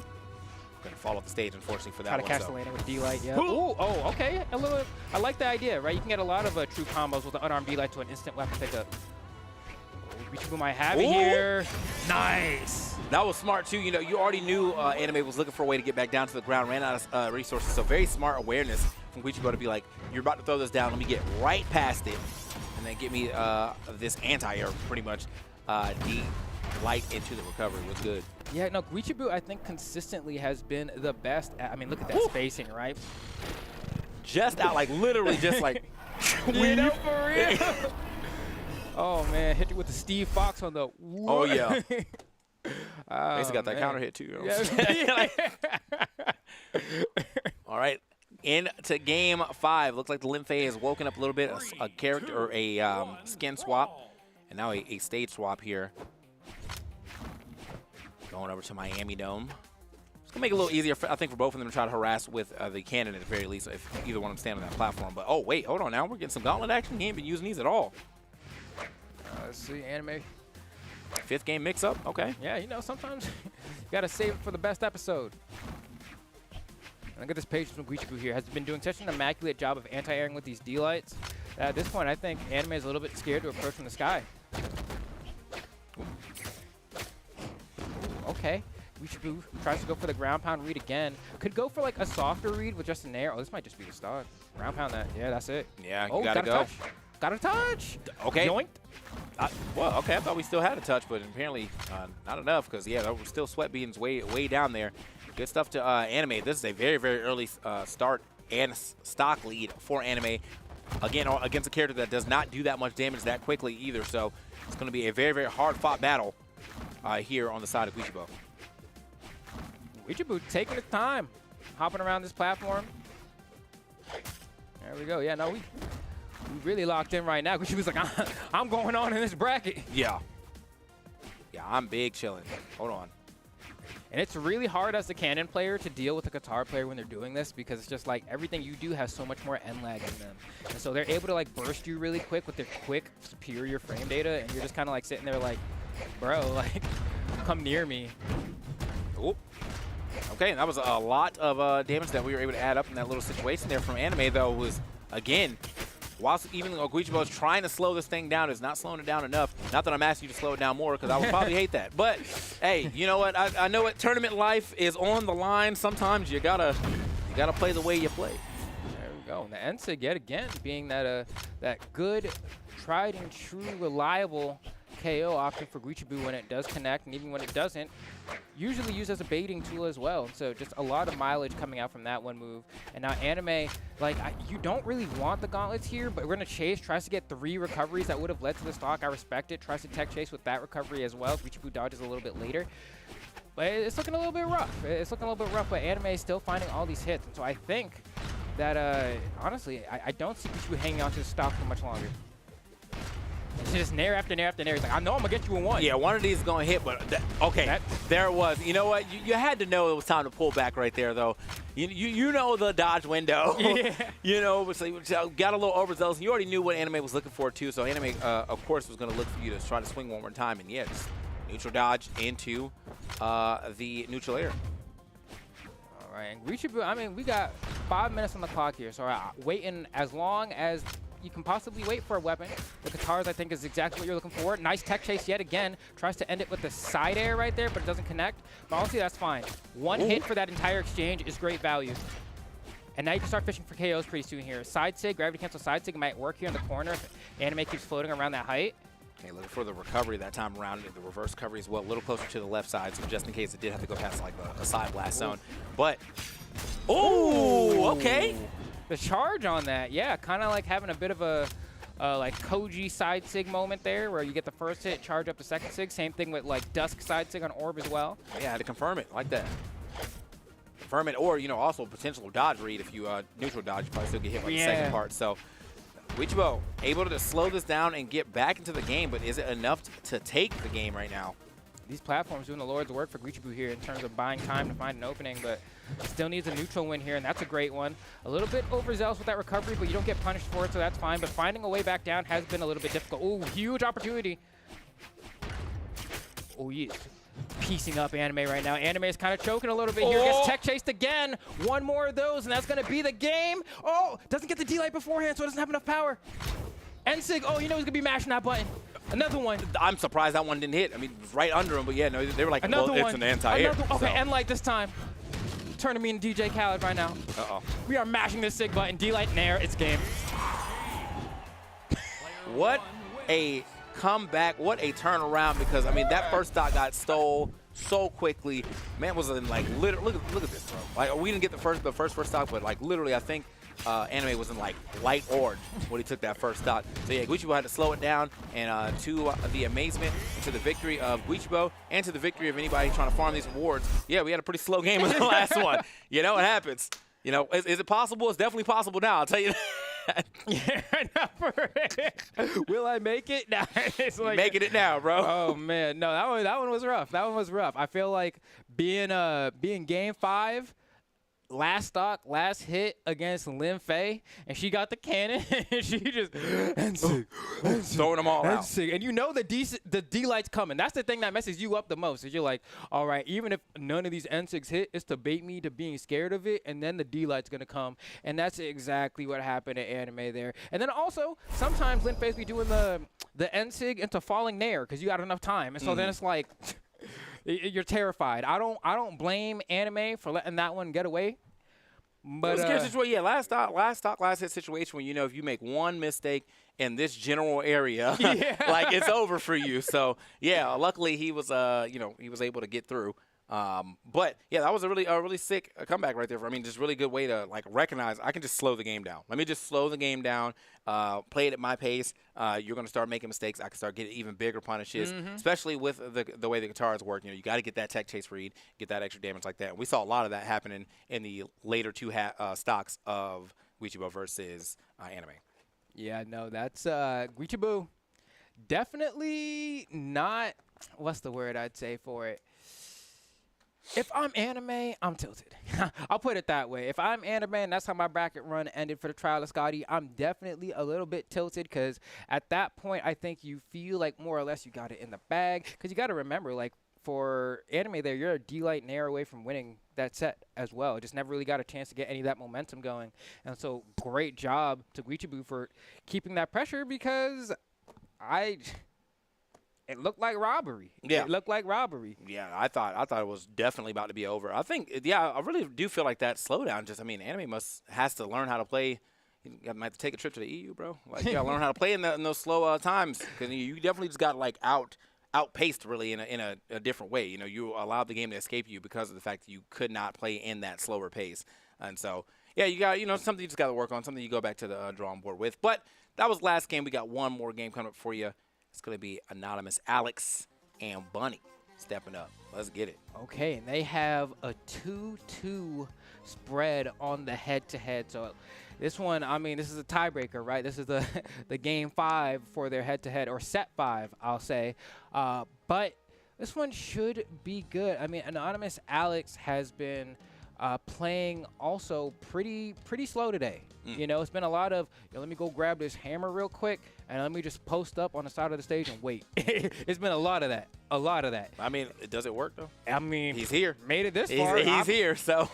And it's like, all right, even if you hit me, if I hit you and I get Stomp Sayer, like, are you hitting me more than my Stomp Sayer? If the answer is no, bro, I'm winning this set. And that's gotten him this far. You know what I mean? So we'll see if Bunny's able to deal with that. Considering how well she was able to adapt earlier on to Impala, I'm sure that she's more than capable of trying to figure out a way around Anonymous Alex's Taros. But in the same vein, there was like a time in the meta where like everybody was playing Taros, and that has kind of like dissipated a little bit. But for the one tricks like Anonymous Alex, it has stayed consistent the entire time. And so like we don't got Luna on the Roman Reigns winning everything all the time anymore. And so Anonymous Alex is kind of like the next Taros we're looking at least in NA. Kind of still got that held down in EU by a lot. But I see a Cassidy actually coming out though for this first game. What the heck? I said you ain't got no one else in the tank. He said I actually do. You know what I mean? One of the original characters of the game. Got a couple changes there on these SIGs throughout the time for sure. But yeah, no, very fast hammer. You saw that. You saw that Dex. That was way up there. Unfortunately, though, that defense is going to be struggling because he did go into, I think, speed stance. So now this Cassidy sitting at 3 defense could be a real problem if you're not winning all these neutral exchanges, which right now we are. So this is what we were talking about. This is like if you wanted to grab Lin Fei and put on a hammer, this is her. You know what I mean? It's like that NSIG. You see how many times he already thrown it out? I want to say at least 5, right? And on top of that, with this hammer, a lot of things become a little bit easier to get. You have a lot more time on Stomp Sayer. It's a lot harder to drop those conversions, whereas sometimes it can be a little bit frame tight. And then also when you go for like D-Light, Side Light, a lot. Gosh.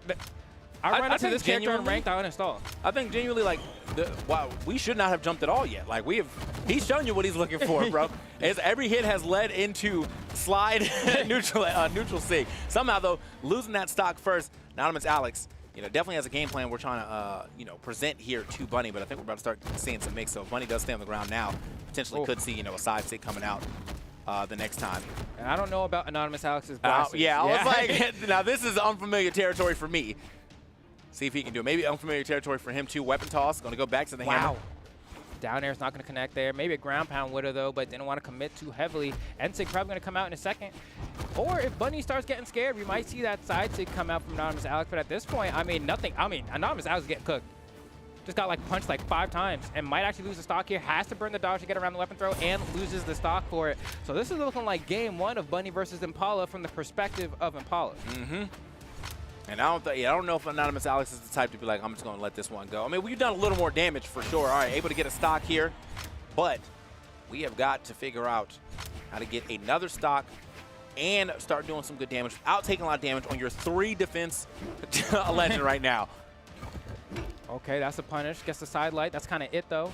And once again, that's what I was talking about. Posted up with the hammer in the corner, right? But doesn't really seem to have the answer to this dash up end lights we're seeing from Bunny. Just dashes up so quick, dash lands, and throws up the end light. It's really hard to react to. Forces the jump with the weapon throw, and that's how Bunny manages to get that neutral light. Okay. Tried it. We're trying. So we are definitely posted up in the corner right now. But honestly, if I was new down tick. Yep, new down tick. Love that sound. Now I will tell you though, if I was Bunny, someone actually punished it. Okay. I was gonna say, I was like, wow, rare footage. If I was Bunny though, yeah, I'm doing the same thing. If you want to sit in the corner, you can do that. I will sit in the corner as well. I'm winning. Like, I don't have to approach you anymore. Like, we can play the game of timeout. No, for real, right? Like, it's like, people keep trying this on me today. And I'll let y'all try. We'll see. I mean, Anonymous Alex needs to find the KO here. The side air is not going to do it. You can maybe go for a down air. No, and second side air is going to find the mark. And now, are we going back to the hammer? Yes, sir. Kind of a little late here. You don't have a whole lot of health to trade with. Ooh, falling nair into the end sig actually does a good chunk of damage. That could have been a stomp punish, but Anonymous Alex a little bit scared. Ooh, that's a huge punish opportunity there because of the burn dodge. That's why we see the end light follow up. Ooh, Anonymous Alex. Hold on, imagine. Bro. Anonymous Alex is now, he's like playing in the corner, but like directly in your face. That's kind of crazy. Like he's still kind of posted up, but is now posted up right next to you. Okay. Yeah, that's. It was, you know what? It was like a good little change of a strategy though, because I feel like you obviously, I mean, you really can't like post up on the other side of the map if you're losing, because if your opponent is the type to be like, I'm just gonna be petty with you, like you're not gonna force me to approach. Like it's your turn to approach now, you know. But I do that in every game too. Like we're playing tag and you just backdashing on me, but I have the life lead. I don't care. I was like, yeah, I'll stand there. Yeah, I'll stand there. Start looking at the clock. You know what I mean? All right. 20 seconds left. You gotta come to me, bro. So here we're going into game 2. We have the swap back to the Taros immediately. And honestly, you know, I'm kind of with it. Like if you're going to try something new against someone that, you know, you have kind of a sporadic head-to-head with, I think using game 1 to try the new thing isn't a bad idea, because what, you do that on like game 5 and it goes terribly, you're going to feel kind of dumb. But we'll see. I mean, this is what we're used to here. The big bull, the mecha bull. Ooh. Got jump. I'm out of there. Got yoink. Ooh. Okay. Ooh. Yeah, almost just a little too high up with that down air, but I do like the idea. Putting a little pressure above Anonymous Alex, who is. Oh, man, he getting ran down right now. Where you going? Uh-oh. Legitimately, no stop on this gas pedal right now from Bunny. That might have been an issue though. Okay, man, just slide by. Yo, check this out. The reversal though, clean. Yeah, I mean Bunny. Really, there's been a few moments where it looks like Anonymous Alex might be able to get the stock, and it just kind of like slips, and Bunny's always there with the reversal. But not only is it a reversal in damage, it generally leads to the stock KO as well. So maybe here, I mean, you can start end lighting if you're Anonymous Alex. I think it might KO soon from the corner. Nice. Okay. All right, cool. Ooh, whoa, what? Well, that might have been a mistake. Still made it though. Yeah. That was a nice little stall. Because you burned the dodge early, right? Use the recovery to go the other way. By the time you get back to the wall, you have your dodge back. So actually a really cheeky recovery from Bunny, but that end light from Anonymous Alex will secure the knockout. And yeah, that was pretty good. I think that was on kind of on specifically Anonymous Alex's play style. Like if I just saw someone burn their dodge that far out, and I know they have to use two very like punishable options, I'm going off stage. But he was like, "Nah, you got it. I just want to see if you can make weapon, it. You know? I just want to see if you can make it." Yeah. It was like, "Oh, word." Wow, nice D-light coming out here from Bunny, using it as an anti-air. Another anti-air on this D-light. Anonymous Alex tries to punish, can't line up the hitboxes properly, and is just trying to see how much he can get before losing this stock here. Ooh, jumps right over that. No punish on the side stick this time. Could do it with Cassidy, but the Taro's a little bit tougher. Okay, wow, that didn't KO. One more D-light will, though. Wow, nice punish. Anonymous Alex brought this all the way back. Even if you get end-lighted or like D-lighted here and lose the stock, wow, that hit into the wall? Yeah, I'm a little surprised. He must have just popped up off that stage, but look at the Well, let's look at the health right now that we do not have on Anonymous Alex. Looked like he was about to maybe start up a recovery, but yeah, I can't believe actually that unarmed recovery managed to stop beat that. out. Yeah. Right. Either way, though, I mean, Anonymous Alex does have a decent amount of damage onto. I like that idea. You know, just kind of get the most opportune stock that you can get, but unfortunately, he's going to get that avoided. Not from there. Right there, could have done the side stick again, probably to punish that end light. Had to be quick on it though. Would have gotten the stock. Nice. And didn't touch the floor there, I don't think. So it has to burn. Wow, man. Rayman must be pretty fast. You see how fast he drifted to the stage there? Yeah, bro was leaving, bro. I got somewhere else to be. Uh-oh. That was one side air and just all drift. Like, that was wild. Ooh, pump fake. Okay. Can't catch him in the skies just yet. Tries to end light it. Doesn't work. Nair will be enough. But, I mean, once again, kind of just, like, lapped a bit in damage. I mean, not nearly as bad as the situation was in the last stock. At least has 1 or 2 hits. But that's your 1 and probably the 2 hits that you were allowed. So, we'll see. Bunny's going to sideline. Oh, yeah. Now at this point, it's like, you can play this the kind of way if you want to, or you can just do a Rayman side stick. It'll probably work. Man, I actually needed that just because the answer was so crazy. It's like, you know, you think I'm scared, but actually hold this down stick real quick. Luckily, he was able to bounce off the stage and still live it. Was not going to live that ground pound on the other side. That was a very quick slide by and the turnaround like that from Bunny. So this has been the, like, people have been doing this a lot where, like, their back is against the ropes and they swap to Jae-Yun, and I think it's because they believe that, like, I mean, Greatsword is just a different matchup in comparison to everything else, right? So if you're trying to win based off that matchup unfamiliarity, I think it's not a bad play. I don't know how strong Anonymous Alex's Greatsword is, but I respect trying something new. And there it is, the weapon's out to play. Yeah, I think that's kind of the biggest tell of it, though, is like, do you know why this weapon is such a difficult weapon to kind of play against? But, you know, as of right now, did start off pretty early. He's got a couple of bridges there, got a nice little read, so we got a full 3-piece bridge. Okay. I don't know, bro. I might have to put a little respect on his name right now. Yeah, I'm worried about what the offstage looks like. It feels like Anonymous Alex at least knows, you know, how to get your 50-50s off your side lights and so on and so forth. But once you get sent off stage against gauntlets, bro, it is not a good time. That should be the stock. Thank you for going for the 5-piece string. Goes for the end light finisher there because that is guaranteed and not jumpable. If you went for the side light finisher, it would have KO'd, but if Bunny jumped, it might have whiffed is the thing. But I mean, it was still very close to KO, so maybe you also thought that one was going to KO as well. It used to KO till it got nerfed back in the day. Come on. Come on now. Every time you're on here, you got to give us some great sword propaganda. Listen, bro, I just remember the good old days. All right, finish that off with a sword, though, instead. Nothing wrong with that. You know, you did quite a bit of damage there with the great sword, though. All right, let's see. How you going to get back down to the ground here? You want to play grounded. Oh, yeets the great sword. And this might be a little bit tough. Gets caught by the back hit of the down air. Wow, that's going to be stock. No, manages to get that dodge back in time. Ooh, got a haircut. Ooh, 2 haircuts, actually. Fade for each side. Uh-oh. And that was the alcohol you put on the end right there. Just get a little burn. Boom. All right, managed to find it with the side air all the way out there. Not a lot of damage here onto Bunny, though, so good to not let this game escape you too much. Still looking for that 3-0. Good chase down. Now, this is the part, we're still looking for that situation that Flambo was talking about. Push this great sword off the stage and see what happens. Oh, could have gotten a bit more there, but fell off the stage with that end light, so couldn't really go into a bridge. But did catch a dodge there, so at least Anonymous Alex got something. Tries to go for a read with the 50-50, but Bunny just doesn't dodge. Ooh. Okay. Very good use of the dodge into, gravity cancel into the down nice light. Read. Too slow, though. Gonna be tough. Anonymous Alex looking for these side lights. That's going to be your winner here, the bread maker for sure. Gets to punish with that recovery.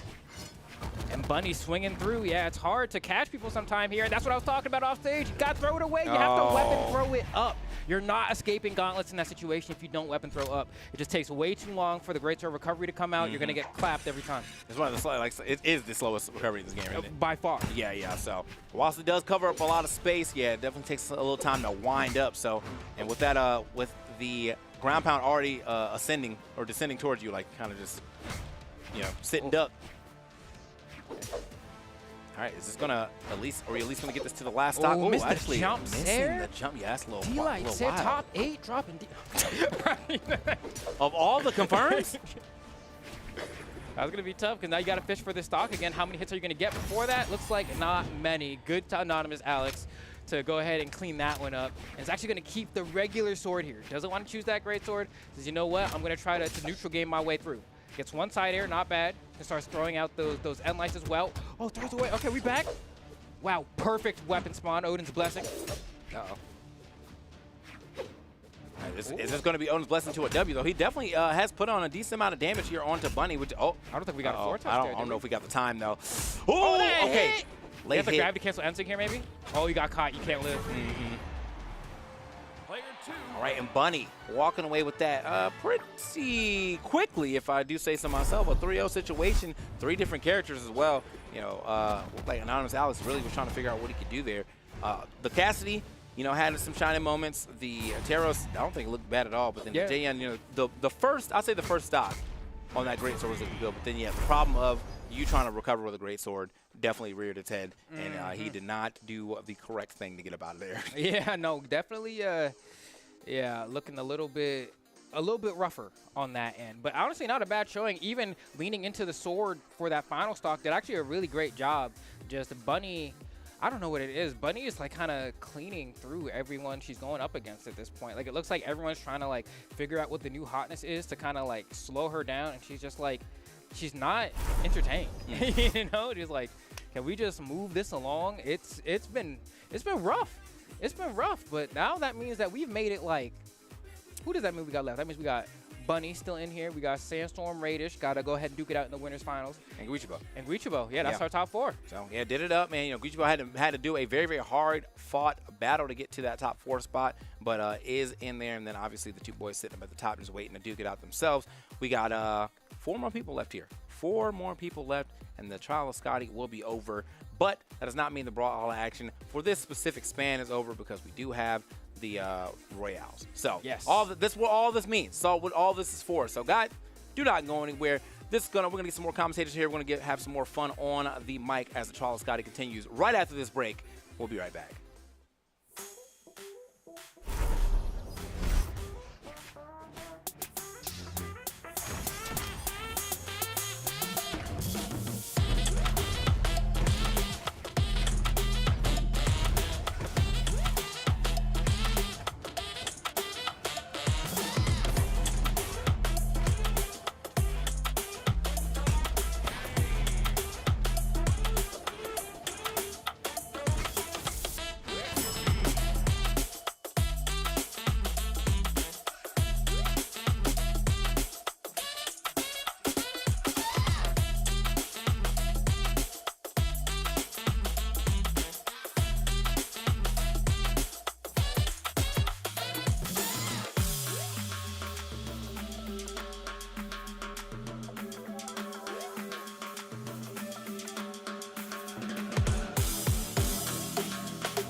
Hello, everyone, and welcome back to the Trial of Scotty. And yes, this is the final 1v1 tournament of the winter circuit. And this is a comfy t-shirt, Sparky.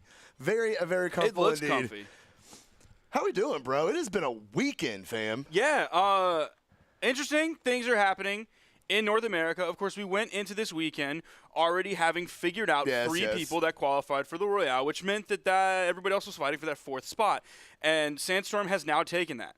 So ultimately, what we're looking at here is specifically now this tournament, right? We're laser focused in under a microscope on specifically this tournament right now. We're not focused on the future. Right. We're not focused on the past. We're only focused on right now. You know, everybody just living in the moment, not a phone in sight. But before we get into that, Slow Motion, I made you something.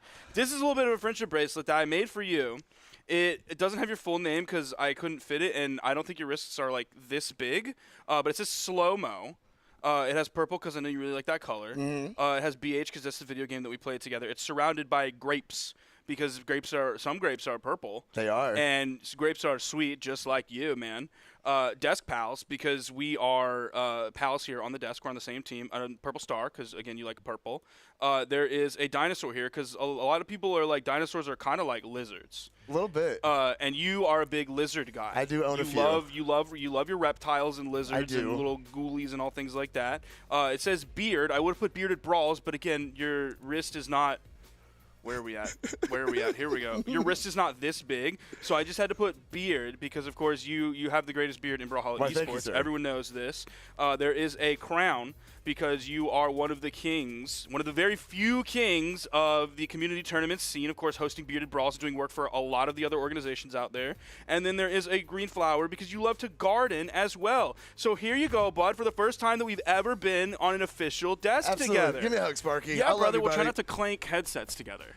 I like it.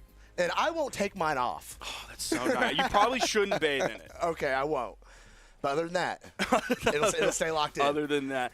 All right, so we have our top 4 here for the North American Trial of Scotty. We have Raish and Sandstorm on the top side of the brackets. First set we're going to see. Then after that, we're going to go down into the elimination side on the semifinals, and we're going to see Guichao versus Bunny. So I believe, my top 3 are still chilling. I may not get the places right, but there is the potential that I've at least picked 3 out of our top 4. We'll see what happens between Guichao and Bunny. How are your picks doing? I'm not even being facetious. I genuinely forgot. I mean, I'm doing okay. I got Sandstorm in top 3. I got Guichao in top 3. Okay. But I had Java. I really thought Java was gonna get it done this weekend, and then he didn't even play. Many people are saying and calling it the slow motion curse, as it has been deemed online. I believe it's trending right now. Yes, I am getting word, and chat is actually full of hashtag slow motion curse in chat right now. I believe the Twitch servers are being overloaded as we speak because it's too full of slow motion curse. So we're getting into this set. I know you're excited for it. I'm excited for it. Sandstorm has had one heck of a run today, which he didn't even really need that great of a run. Of course, if we're relatively thinking about how well he normally does in order to secure the qualifier. But he had to show up. He had to show up today. So, yeah, man, Sandstorm has been coming through on the Mordex. It feels good watching him. We're getting shades of the old Mordex. We're seeing his adaptability in being able to fight fast opponents, slow opponents, and everything in between. No, it's always fun watching him on the Magyar or the Mirage, but it just doesn't hit the same if it is not that Mordex. And we, of course, going to see him drop in on it here against that Red Raptor of Raish, that beautiful, beautiful Battle Pass skin. Whoa! Already taking Sandstorm to the sky very early in the game. Already has him in the orange. It's very close to red. So the vertical juggle game, he's not going to find a connection with that side signature. Sandstorm gets behind it and does find the punish, but he is very much in danger. He has to be careful. We even saw a single exclamation point come out there, and the side air sending off screen. The down air bounce off the wall. Can he secure it? What? There's no way! There's no way! That was crazy. But, you know, this is kind of what we've seen from Sandstorm all day, though. That first game, it's almost like he's just having fun. Yes. Just coming out, getting the download. You know, he's had some 3 stocks against him, everything else, but then he makes that adjustment. He sees what he needs to get done. He makes that adaptation and turns the set around. see if he's going to be able to do that against Raish, because Raish has been popping off pretty good at this opening stock here. If he can just get a little more bonus damage off of this orb before Sandstorm is able to confirm the stock. Coming off on the right side here, it's a little dangerous for Raish, digging in deep with that dare. No such luck. Raish going to find a couple recoveries to get back up on stage. We're going to drop back into neutral.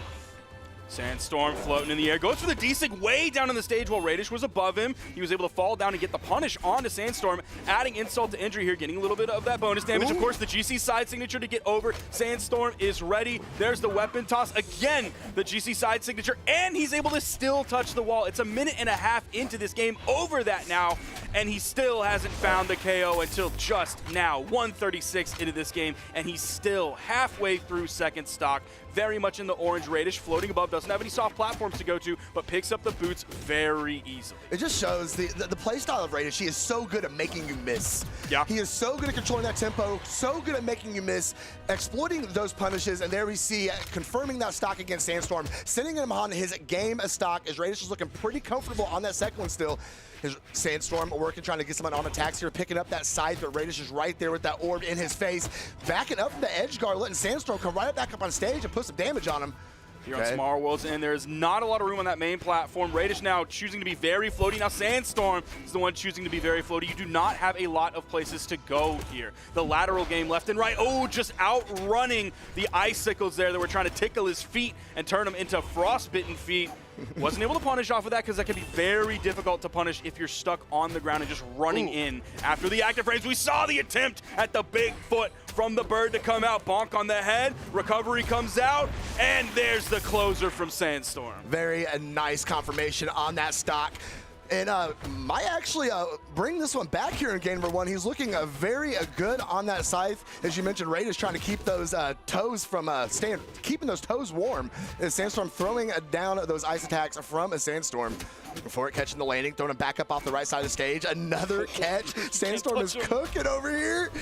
What is Raish going to look for as the KO? Like, we saw the neutral signature come out. We didn't really see any like D-Light Sair options coming out from the boots. We did see some fishing for the recovery, just raw, no setup into it, anything like that. Raish still, Sandstorm, something that he's been doing today that I love so much is the weapon starving game, but Raish is finally able to grab it, and that's going to be it right there. The setup, that was Raish's combo to drop, of course, the true combo of side light into side air on the orb, and even the signature flourish at the end. There's no way, dude, there's no way!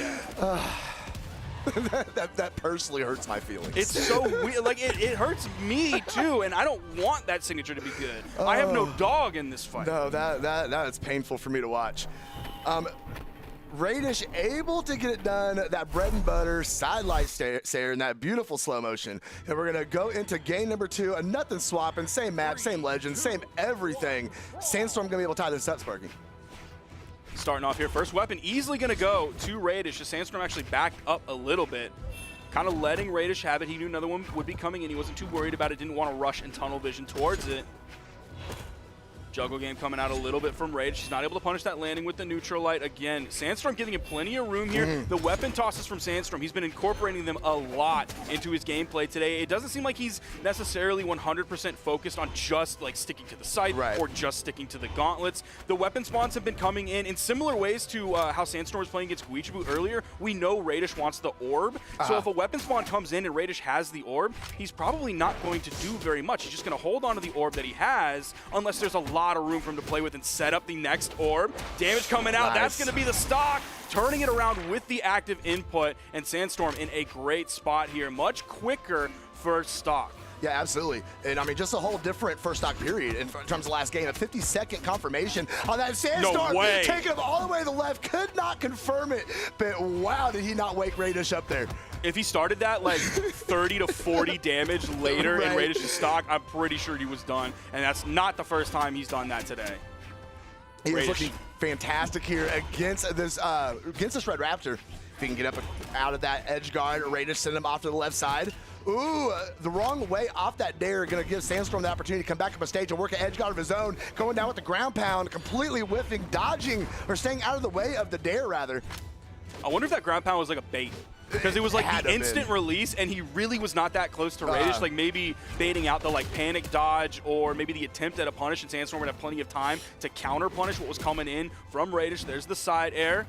Again, he doesn't use the active input to like follow Sandstorm in that same direction. He wants the greater force stomp with the attempt for the KO. Now a 2-stock lead here for Sandstorm. Just under 2 minutes into this game. He has weapon advantage as well. Spawn comes in. Raish is able to grab that one. Sandstorm's not going to try and strip the field no matter what because Raish still had iframe, so it's very dangerous, and Sandstorm would definitely risk being disarmed himself. He's got to be feeling good right now, though. I mean, completely healthy on the second stock, looking really good to tie this up into a game number 3.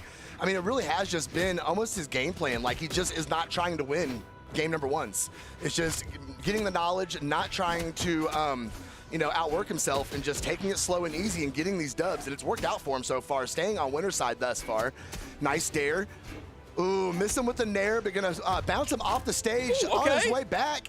Weapon throw gonna hold the direction that Raish is allowed to escape. He gets it. He picks it back up. No, but exactly what you were saying earlier is like that's what me and PJ determined earlier is you throw game 1. Yes. And then you win the set. Somehow, that's the way it has been going today, and that's a 2-stock there for Sandstorm, very confidently defeating Raish. Yeah, very decisive indeed. And of course, these guys don't have to think about anything. As we look at these replays, just rest assured that they are already locked in and going to map selection. Raish come back up on stage. Same spot, probably, I know. right? Maybe an APOC. We do love APOC. No, it's still same place.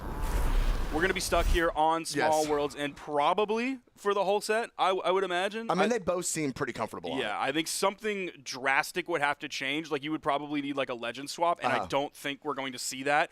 Definitely not from Raish, and most likely not from Sandstorm. Definitely not from Raish. Raish. I mean, the Red Raptor's just working too well for him at this point, though. Honestly, Sandstorm coming up in the air. Oh, could not. He's trying to tip the. I love. That's my goat right there. I love this. I mean, it's good fundamental Brawlhalla we don't see very often anymore. Nobody. It seems like people just aren't doing it anymore. I mean, we were actually sitting in the lounge, and PJ mentioned, he's like, why don't people like push the weapon starve? I mean, it really does break that advantage for you. And speaking of advantage, Sandstorm absolutely attacking at will off stage right now. Raish thought he was landing, but he was absolutely wrong. Not a whole lot coming out of that neutral light, but Sandstorm has the gauntlets on his fist, looking for it here. No, Dare gonna slap him in the face, taking Raish off stage, looking for an option just to catch the weapon throw. That'll work. Good weapon toss there, was rolling, really bouncing right along the ground. Made contact with Sandstorm. He's trying to get behind Raish so he can send him over to the edge with a side air. Falling side air. There's the down air. Was probably too stacked to find the side air in that moment. That's why he went for the downer. Maybe he was looking for a pickup off the bounce. That was a bold choice. Yes, you still end in the air when you're the Mordex player there, but Orb has so many options that will pick you up out of that. I don't know if that was a bait, and he expected Raish to back up. He still does ultimately find the first stock here. Completely throwing all the weapons away. He needs to be careful on this, because he doesn't have iframes there. He thought the spawn was going to come in a lot earlier than it did, kind of like that one just did. Unfortunately, he wasn't able to get it, but like that stock was basically over. Really was hoping for like the smallest amount of extra credit. You could get 1 or 2 bonus points. Nothing that's really going to change your letter grade. Sandstorm here on the ground, letting Raish drop in behind him with that neutral light. Raish back it up. He's trying to stay in center stage. You know, Sandstorm is trying to throw him off stage and work that advantage. Oh, nice catch. Oh, okay. Raish absolutely getting those pieces in onto the orb now. 3-piece coming across stage, just chasing Sandstorm down. The aggressiveness is working right now. With the Sair, going to send Sandstorm back over. A lot of unanswered damage here. That side air now putting Sandstorm very much into the red. Almost gets the dare over the corner, but it was just above it in case Sandstorm wanted to sneak over at the final moment. Weapon spawn picked up by Sandstorm. There's the side air. This one's sending off screen. One more of those, even without the side light set up, probably will do it, unless it's from a bad spot on the map for him. He's really trying to hold that center stage here, backing up just a little bit, but not really towards the edge unless he's forced over by Sandstorm. Juggle coming out. The side air, I was wrong. I'm sorry. I misled you, chatters. Certainly one more will do it here, even without the side light set up. There is the D-Light into the recovery from Sandstorm, still maintaining this small lead. Very interesting. Raish, though, when he cranked up that aggressiveness, Sandstorm did not know how to take that and was getting absolute unanswered damage. Here we go, boots on the feet. Weapon throw coming out, made Sandstorm go way low to stay out of the way of that weapon throw. Coming back up on stage unarmed. Okay. I can't believe he didn't pick up the weapon spawn as he passed it. Was it maybe not active? Did it start to? I feel like it was active. Whatever. He's the GOAT. Yeah, he's the GOAT. It's fine. He has the GOAT pass, all right? Anyone else, I might criticize him for that, but not him. Raish is actually playing really impressively in this game number 3. If he can just get the stock off of Sandstorm, put him in a much better position. Sandstorm doing a fantastic job staying out of the way of that dare.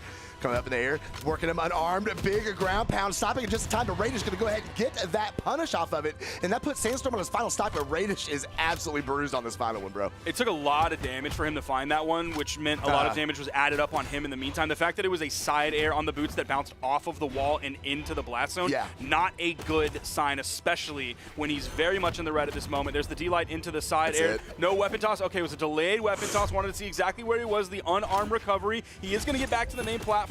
What? Okay. Sandstorm looking to close this one out. Is he going to throw a side sig over the corner? Oh, that was a deep downlight. That went very deep into the push-off column, ending it with a side light, sending to the blast zone. Sandstorm now up 2-1. That got real. I got a little nervous for Sandstorm at the end of that. You do not want to give Raish any room to breathe when it comes to him having that orb in his hand, and he was starting to get some good swings in and racking up some damage, but Sandstorm able to go ahead, find that knockout. We're going to see it right here. Beautiful dodge through, get behind him, send him off to the side with a side light, and that is going to send him up a 2-1 going into game number 4, like Sparky said. And like we've been saying this whole set, it is going to be the same old, same skin, same map, same everything. Can Sandstorm take it right here? I'm thinking he can. Going into this weekend, I was like, nah, Raish is probably the man here. He's been doing it. But if we look at their trajectories into this, it's actually inverted. The first tournament of the year, Trial Ymir, was won by Raish, then he got second and fifth, right? So a downward trajectory, even though he's would have got a lot of damage here. And meanwhile, on the other side, Sandstorm was the opposite. Trial Ymir, he went fourth, and then in Frigg, he got first. So we have one essentially going up, the other one essentially going down, and here they are meeting at the very end to see who will make it into the grand finals in this game 4. It's starting off here like it's going to be a massive Raish lead. Not even into the orange yet. Sandstorm spawning back in. He did do an unarmed attack that ended his iframes before he picked up the weapon, but he's still able to grab it. Raish absolutely picking away at Sandstorm with this orb right now and just getting his 1-2s in. Just good fundamental, racking up that damage, trying to coax Sandstorm into that knockout range so he can find a good sidelight. So scary. Oh, that Guichao! No way! Are you kidding me? That wasn't even like the tip of the beak. That's just a bird neck. How powerful is that bird's neck? That just KO'd Sandstorm and seemingly in orange. We're going to need to see the replay. That's so we can see exactly how damaged he was. We have a 2-stock lead for Raish. That was wild. Playing out of his mind. I could see him starting to heat up in last game, Sparky. I knew it was going to happen. Looking so nice against this Mordex from Sandstorm. Boots on his feet now. Needs to rack up a little more damage. He almost had Sandstorm in a knockout range, bro. Can he 3-stock the GOAT right now? No shot. No shot? No shot? No shot? Look! Can he 3-stock the GOAT, Sparky? All right, dude. All right. It's whatever. It's game 4. It's just game 4. Whatever, dude. It's just game 4. That was hype. That was. That was a good game. Bottom side of that. Okay, he's red. All right, okay, it's not that crazy. It's not that crazy. It felt super early though. I mean, it was definitely early in terms of time, right? Like it was very very quick that the damage build happened and then the closer. We didn't expect the stock to be taken away that quickly. It's a very confident neutral sig for sure. And here, somehow, some way, we find ourselves in game number 5 in our winners finals, and they are actually putting on a pretty dang good show for us, Sparky. I'm looking at the damage numbers that Sandstorm did last game, 171. That's all it took? That is rough, dude. He only did 171 damage. He didn't even do triple digits on anything. No. 64 on Scythe, 41 on Gauntlet, 66 on Arm. That is absolutely brutal. And what else is brutal is the start of this game from Raish so far. It looked like he was getting some good licks in, but Sandstorm taking him off stage has a slight advantage.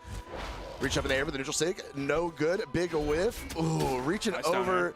Nice punish from Sandstorm and not letting Raish get anything off of that opener.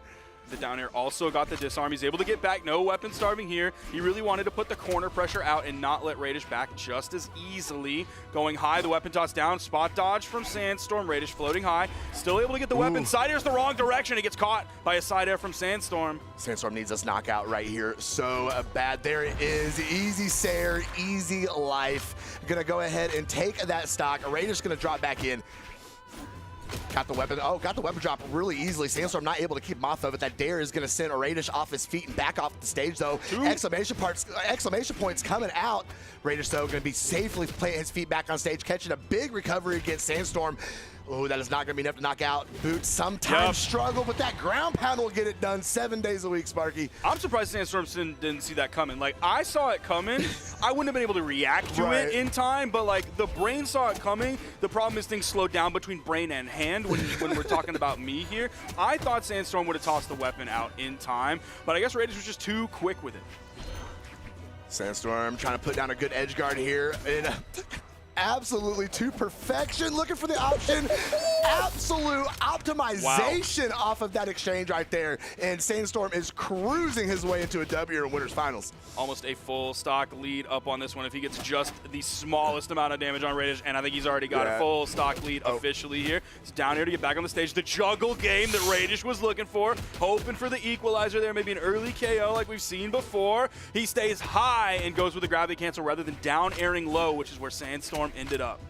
Absolutely, Sandstorm getting the worst of these boots right now as he's trying to fish out some damage. There we go, nice dare. Nothing followed up off of that. Raish is so good at getting out of the way. Ooh, that little pause, that little hesitation racked up 2 more connections for Raish right there off of that interaction.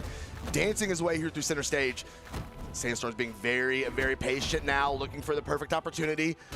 Oh, that weapon throw, the egg drop came down when it hit him. There is Sandstorm. Gonna go ahead and clean that up with a very decisive 2-stock victory over Raish. But Raish is gonna be going down to that elimination side, and we're gonna see if he's gonna be able to earn his way back up here in just a little bit as we take a look at these replays. Let's see where he got this KO. This is like the beginning stages. I think that side air officially turned him red at 150 plus damage. So that was a very beautiful KO in terms of efficiency. That was tough, though. I really did not think it was going to go to a Game 5. Definitely the way we saw Sandstorm play Game 2. Like, going into it, I was like, obviously, I put Raish in first place in my predictions. Right. Like, yeah, Raish is going to come out on top here. And then we saw Game 1, and I was like, yeah, of course, this is the, you throw Game 1, and then you win the set, which still, technically, it works. It still proves true. So yeah, and then we saw Sandstorm in Game 2, and I was like, okay, never mind. I take it back. Sandstorm's got this for sure. Raish was able to take it to Game 5. He's going to be going down into the elimination bracket, like you said. And I feel like that is his elimination side to lose. Although, if Guichao ends up making it through Bunny, then they have not fought in bracket. If Guichao beats Sandstorm, they fought in bracket today. Oh, okay. If Guichao beats Sandstorm, then they would have fought instead of the set that we just saw. So we don't know how Raish is going to do against Guichao. Of course, just recently, Guichao caught a gold medal in the trial of Balder, and we saw that Raish wasn't really able to do anything there. So recency bias has got to hand it to Guichao. So we still have a very interesting top 4, despite, of course, Sandstorm going over Raish, and now Raish being the one down into the elimination side. Absolutely. But speaking of elimination side, that is where we are going to find our home until we come back to grand finals. We're going to go down and check out some elimination semifinal action from Guichao and Bunny. And I don't want to call Bunny a wild card, but I have been very, very impressed today. Oh, yeah. We've seen some very, very good placements from her, whether it be majors or in some community tournaments. But some of the clutch wins and some of even the sets that they unfortunately lost today, they played so well, and it came down to the absolute last couple interactions, and I think it's very well deserved to see her in top 4 today. Yeah, Bunny was like not even a top 16 player. No. 2 months ago. Brother. Like literally 2 calendar months ago was the Trial of Ymir in North America, 17th place. On the precipice of top 16, but not able to break past that. And certainly if you look at any of her other placements, not able to even really get that 17th that often. Then all of a sudden, Trial of Frigg inside of top 8, push past top 16. I've never seen top 16, and I never will, all the way into top 8. And then Trial of Balder pushed it even farther into 5th place. So we have so many players in North America getting their best placements in their entire career here at the start of this year during the winter circuit. It has been very, very cool to watch indeed. And I'm sure somebody will correct me if I'm wrong, but I want to say Bunny was a PC upgrade. Went from console to PC, I think. Okay. But either way, no matter what has happened, the improvement we have seen out of her has been absolutely crazy. And speaking of crazy, was putting her over on Guichao off the right side of the stage. Guichao does have that health advantage, but Bunny was certainly trying to get that Gimp stock over there one time. Calling Bunny a wild card for stuff like that exactly. is absolutely the title is earned for sure in cases like exactly. Unbelievable decision making and gameplay choices, very unorthodox. Like that was a wild option. Yeah, like that really was. And not in the bad way, not in the bad way, not unorthodox in a bad way, because like we've seen what Bunny has done, not only just today, but in the previous 2 tournaments that she entered as well. Both of these players are fishing for this opening a knockout here. First one to strike. Bunny, though, bring it back a little closer. Guichao was very healthy in yellow just a couple moments ago. Oh, with the down sig, that was a really good placement. Looking for gonna catch the landing with the D-Light. No, went back with the recovery. And really? Lin Fei, man. Gained priority there with the signature KO, KOing off the top. Bunny now coming in. The first strike went to Guichao. A little bit of a long first stock, though. Yeah. Ooh, not enough. I really thought that was going to be the KO option. I mean, it was, and it was almost a 2-minute first stock, but it was absolutely action-packed. Bunny going off stage here. Nice, gonna go ahead and clap right back, taking that stock and go ahead and tie things up for us. Guichao looking for that weapon drop, going up high, looking for it, able to dip back down. Now with those guitars in hand, absolutely broke off into neutral. Okay, Guichao gonna be the first one to strike there. Trying to catch that landing, no stepping back. Looking for a good opener against a Bunny, but Bunny doing a very good job with that move, staying out of the way. Oh. Ooh, Guichao. If Guichao chooses to continue this pace, I think it is very much going to benefit Guichao, and Bunny is going to struggle here. I agree, and that was a very good stock from Guichao. Gonna go ahead and get Bunny out of here on their last one. And he's got plenty of health to work with on this. He can sit back, relax, just play a very, Yes, you can play Yes, sir. Safely. We'll go with safely. Okay. That was not the word I was looking for, but we're gonna roll with it. So one thing that worked for Bunny earlier that was like really cool to see and experience in real time was it was against Sandstorm. And like Bunny's axe was kind of looking dreadful in the beginning. Like Sandstorm had the number on the axe. The initiations from Bunny were not working. The punishes were not working. Then all of a sudden, Bunny figured out how to deal with Sandstorm's axe. Sandstorm would get a hit. Great job avoiding that and finding the punish. Sandstorm would get 1 hit, and then Bunny would be able to wake up out of hit stun and find 2 off of that with her axe. Doing that against Guitars is not probably doable given the frame data of the two and the difference in frame data and startup and recovery between the two, both on hit and on miss. So I don't know. If the gauntlets are not absolutely working for Bunny, it's going to be really tough, like even tougher than adapting her axe to Sandstorm's scythe earlier. I agree. I absolutely agree. Guichao, unarmed, just a strong breeze away from sending Bunny out of here on game number 1. Oh no, Guichao just gonna throw out signatures on the side of the stage. And he's gonna, I mean, it's axe. He's gonna catch something eventually. And that is gonna go ahead and give game number 1 to Guichao, throwing out that 592 damage off that Lin Fei, opening up game number 1. Let's take a good look at these replays here because we've definitely had some awesome interactions between these two players.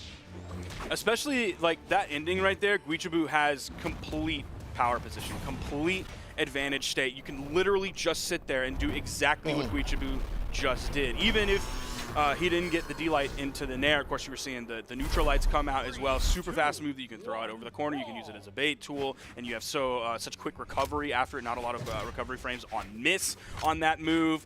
You have so many options on the edge. Of course, you're playing Lin Fei, so you have the D-Sig. That's a regular option. You have the N-Light. You have the D-Light into the neutral air. You can maybe hit a recovery. You can just maybe do the raw neutral air if they try to go up high. Like, you have so many safe options. You're at complete advantage state. Ooh, nice save from Bunny. A lot of power coming off of that. Just needs to get those good interactions and use the power of that axe and somehow do it while staying out of the way of those Guichao guitars.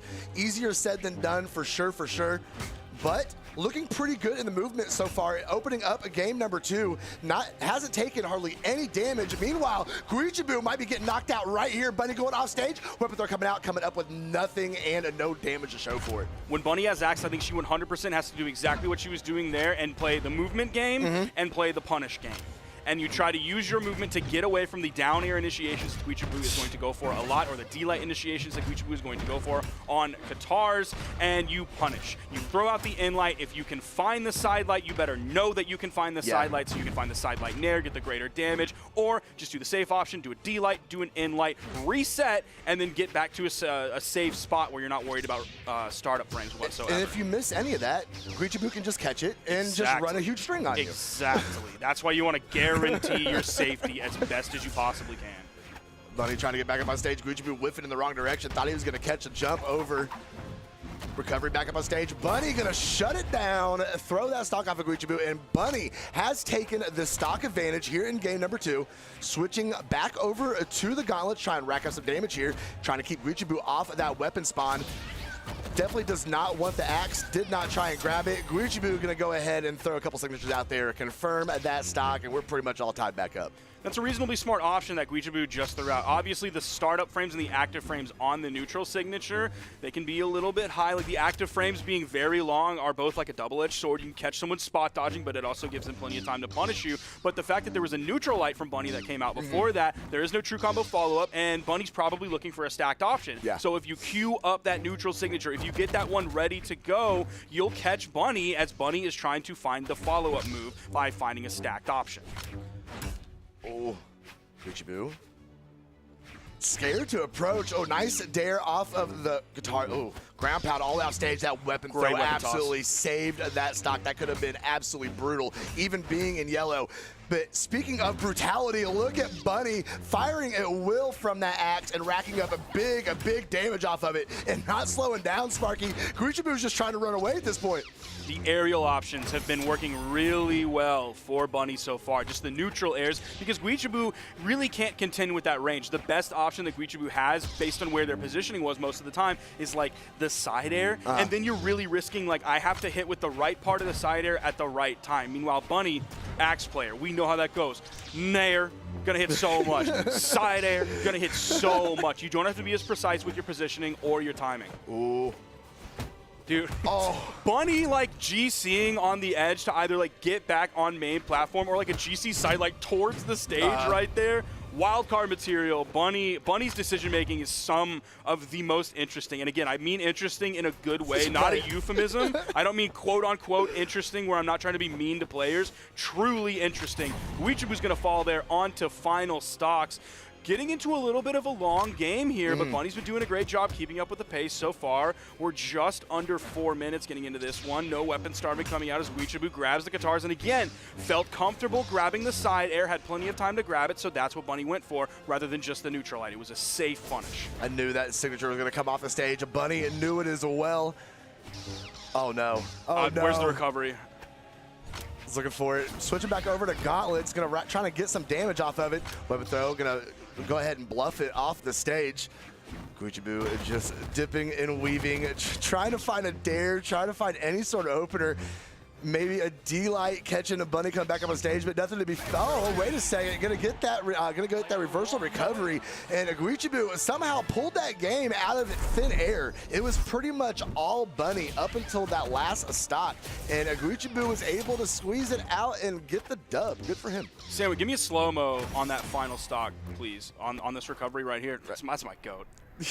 Look how we got to look how stacked this recovery pickup was. Dude, it picks up stacked. Come on! Wow.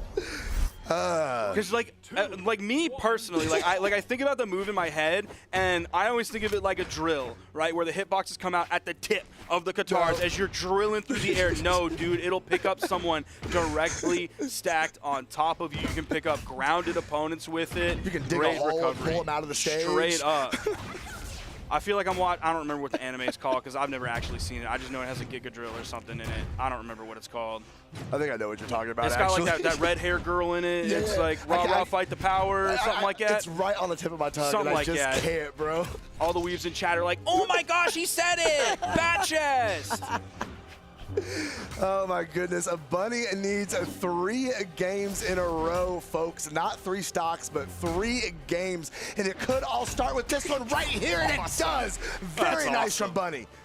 That's awesome. Of course, you could go for the side air, but you're not going to have as many active frames, so you have to be a little bit more careful. The startup frame data, okay. I honestly thought we were going to see a neutral signature coming in, but Bunny felt that she can make it the distance with just the raw dodge itself, and you don't have to go for like the telegraph neutral signature, where Guichao probably would have, nice down sig, where Guichao probably would have been able to punish it. That weapon throw was so clutch.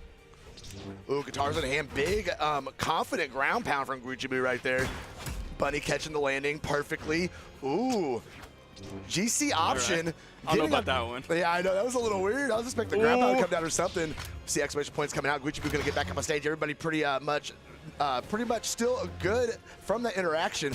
Oh, what a cheeky little weapon throw, bro. And he almost got something from it, too. Signature coming off the stage. I don't know if Guichao meant to do that on purpose. I'm going to say yes.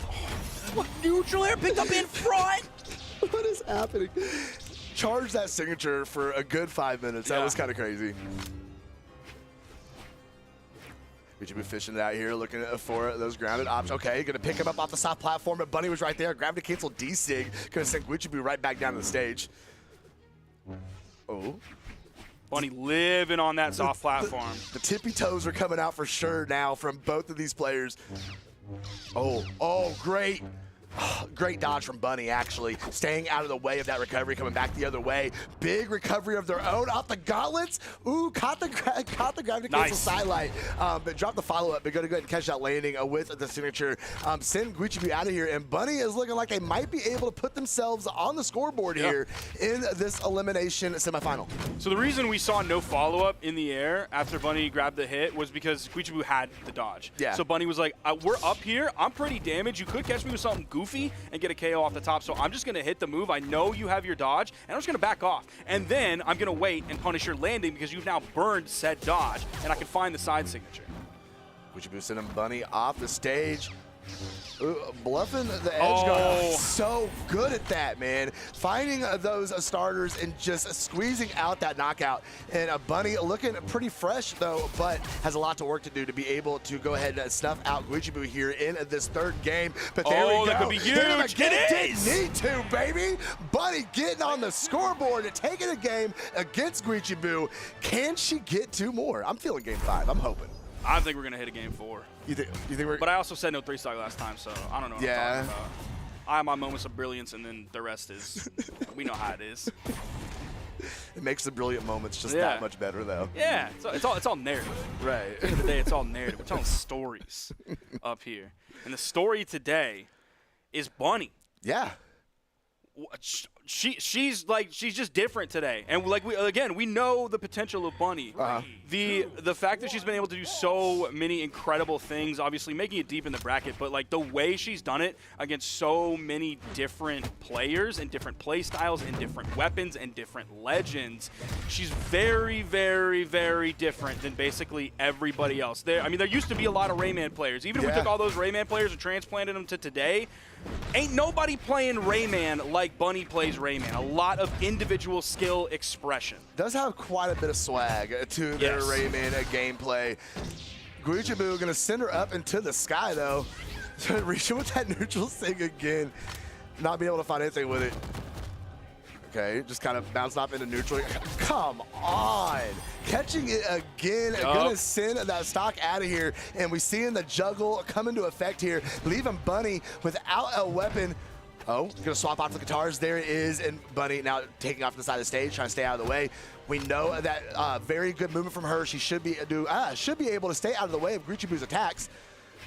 Yeah, she's using it to run away. Turn around, D-Light. Guichao goes to the air. Perfect D-Light territory.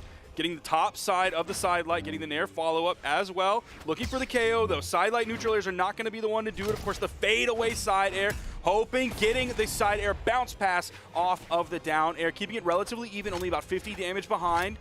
Doing a little bit of weapon starving here. Guichabu's going to be looking for that spawn, hoping he goes to the soft platform. Bunny stripping it away instantly, holding on to this axe. There's a spawn, and it favors Guichabu's side. He's able to grab the guitars very quickly. Signature over the edge. Oh, no! Went down there with the recovery.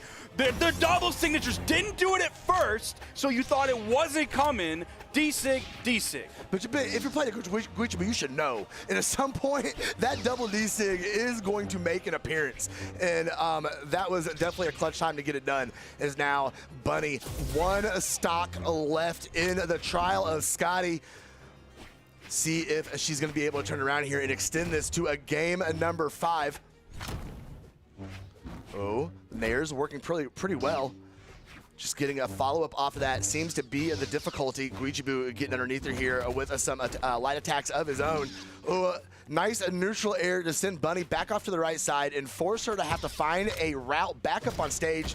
Guichao has got this cannon in hand, and that is pretty scary. That's another thing we I noticed today. Guichao is playing a lot more cannon today than we have seen so far this season, and it is working out very, very well for him. I think Guichao needs to do that. Yeah. Because as we saw earlier against Sandstorm, it's like Sandstorm was focusing on the weapon starve. And before, we've seen Guichao take stocks. Obviously, specifically neutral signature, so good. Occasional side signature as well. The D-Sig over the corner. Yeah, we know all that song and dance. But if you're able to keep Guichao off of the Katars, your win rate has to go up astronomically. Guichao, all he has to do is just lock it in. Has the target in sight. Signatures just randomly flying off stage. Bunny has, being able to perfectly get that Sair in there and the stock. Very nice. Even if that doesn't convert into a win, that is definitely a way to go out right there. Rare axe side sig coming out from Bunny. One of the few, maybe the only one that I feel like I've seen today in one of my blocks. But there's a quick cleanup from Guichao, and in 3-1 fashion, Guichao is moving on. You're pointing. What are you pointing at? I was liking the respect after that game. Guichao threw out the sweat emoji. Oh, okay. Yeah, he's letting Bunny know that, okay, I had to work for that.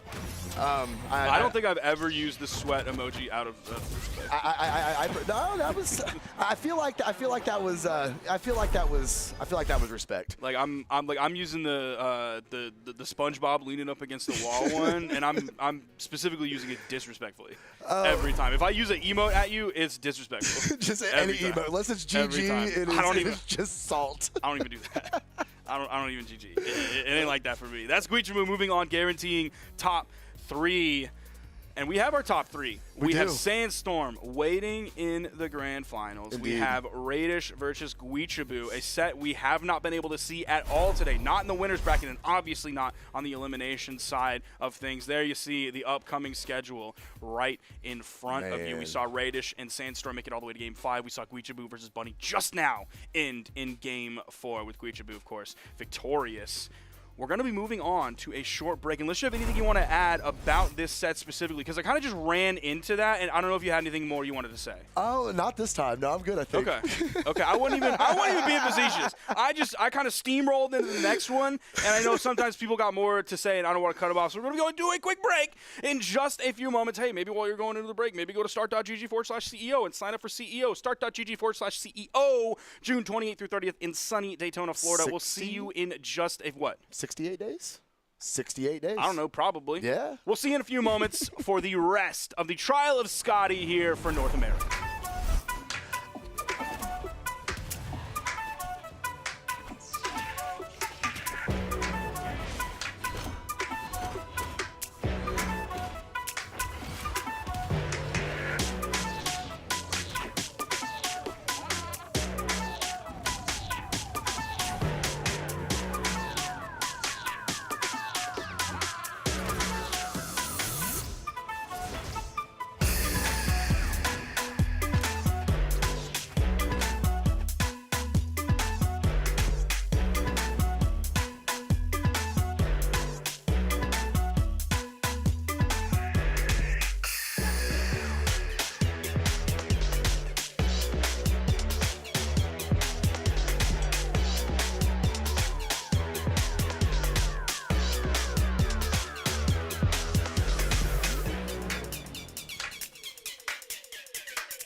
back for the top 3 here of the North American Trial of Scotty before we get into the rest of these games. Thank you for joining us here on the desk. I am Sparky878. Right next to me, of course, is Slow Motion. And before we get into these games, if you are a fan of electronic gaming or you are an electronic athlete yourself, make sure to sign up at start.gg/CEO for the mid-season championship. Yes, this is an in-person event in Daytona, Florida. You're going to see the Royale here in not very long, and you're going to be like, whoa, in-person Brawlhalla is awesome. That is the best way to enjoy Brawlhalla. Unfortunately, you cannot go to the Royale, so your chance is to go to the mid-season championship, where you can either be a fan, or you can be a player, or you can be both. Preferably both. Start.gg/CEO. It is June 28th through 30th. Please, I'm begging you. I am on, well, I'm not on my knees, but theoretically I am on my knees, and I'm begging you to please sign up as soon as you know that you are going. It only benefits you to sign up as early as possible. Start.gg/CEO, June 28th through 30th in Daytona, Florida. Book all your hotels and your flights early, because there are a lot of other games there as well. There are the Mortal Kombats, the Street Fighters, the Teppens. So make sure to get that before all those other e-gamers that are not as good as us. You don't want them to swipe up all of those hotels and all that kind of stuff and flights. So, Slow Motion, you're going to be at CEO. I will be there. You're going to be there. I'm going to be there. Pretty much everybody who is anybody is going to be at CEO. It's going to be a blast. It's, of course, our mid-season championship, so literally the second biggest event of the year, second only to BCX. That'd be a great time. Come and meet your favorite devs, your favorite players, get in the bracket, get some experience, and have some fun. Come meet your friends. They really are more than just people behind the computer screens. They really are real people, and it's super awesome. All right, let's get into these games, Slow-Mo. Yes. We are at the elimination finals here. It's Raish and it's Guichao. Both of these players have won tournaments this year during the winter circuit. Guichao's trajectory has been an upward one, whereas Raish's trajectory, while still strong, don't get me wrong. Don't get me wrong, has technically been doing worse each tournament. So one player going up, one player going down. We'll see. Of course, Raish has now beaten that, as I believe in Balder he got like 5th place. So he's already doing better than that here, of course, making it to the podium. And you have their lifetime history. That's a little bit surprising, because like Raish and like MegD and Java all kind of came up at the same time. And I feel like Guichao was around that time too, but we saw like Raish, MegD, and Java and like those players and like Luna kind of push past, whereas like Guichao kind of plateaued for a while and only just recently has that climb upward, that upward trajectory. He has definitely been on the climb. Yes. I have been singing the Guichao praises this season. He has improved so much the couple years that I have known him. And that lifetime history, as you brought up, does make me a little nervous for him coming into this matchup. Raish has been playing out of his mind, I mean, really all season long. Really is falling into his place in that Red Raptor position with those boots and orb. And we're going to see how Guichao is going to be able to take care of that today, because no matter if the score is 10-2 between these guys, it is a 0-0 right now on the scoreboard. And we have two, like, underrepresented Legend Masters here, with Raish coming in on the side of the Red Raptor and Guichao coming in the side on the Lin Fei. Like, not a lot of other people, basically nobody else, and nobody else at this level is playing really either of these Legends. Even though people are moving on to Orb, it's like Java's playing Dusk. Can't remember, like Yuz is playing Fate. There are other players playing Fate as well, but Guichao saying, Orb, be darned, I have a cannon and I'll take you across the stage. I see your string potential and I raise you mine. Yeah, both of these weapons for sure, definitely having that stream potential. And Raish is going to be the first one to strike in game number 1, taking that stock off of Guichao, and has some health to work with here. He's going to be looking to put in that bonus damage, get a little bit of that extra credit, and try and extend this lead that he is sculpting out for himself here in this opening game. There's the recovery, looking for the KO. Not going to happen yet. Even if he found a second one, I don't know if that would do it. Big ground pound. Could be setting up. Oh, he almost picked that up, which could have potentially been the stock, given that Guichao didn't touch. That was a great string there from Guichao, just juggling his way up all the way to the right side of the stage and finishing it up with a perfect knockout. Guichao reaching over with that Sair and that recovery, barely missing Raish both times. Raish now has those boots. See if he's going to be able to rack up that damage. That neutral stick is so good. Cannot believe that was enough momentum to knock out, but it did indeed get the job done. And Raish very comfortable here at the final moments of game number 1. Oh, got the dodge as well. Recovery's the other direction to make sure he can get back to the platform. He doesn't get too big for his britches there. He still remains safe. Oh, gets away from that down air as well. He fast falls down to get over to the wall, and Guichao goes back to the main platform. Almost picked up the signature again. Dude, Raish almost picked up something huge there. He already has Guichao on final stock in KO damage. Thought he could just rip the raw side signature there. Come on, bro. You're on the wrong weapon for that one. If you were on the orb, we might have told a different story. I won't be real. That side stick on boots, bro, you can catch him. You can catch him sleeping pretty often on it. I mean, I don't know if I would test that theory against Guichao here, but that hitbox definitely extends a lot further out than you would expect off the animation. Guichao are going to send Raish way out, trying to confirm the stock. Not enough. Raish has the options, but that dare is going to get rid of all of them and send him off to the bottom of the stage. But Raish, just a one good side light Sair from taking Guichao out of game number 1 here. Or maybe just a Sair. Nope. Definitely going to need that side light first. Wow, I thought there was going to be the attempt for a greater punish on the landing, but again, like, it's Raish playing safe. Yeah. He doesn't have to do anything. All he has to do is wait. Like, he can pick his opportunities. He can pick his battles. Yeah. It's like when you have a girlfriend, right? You got to pick your battles. You can't go in every single time. Sometimes you got to sit back and say, yes, honey, you're correct. I was wrong. You're speaking to my heart, Sparky. You're speaking to my heart. Speaking of which, Raish, we're going to see him confirm that final stock. A little down sig with the bird foot to celebrate. And 7 signatures from Guichao with a 14% accuracy. I feel like he did a little better against Bunny when it came to throwing those signatures out there. Definitely. Not only like just hitting them, but like even throwing them out as like a threat. Right. He didn't have that many times where he could just like throw the D-Sig out as like that zoning opportunity when he has cannon, just like over the corner just because it's free when you're in that power position. Raish. What happens if I do this? That you just did a bunch of clips. Sorry, Sandwich. You put the button out here. I have ADHD. You expect me not to push it? That's on you.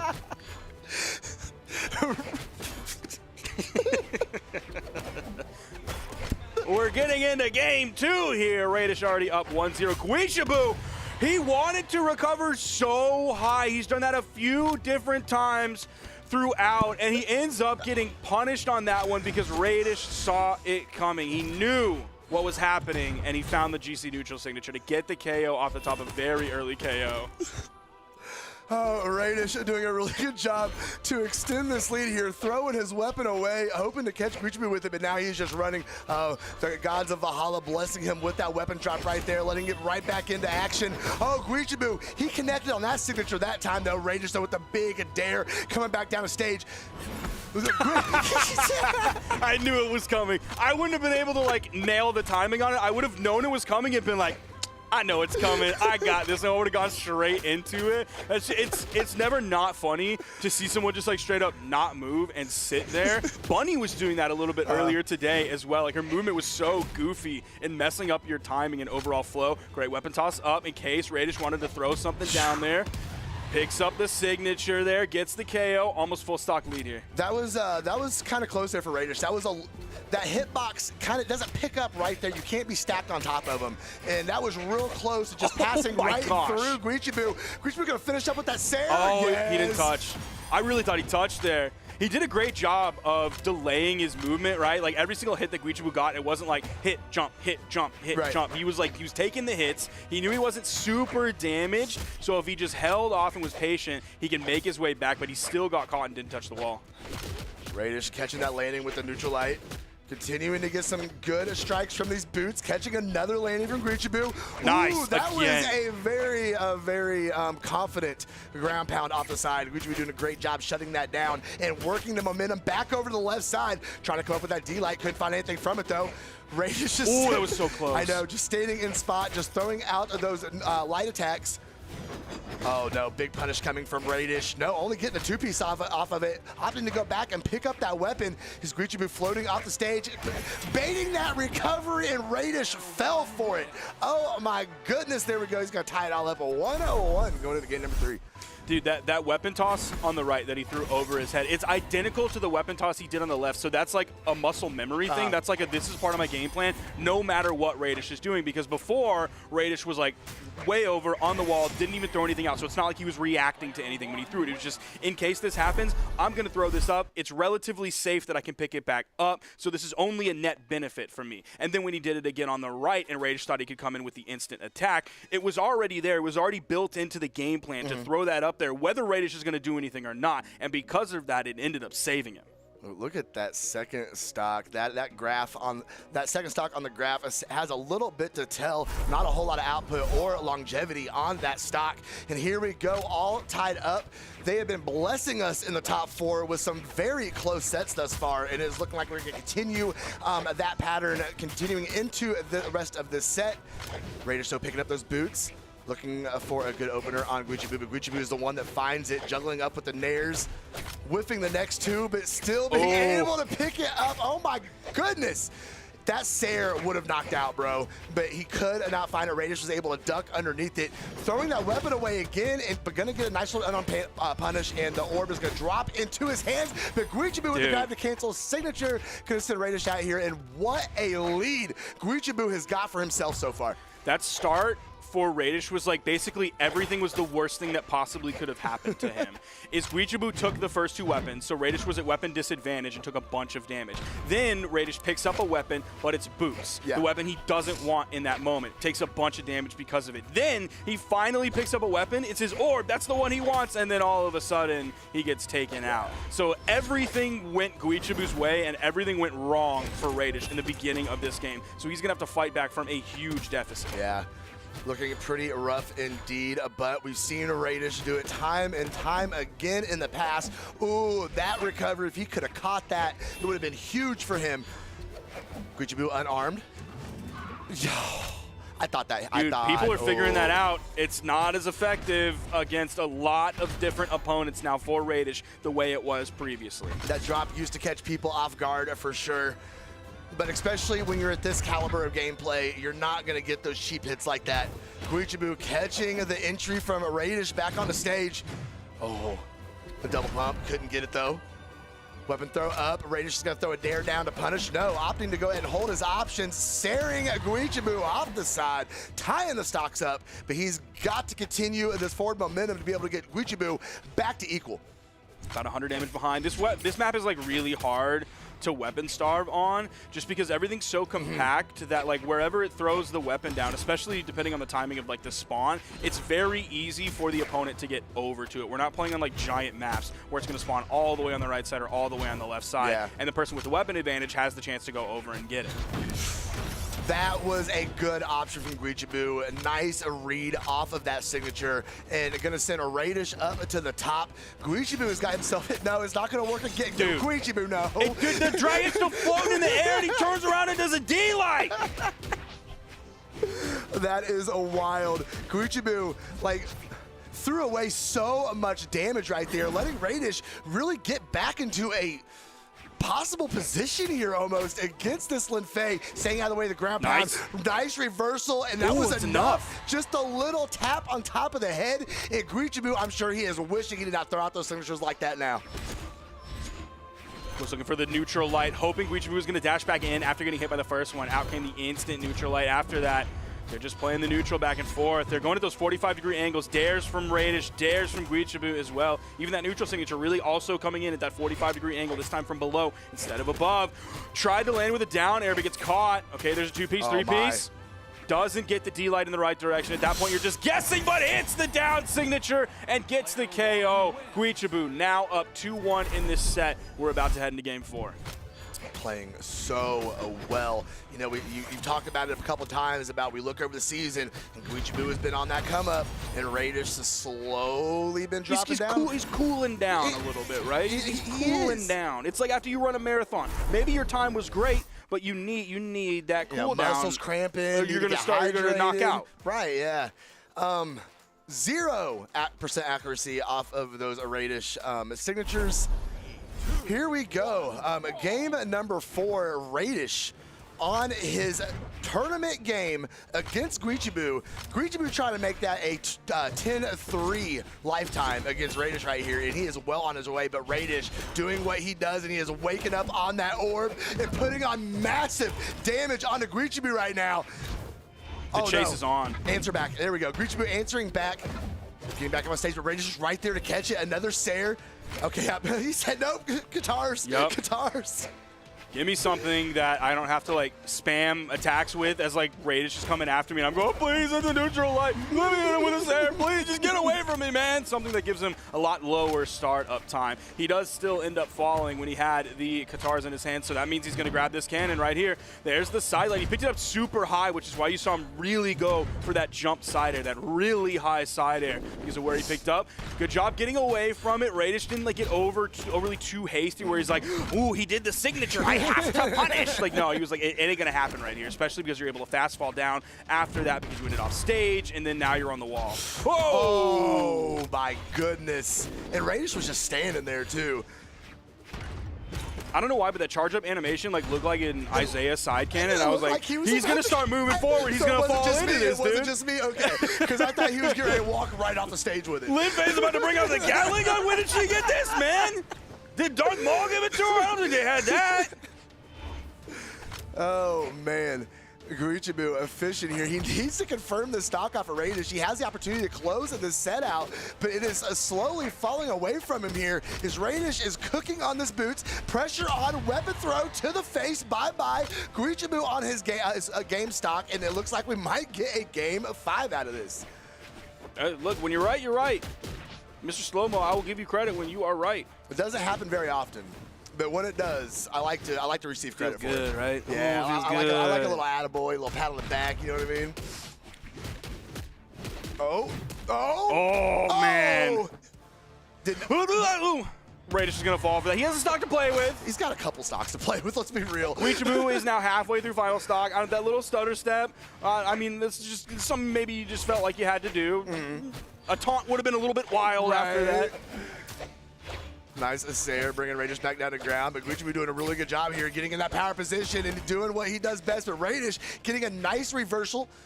Trying to come on stage. No, can't find it. Guichao reaching up. No good. Lots of whiffing. Lots and lots of misses here in the center of the stage, but we're trying to bring it back together. Guichao, nice couple catches.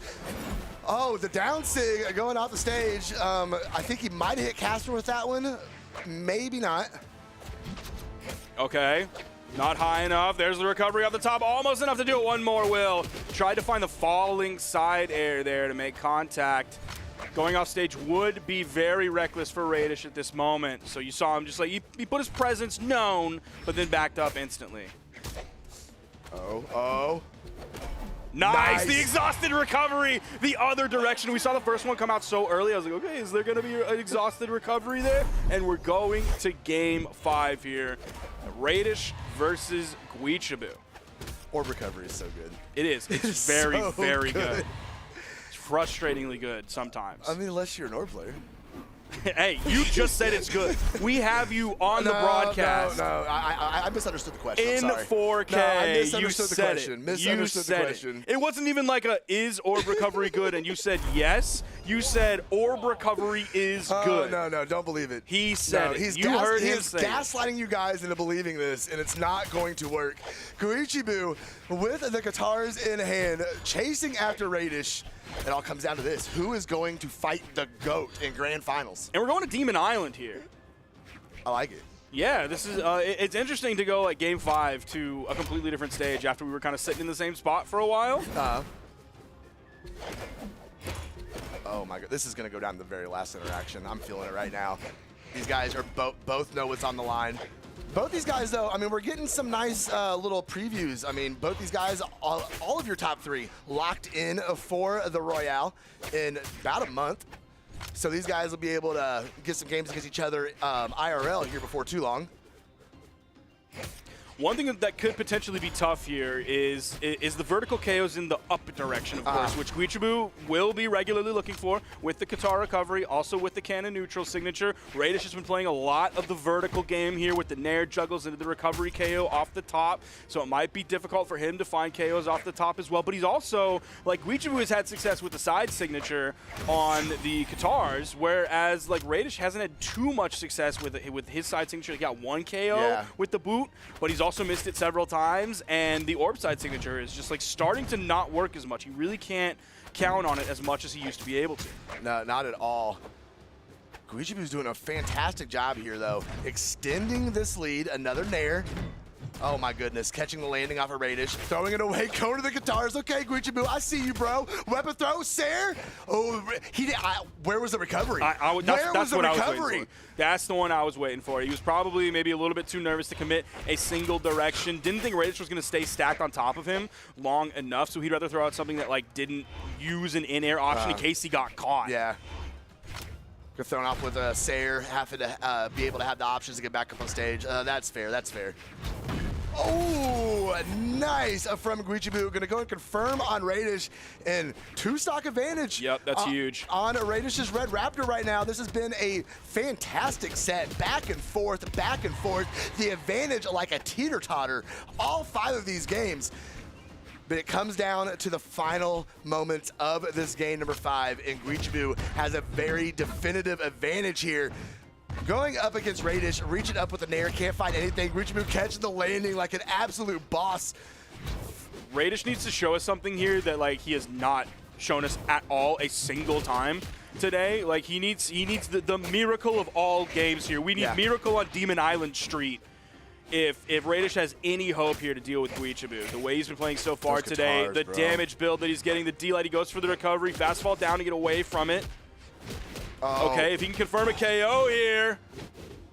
He was looking for a hit after that. Okay, he gets the dodge in time. I think Guichao was just being careful. He knows he could potentially lose a stock in orange to something potentially goofy like that. But yeah, Raish wanted to continue after that side air. He knew that wasn't going to KO, so he used the active input to ride along with Guichao so he could find that final KO move after that. Guichao unarmed. Now he has those Qatars, though. All comes down to this. Raish has to be so careful. He has to play absolutely perfect for a whole nother stock. That Sair. Okay, everything is a step in the right direction, though. As long as he can get damage output off for a raw jump side air. He's desperate. And desperation will get you knocked out by the cannon. 610 damage coming off of the Lin Fei from Guichao. And man, that was a hard-fought win for Guichao's Lin Fei. But I do not envy him for the challenge he is about to face up against. Yep. So with Raish versus Guichao here, we're adding more history to their long-running career history between these two. The last time they fought, though, was a Trial of Frigg. It was this year, and that was a 3-0 for Raish. Of course, he then went on to place second, and Guichao went on to place third, which is really why there was only 10 points difference between these two players on this one. So, man, the fact that we went from a 3-0 just really like a month ago to now this Game 5 with Guichao coming out on top, 29 weapon throws coming out from Guichao, cycling between those weapons. Some of that, of course, is you're trying to delay the weapon spawn as your opponent is spawning back in, so you get an up toss and then you pick the other weapon up toss. So that kind of pads your stats a little bit. But still, he was utilizing weapon tosses to extend his combos, of course, in the edge guards, above him when he was recovering back to the stage. So great usage of weapon toss. Not even just like more weapon toss equal better. he was just using them really smart. Yeah, for sure, for sure. But no, you mentioned the 3-0 victory for Raish last time they faced each other in Trial of Frigg. What an improvement. Yep. Like, that is crazy. Guichao, can't nobody deny that my boy has been in the lab. That is for sure. He's definitely been on the grind. Like we've seen not only just like looking at the bracket and going like 5th is good, 3rd is better, 1 is the best, but like you can see it in his gameplay and all the different players, all the different weapon combinations, all the different legends, everything like that he's been able to adapt to and push past. For sure. and now he's got to deal with Sandstorm, who he could not push past earlier, who he lost to 3-1 in the winners semifinals. Yeah, and unfortunately, you're walking into a situation where, you know, Sandstorm's been doing that thing all day where, you know, lose game one. He's already got the download on you, bro. Yep. He's already fought you. He's already beat you today.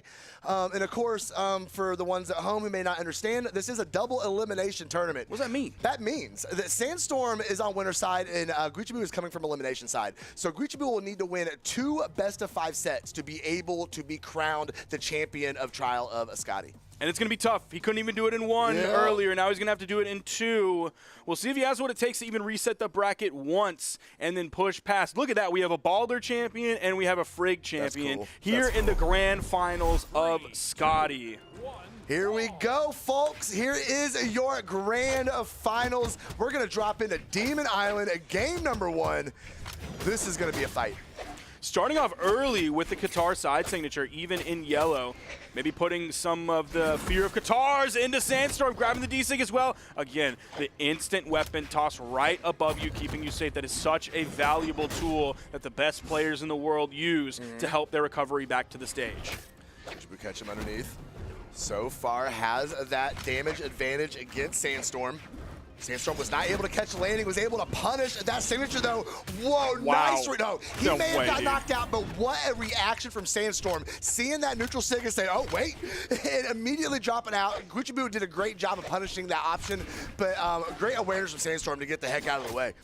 Yeah, that was a lot of things happening at once because that GC neutral signature was a wild choice. Sandstorm was like almost able to punish it, and then dude, the fact that the recovery stage spiked it because it hit at that 45-degree angle. If it just hit the vertical wall, Sandstorm probably would have been okay. So that's just really unlucky for him in that moment. Nice punish there. I was expecting something bigger on the onstage punish previously instead of just like I think it was the neutral air into something. I don't remember exactly what it was. I got 5 seconds of memory here. We are goldfish on the desk, guys. Oh, Sandstorm doing a good job. What is Guichao doing? Like I get that he's ahead. Maybe, again, it's game 1, so he's just seeing like, all right, what can I get away with? What am I going to get punished for? And then I just need to see the Venn diagram of what's working and what's not working. That's not really what a Venn diagram is, but we're going to find the solutions, It's okay. It's okay. No one will call you on this, Marky. That's true. I don't. we have people ask, can't do basic math on if they're going to make it or not, or get their points. I don't think they even know what Venn diagrams is. We love you, Twitch chatters. We really do. We're glad you're here. Glad you're enjoying this gameplay here at the Trial of SKADI. Sandstorm, again, dude, he's waking up with the Gauntlet ground pound out of hit stun from Guichao. Does get the KO there. He's only about 50 damage behind. Looking really good. This could be anybody's game. It looked like Guichao was definitely taking that advantage here at the beginning of the game, but Sandstorm is just that just raw experience. Like, he's been around so long, and being able to use that experience, be able to use that to bring this game back, and we were pretty much all tied up. But both of these weapons being so string heavy, this could be over in an instant. Now, this is the weapon that Sandstorm favors compared to the weapon that Guichao does not favor, even though he's been doing a lot of work today with his cannon as well. I don't know if he's going to be searching for that weapon spawn when it comes out, throwing that cannon down. Sandstorm throwing his weapon away as well. Now has to continue with the Qatars, but he grabs the D-Light into the gravity cancel, neutral heavy, unarmed, and gets the KO and secures game 1. That was clean. That was a good game. Guichao, like I said, he started out really strong. We see that first KO right there. Was able to extend some good, but that knockout right there was the beginning of the end for Guichao because it was all the Sandstorm show afterwards. There it is. We see that unarmed knockout, sending him up to the blast zone. And Guichao has a couple more trying to figure this out. This is scary, though, because this is game 1 that Sandstorm did not lose. What does that mean, Slow? It means it either means Guichao is going to reset? It means Guichao is in serious trouble, or he's in a great spot. He's going to get the reset at least. Right. Or Sandstorm mess with the flow, and it's going to come back to bite him.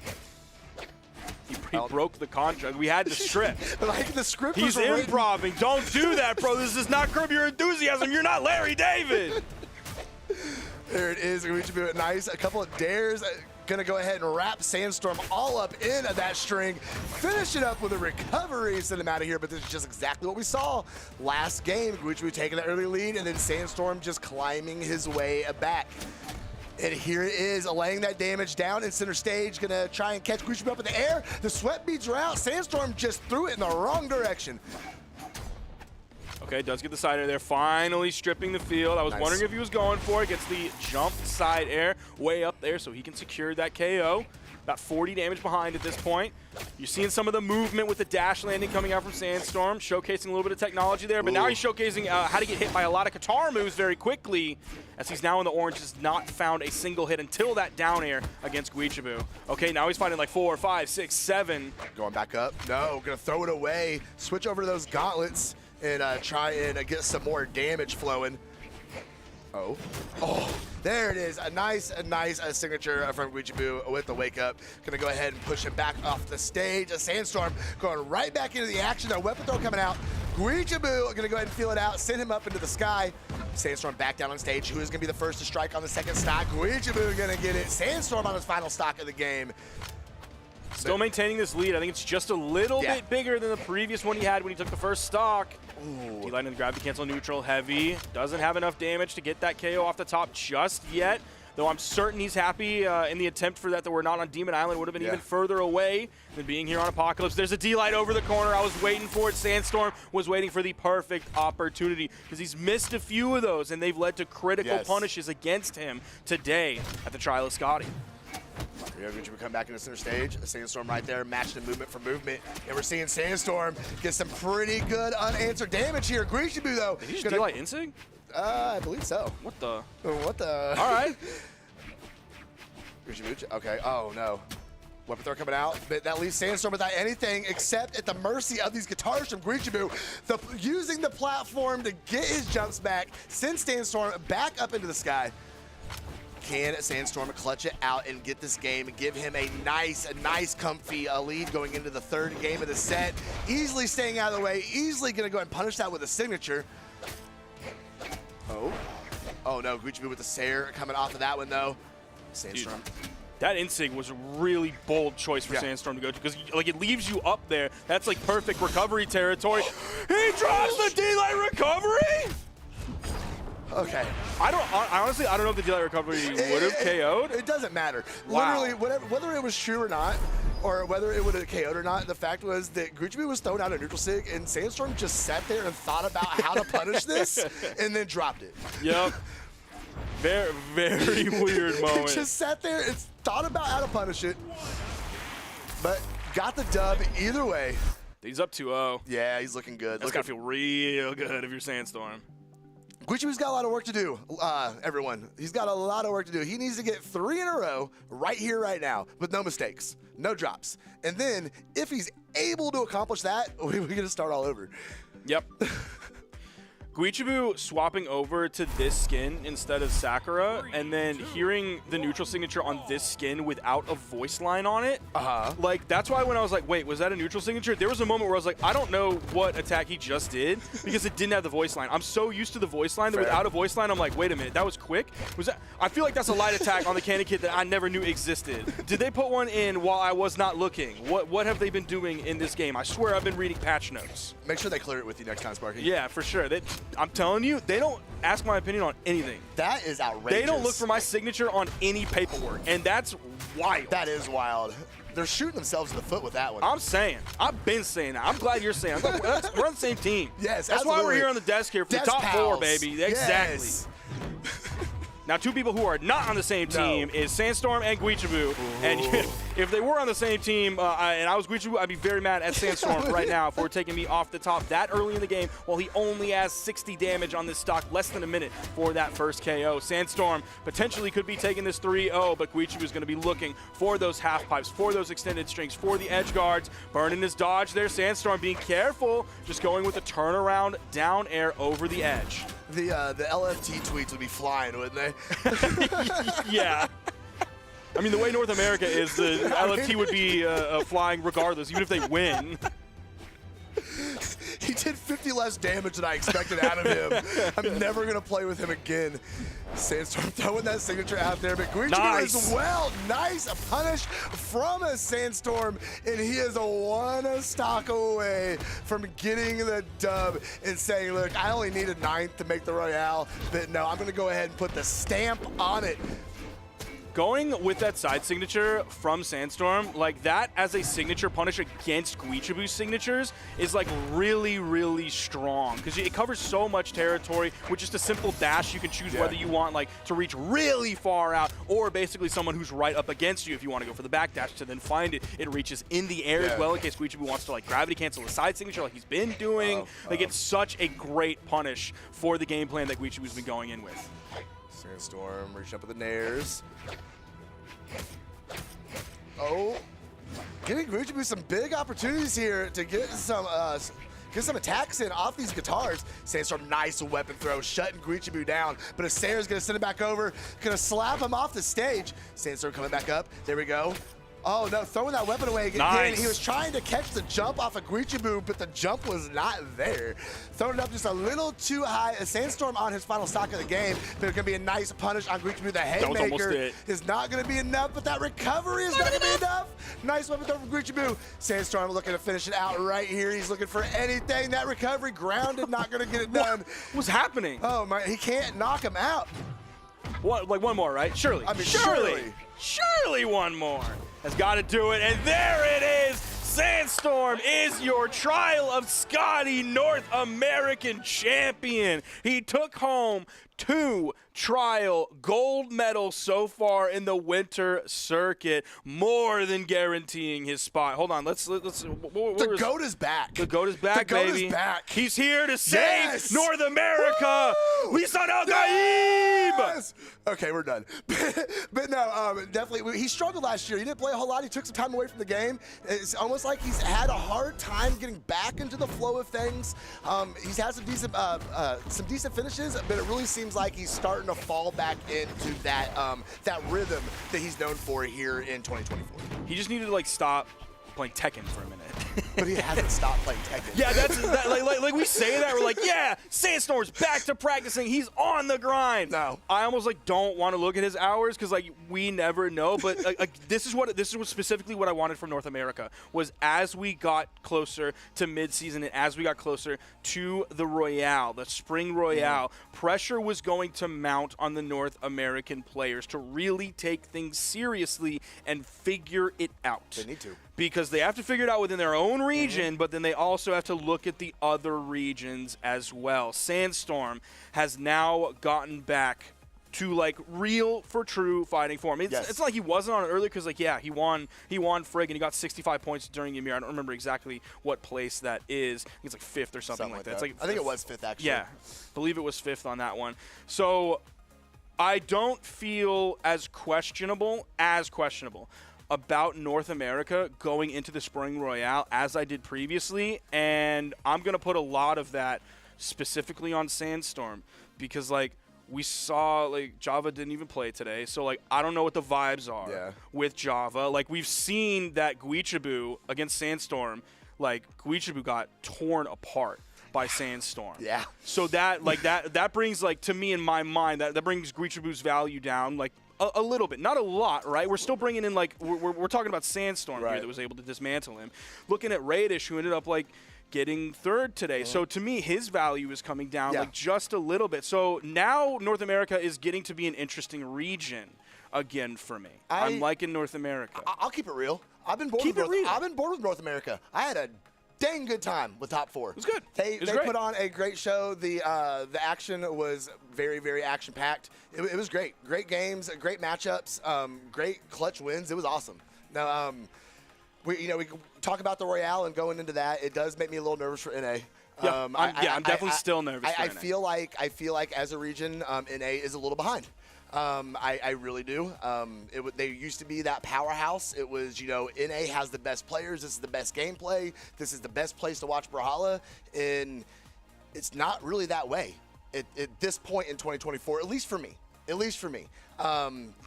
And I think a lot of that is going to make sense, and we're going to be able to figure a lot more out once we finally get these top 12 players in the same room. It seemed like North America was a more or less solved region before, and I wasn't necessarily too happy with the solution. But this tournament has made me much more happy with this region, the direction we're going. And I think as we get closer to the Spring Royale, like our top 4 that will be representing North America, I think that's really going to crank up the pressure on them. So Raish is going to be practicing, Sandstorm is going to be practicing, Guichao is going to be practicing, and Java is going to be practicing as well. The pressure is on, and when the pressure is on, North America tends to do pretty well. That's fair. Not necessarily the best every single time, but they tend to do pretty well. They just like need that time to start. And it's like me, right? Okay. I have procrastination issues. Me too. When the pressure is on, that's when I either do my best work or my worst work. We're starting to see some of that better work come out from North America, and as we get closer, I really think we're going to see the best work that we've seen so far this year, and even when we get to mid-season, I think we're going to level up even more. I'm looking forward to the rest of this year. Of course, this was the end of the winter circuit. We just talked about the mid-season championship, June 28th through 30th, start.gg/CEO. Make sure to sign up as soon as possible. It will only make your experience at CEO even better than it already will be. Slow motion. Do you have anything else you need to add? It's been a privilege. I've not to be mushy or nothing, but this was a goal of mine for a long time to be able. I sit a couple years ago, sitting back and watch these tournaments. Like I'm gonna stand at that desk with Sparky one day. Welcome, and brother. the Ball brothers are gonna get it done. Welcome, brother. And it's here. We did it. I can check off that bucket list. We had a fantastic trial of Scotty here from all the regions that competed, SEA, EU, South America, and now North America. Thank you guys so much for tuning in. Make sure if you want to get involved in official tournaments, start.gg/Brawlhalla for all of the upcoming tournaments that are happening in your region. If you want to get involved in community tournaments that this guy hosts and works for all the time, start.gg/BH community if you want to play or be a part of community tournaments. Also go to start.gg/CEO, as we said. If you want to know when streams are happening, including dev streams, start.gg/Brawlhalla. That is start.gg. Wait, no, sorry. Scratch that. Brawlhalla.com/schedule to see when things are happening in your time zone. And keep in mind that is the tournament stream, not the actual tournament start time. If you want to see tournament start time, make sure to look on start.gg to see what those brackets say. Twitter.com/pro-Brawlhalla, Twitter.com/Brawlhalla, Twitter.com/slow00motion to see this guy. BeardedBrawls.com. Get signed up, West Coast. You guys have a tournament for you guys this weekend. Get signed up. Thank you guys for tuning in. We'll be sending you away to enjoy the rest of your weekend here. This is it from the trial of Scotty. We'll see you on the next one. You pointed out, Pugsy's been playing super safe by the edge here. What about dreaming? You know, like Places you've never been. What about feeling? What about gravity? What about chances? Not what we're searching for. Take it or leave it. Well, I want to take it all. What about freedom? That'll do. And you gotta get juice off game number 1. That's very important. Game 1. Down, 2-0. Gotta make something happen. Oh, I thought he actually. I thought he was gonna hold it all the way. Dodge the weapon throw and go back for the ground pound. Just runs all the way to the side there, wants to refresh, and you know what, Anime's like a little bit more toward the end of that game 4. But now Bunny on the offensive here. Oh, you gotta watch for the D-light there. Oh, well, too bad. Sideways, so. But. Oh, okay. Off the wall. Can he secure it? What? There's no way. To coax Sandstorm in that knockout range so he can find a good side-by-side. Scary. Oh, that. Maybe a D-light catching the Bunny come back on the stage, but nothing to be done. Oh. Nice. The exhausted recovery. Wait, one more, right? Surely one more. Has got to do it, and there it is. Sandstorm is your Trial of Scotty North American champion. He took home